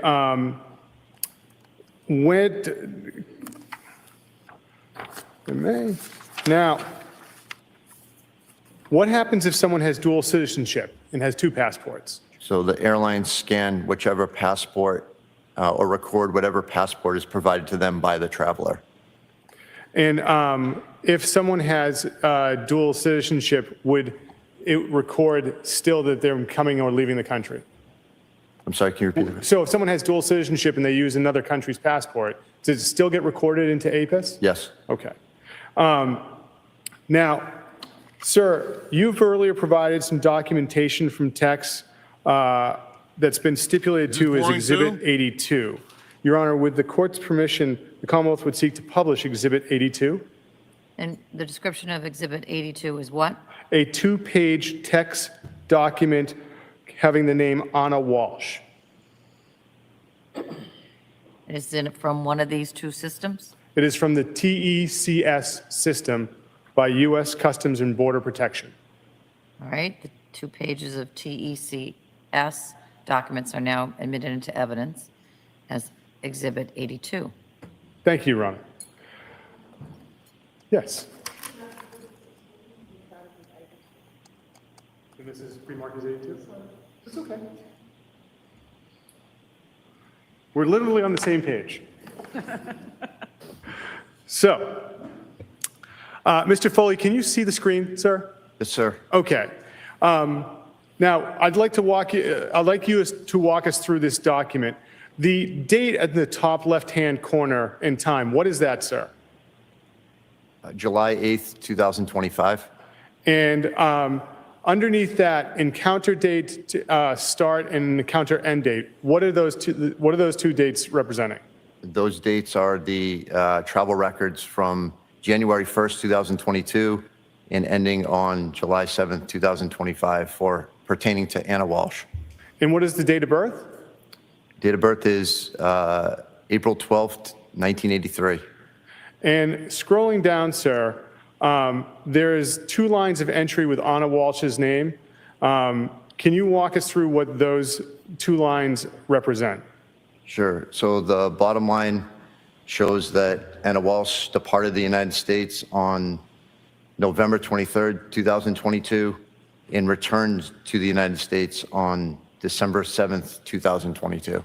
So on that bottom line, after November 23rd, 2022, there is a UA under carrier code. What's that mean, sir? That stands for United Airlines. And what does the O in the next column mean, sir? That stands for outbound. And now, sir, it says on board. What is the significance of that? That shows that the airline confirmed that she was on board the aircraft. Now, on the top row of data, right above that, what does LH mean under carrier code? That stands for Lufthansa Airlines. And what does the I mean, sir? Inbound. Right, next. Fast forward. That guy was boring. Right this way, sir. I'm going next.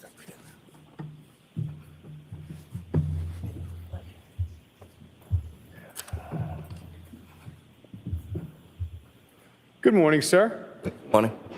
Sir, could you state your name and spell your last name for the record? Patrick Reardon, Reardon.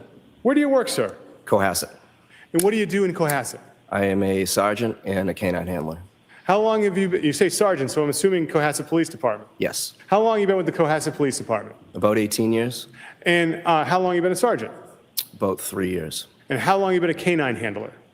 About 15 years. And in January of 2023, what was your canine's name? Einstein.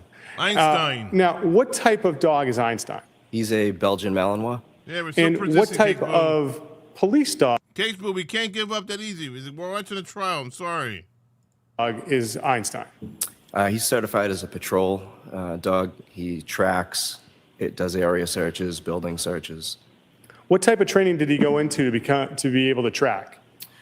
So initially, he takes myself and him go through a 16-week training with the local sheriff's office, and from there we do a twice-a-month training.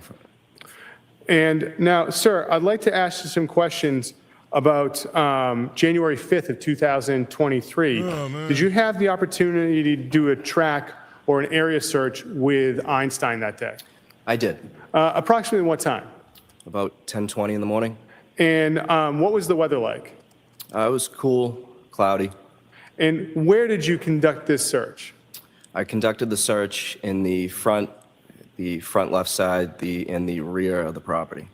And when you say the property, is that 516 Chief Justice Cushing Highway? Yes. Now, sir, what type of search was this? This was considered an area search. And what would you call it? Can you tell us what an area search means? An area search basically means it's not a track, so we don't have a definitive area of where the person would have started. So an area search would just be using the dog to try and pick up a scent of human odor in the area. Now, Your Honor, if I may, we've stipulated to a series of photographs from exhibits 83 to 89. And if I could publish the first of those, exhibit 83. You may? Thank you. May. Ms. Gilman? May. Sergeant, can you see the image on the screen? I can. Is that the general area of the home that you had the opportunity to do your area search of? It is. And if we may have exhibit 84. Now, Sergeant, do you see this image, exhibit 84? Yes. Is the home in exhibit 84? Yes. Now, sir, can you just tell us generally how far the home is set back from Route 3A? It's about 100 yards. And just generally looking at exhibit 84, can you tell us again where you did your search? So as you look at the home, I started the area search in the front left between the home and 3A on the left-hand side and worked my way back through the area where you can see Peppermint Brook. Now, if we may have exhibit 85. Sir, what part of the home is this? That's the front. And did you have the opportunity to walk this area with Einstein? To the left of the driveway, yes. And if we could have exhibit 86. Do you recognize this area, sir? Yes. And that was also an area you got to walk with Einstein? Yes. All right. And Ms. Gilman, could we have, just a little bit out of order, exhibit 39 from the other day? Do you recognize this area, sir? Yes. What is this of the house? This is the backyard of the home. What animals were in the backyard of the home when you were doing your search with Einstein? There was a large German Shepherd in the fenced-in area. And how is it behaving? It was barking consistently at us. And what was Einstein doing during this? He was fine. He's not dog aggressive, so he continued to work. And so is that what that other dog would be considered, dog aggressive? Yes. And could we have exhibit 87?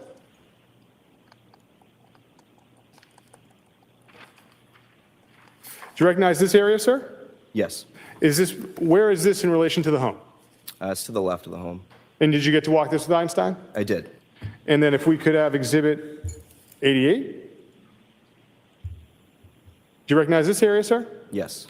And where was this? Similar area to the left of the home, towards the back. And then the final image I want to show you is Exhibit 89. And where is this in relation to the home? That's in the backyard as well, the gravel path that leads up to the back. And now, sir, what, if anything, did you find? We didn't find anything. And how long did you do that area search with Einstein? It was approximately 25, 30 minutes. And did you go inside the fence where the dog was? No, I did not. Why not? Because the dog was there and it wouldn't have worked out. All right. Nothing further, Your Honor. Ross, No questions. the witness may step down. Thank you. Another shitty witness.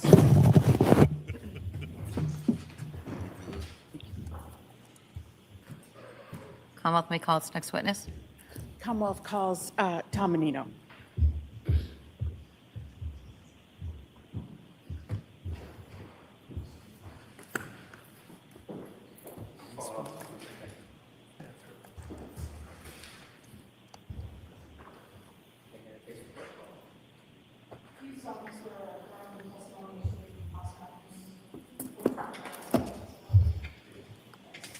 Right this way.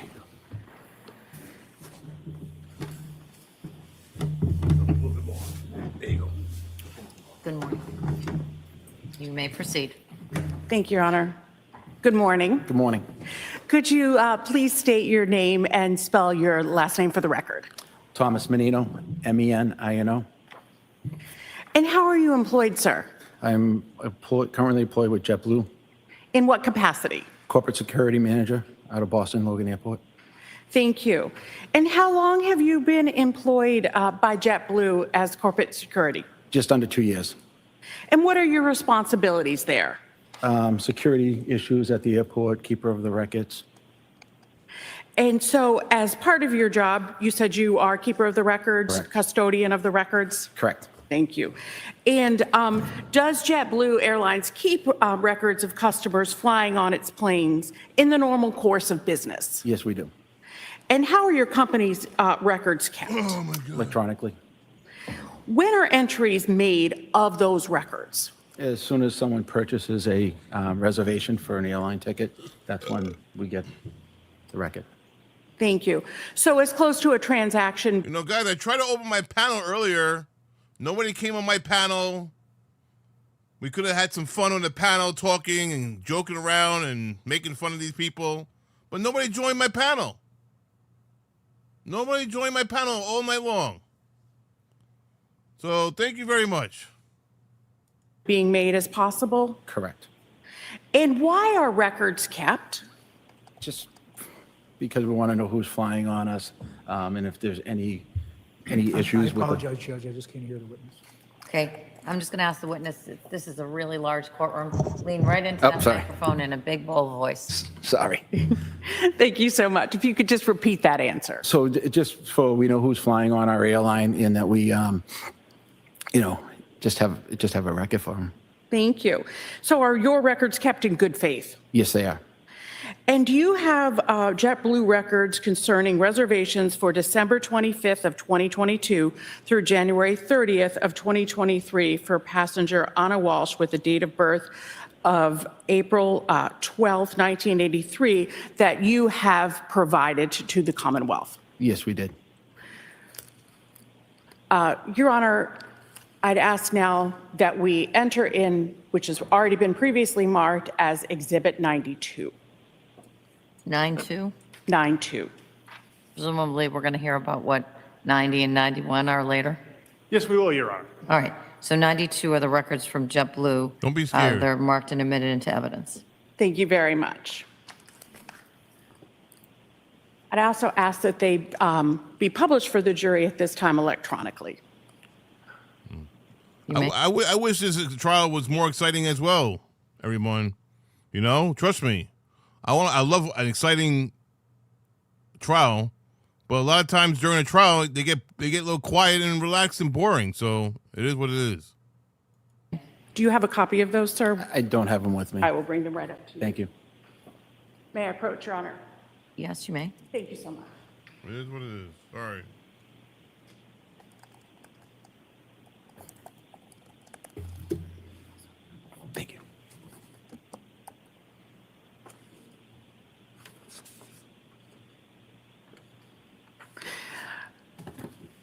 Thank you. Mr. Menino, are you familiar with those records? That's why I'm Thank drinking you very beer much. now. Looking at the reservation Salud. on 12/25/22, could you go to that page, Ms. Gilman? Thank you. Drinking beer, Cakes Boo. Okay. Where was there a reservation from? This reservation was from DCA, which is Reagan National Airport, to Boston. So, and the code for Boston? BOS. Thank What are you. you talking about, And what Cakes Boo? time was that reservation for? Concrete It under the was for fence? 6:30 What? p.m. And A can you 12-foot fence? tell Why do you need a 12-foot fence? if Ms. Walsh took that flight? Me No, drive that to flight drink? was refunded.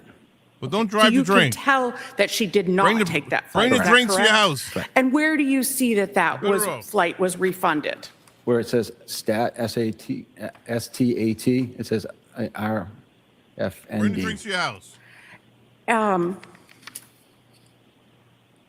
what happened to that flight? Do you know? Did that flight go that day? That flight went, but that was refunded ticket. Okay. And when was that flight purchased? Looks like it was issued on December 20th of 2022. Going to the next record on 12/27.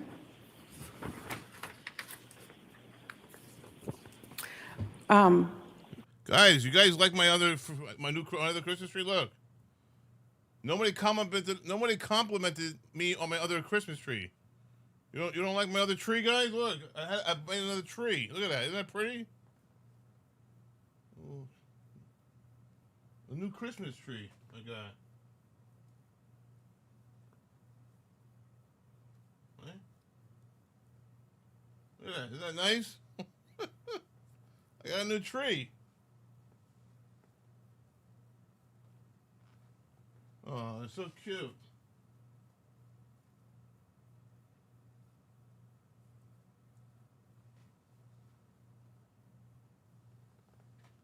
What do you guys think? It was nice? I said the tree looks nice, or maybe I just thought it. You did? Jenny, you said that? I didn't see that. Sorry.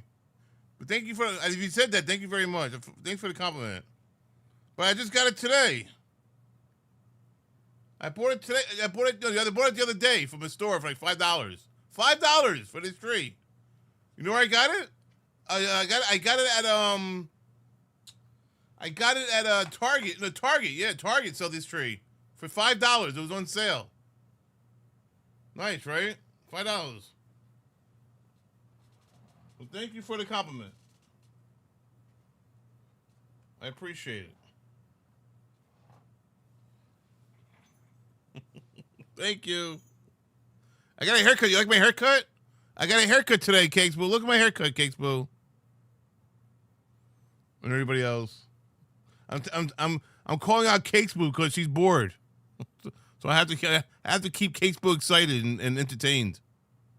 But you like my haircut? I got a new haircut.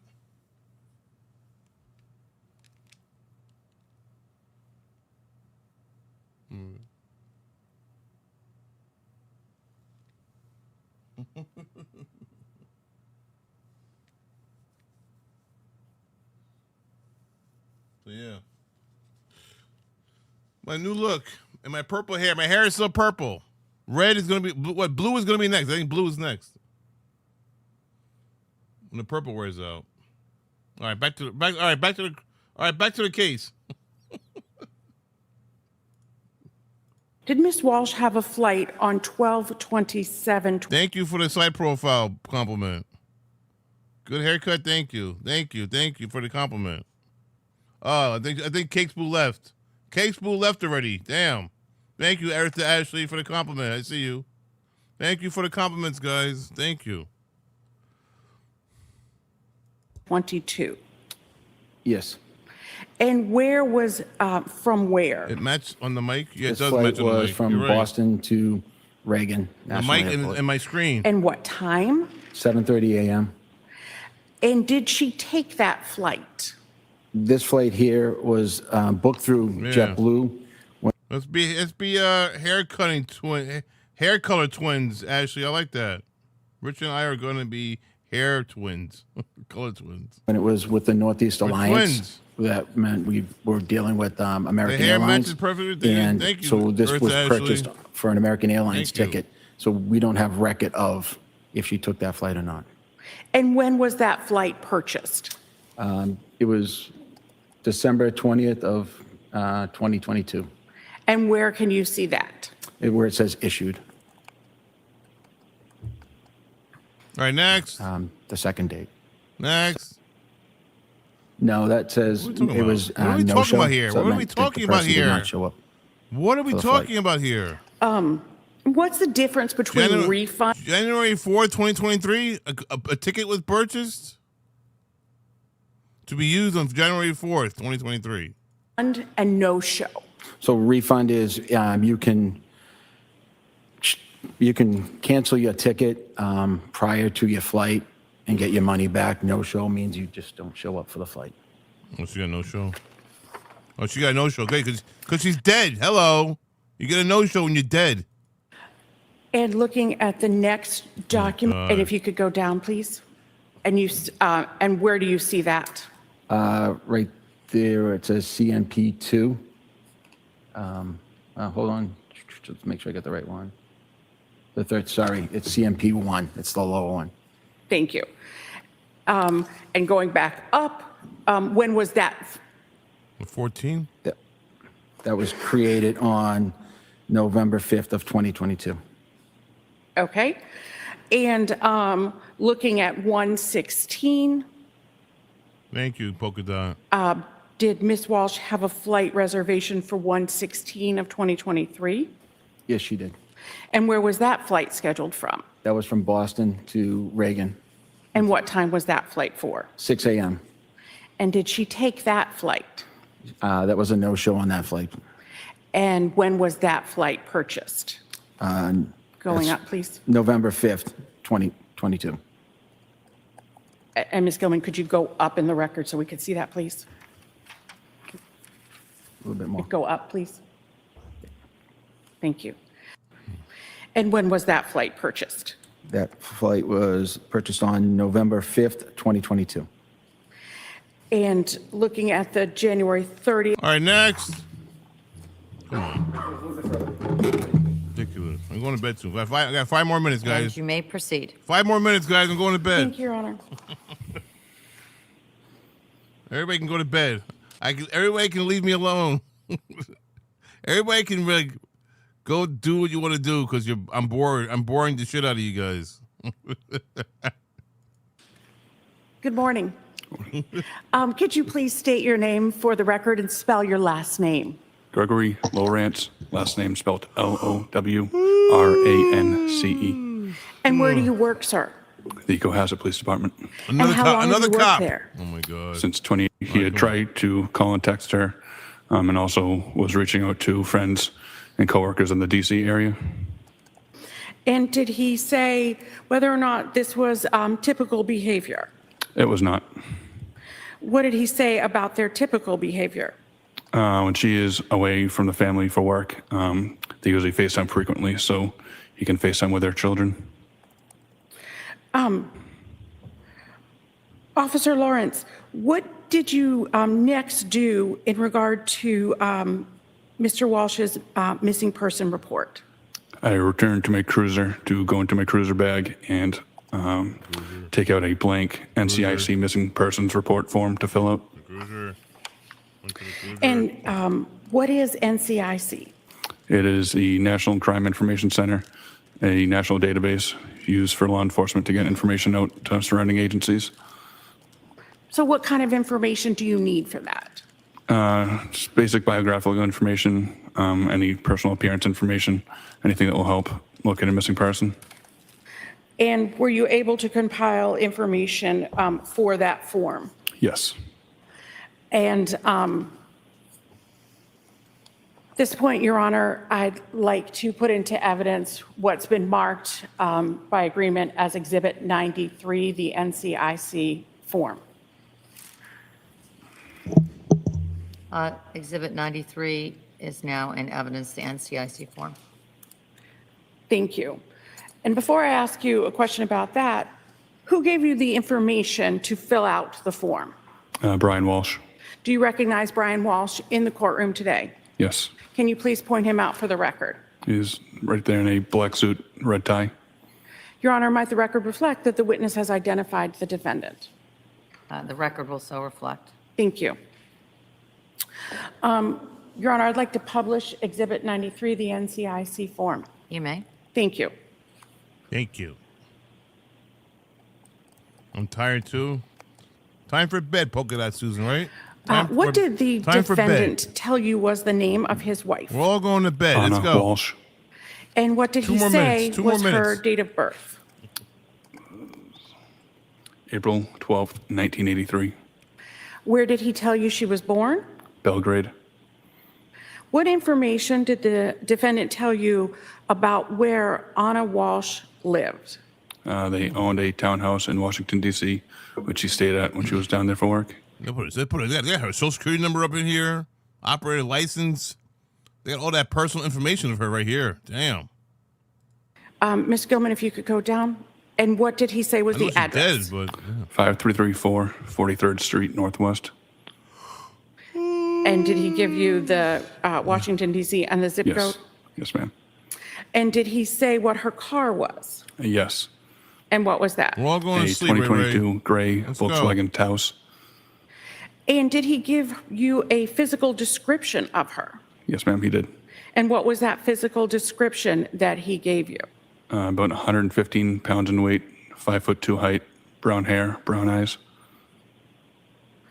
And did he provide you any information about her phone? Yes, he Case supplied me Boo, with let's go her to bed. cell Case phone Boo, number. you ready? And well, why is the cell phone number important for you? Then we can conduct a ping of the cell phone to determine its last known location. And what number did the defendant give you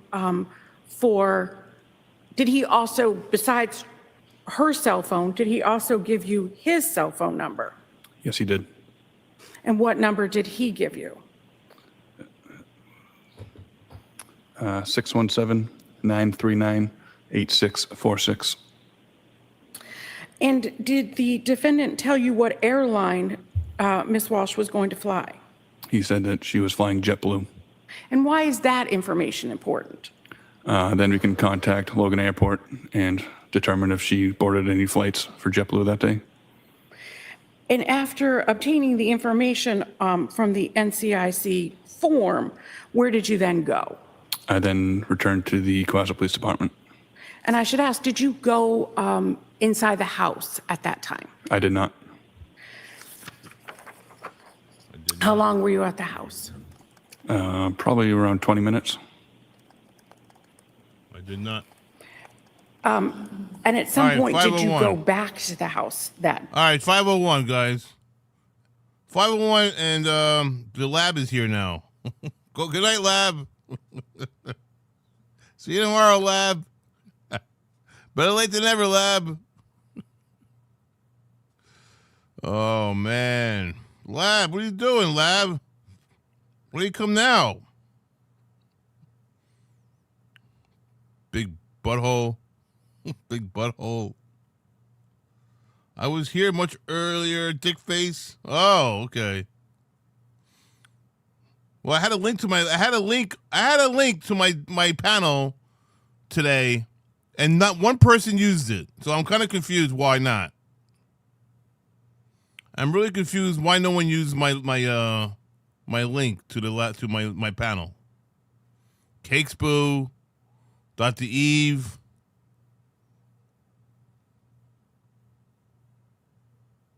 Who else? Doc Bones. Brian. Who else? Did I say Doc Bones?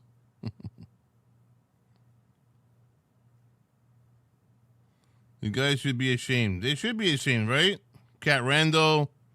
Well, I heard Cat Randall was sick, so I don't know. I heard Cat Randall was in the hospital. He was sick, so I'll give him a pass on it.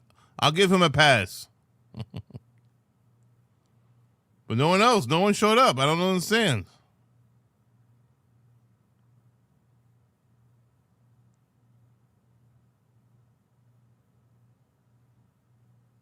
Ray Ray didn't show up. Ray Ray, how come you don't come on my panel no more, Ray Ray? You be there tomorrow night? All right, Lab, I'll see you tomorrow night. Jenny Ham Sandwich, come on my panel tomorrow, Jenny. And yeah, I think the car rental gets a press. Yeah, car rental. I like that. Car rental. I got a pimple on my nose. I think I have a pimple on my nose.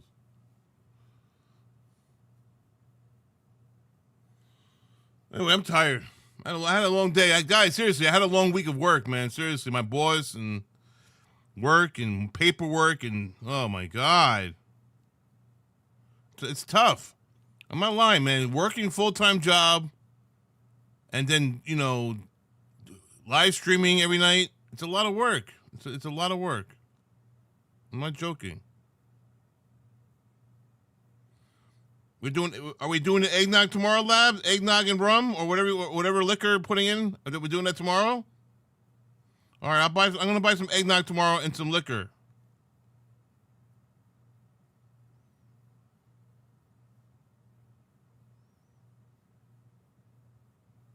Don't squeeze the pimple.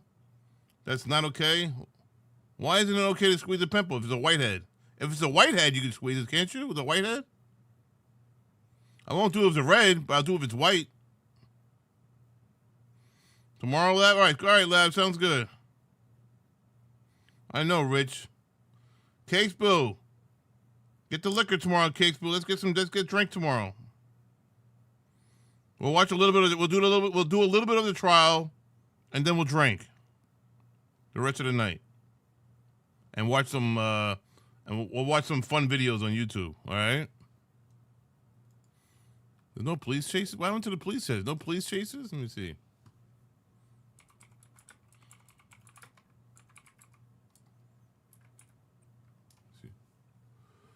Police chase 2 days ago. No, the last one was 2 days ago.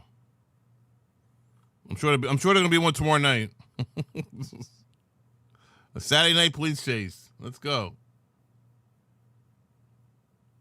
Get some sleep, Rich. You did a great job on the stream. Thank you very much, Ray Ray. All right, everyone. Good night, everyone. I'll see you guys tomorrow. Thank you, Stock Bones. The Lab, see you, man. Cake Blue, Polka Dot, Maltese, Ray Ray, Jenny, Wild Dog. Anybody else? I'll see you guys tomorrow night. I'm really sleepy. I need to get some sleep, man. Hope you guys enjoy my new tree, my little mini tree. My real Christmas tree in the back over there. And my friend this guy. What's his name? Isn't this guy cute? Isn't that cute? Look. Oh, you got a heart. No music though. Right? No music? What? I don't know what I'm saying.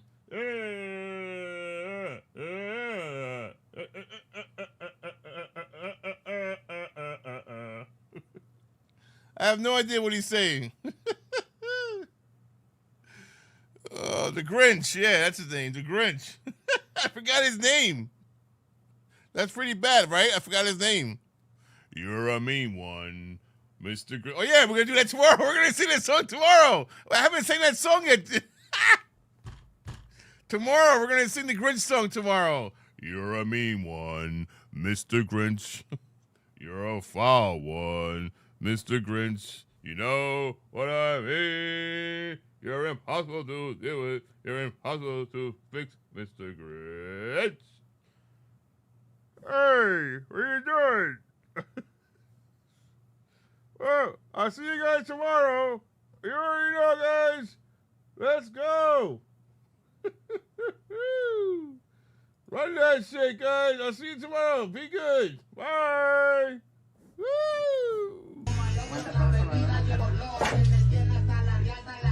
Estos cachetotes, vale.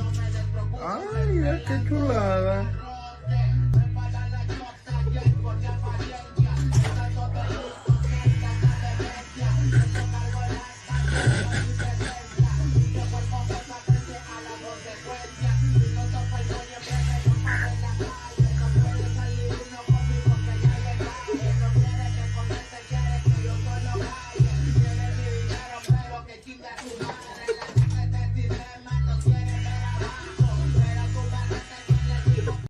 So, Brian? Let me have you, Brian!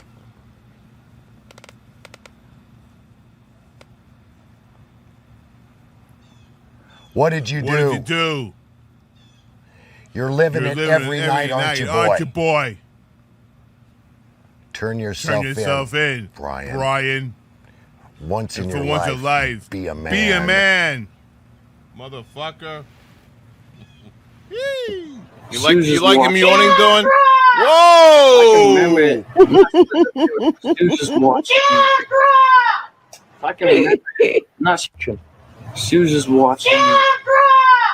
Remember it? No, she wasn't doing that. I was just saying she was talking about that. Got it. But she was mainly watching. Let's go. Good night, everyone. Run that shit. Love you all. Thank you. She was young. She was beautiful. She was chasing her dreams. She was excited. She was hopeful. Love you all. Thank you. She was in love. She was young. She wanted a partner. She wanted support. She wanted to be cherished. She trusted him. She was anxious. She was overwhelmed. She took responsibility. She was scared. She was manipulated. She was abused. She didn't deserve this ending. She didn't deserve the abuse. I will say her name. I will share her story. I will spread awareness. And I will use my voice because hers was silenced. Her life was stolen, but her legacy will live.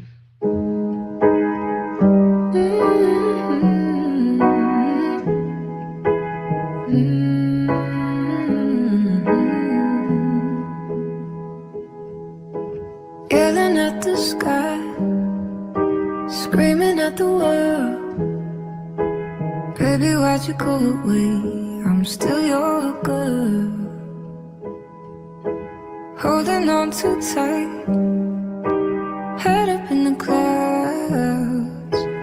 Heaven only knows where you are now. How do I love again?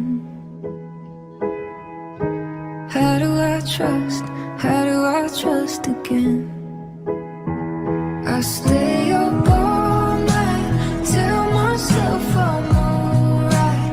Baby, you're just harder to see than most. I put the record on, wait till I hear our song. Every night I'm dancing with your ghost. Every night I'm dancing with your ghost. Never got the chance to say your last goodbye. I gotta move on, but it hurts to try. How do I love again? How do I trust again? I stay up all night, tell myself I'm alright. Baby, you're just harder to see than most. I put the record on, wait till I hear our song. Every night I'm dancing with your ghost. Every night I'm dancing with your ghost. How do I love again?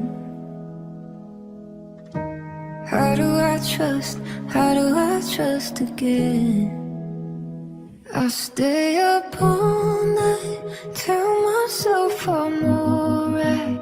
Baby, you're just harder to see than most. I put the record on, wait till I hear our song. Every night I'm dancing with your ghost. Every night I'm dancing with your ghost. Every night I'm dancing with your ghost. Her blonde hair fell around her like a halo. She was an upstate New York angel without wings. Her smile shone brighter than a morning sunrise. Her laughter put the songbird's voice to shame. When you see a butterfly over a weeping willow tree, over a rainbow or a wildflower on a grassy mountain peak, she's home with Mother Nature, yes she is. In the heaven on this earth, that's where she lives. That's where she lives, that's where she lives. That's where she lives. That's where she lives. Guys, for me, it's how nice you are for me. Oh my gosh, it's how much you make me laugh. It's how hard you always laugh for me. Okay, wait, go. It's you're my friend.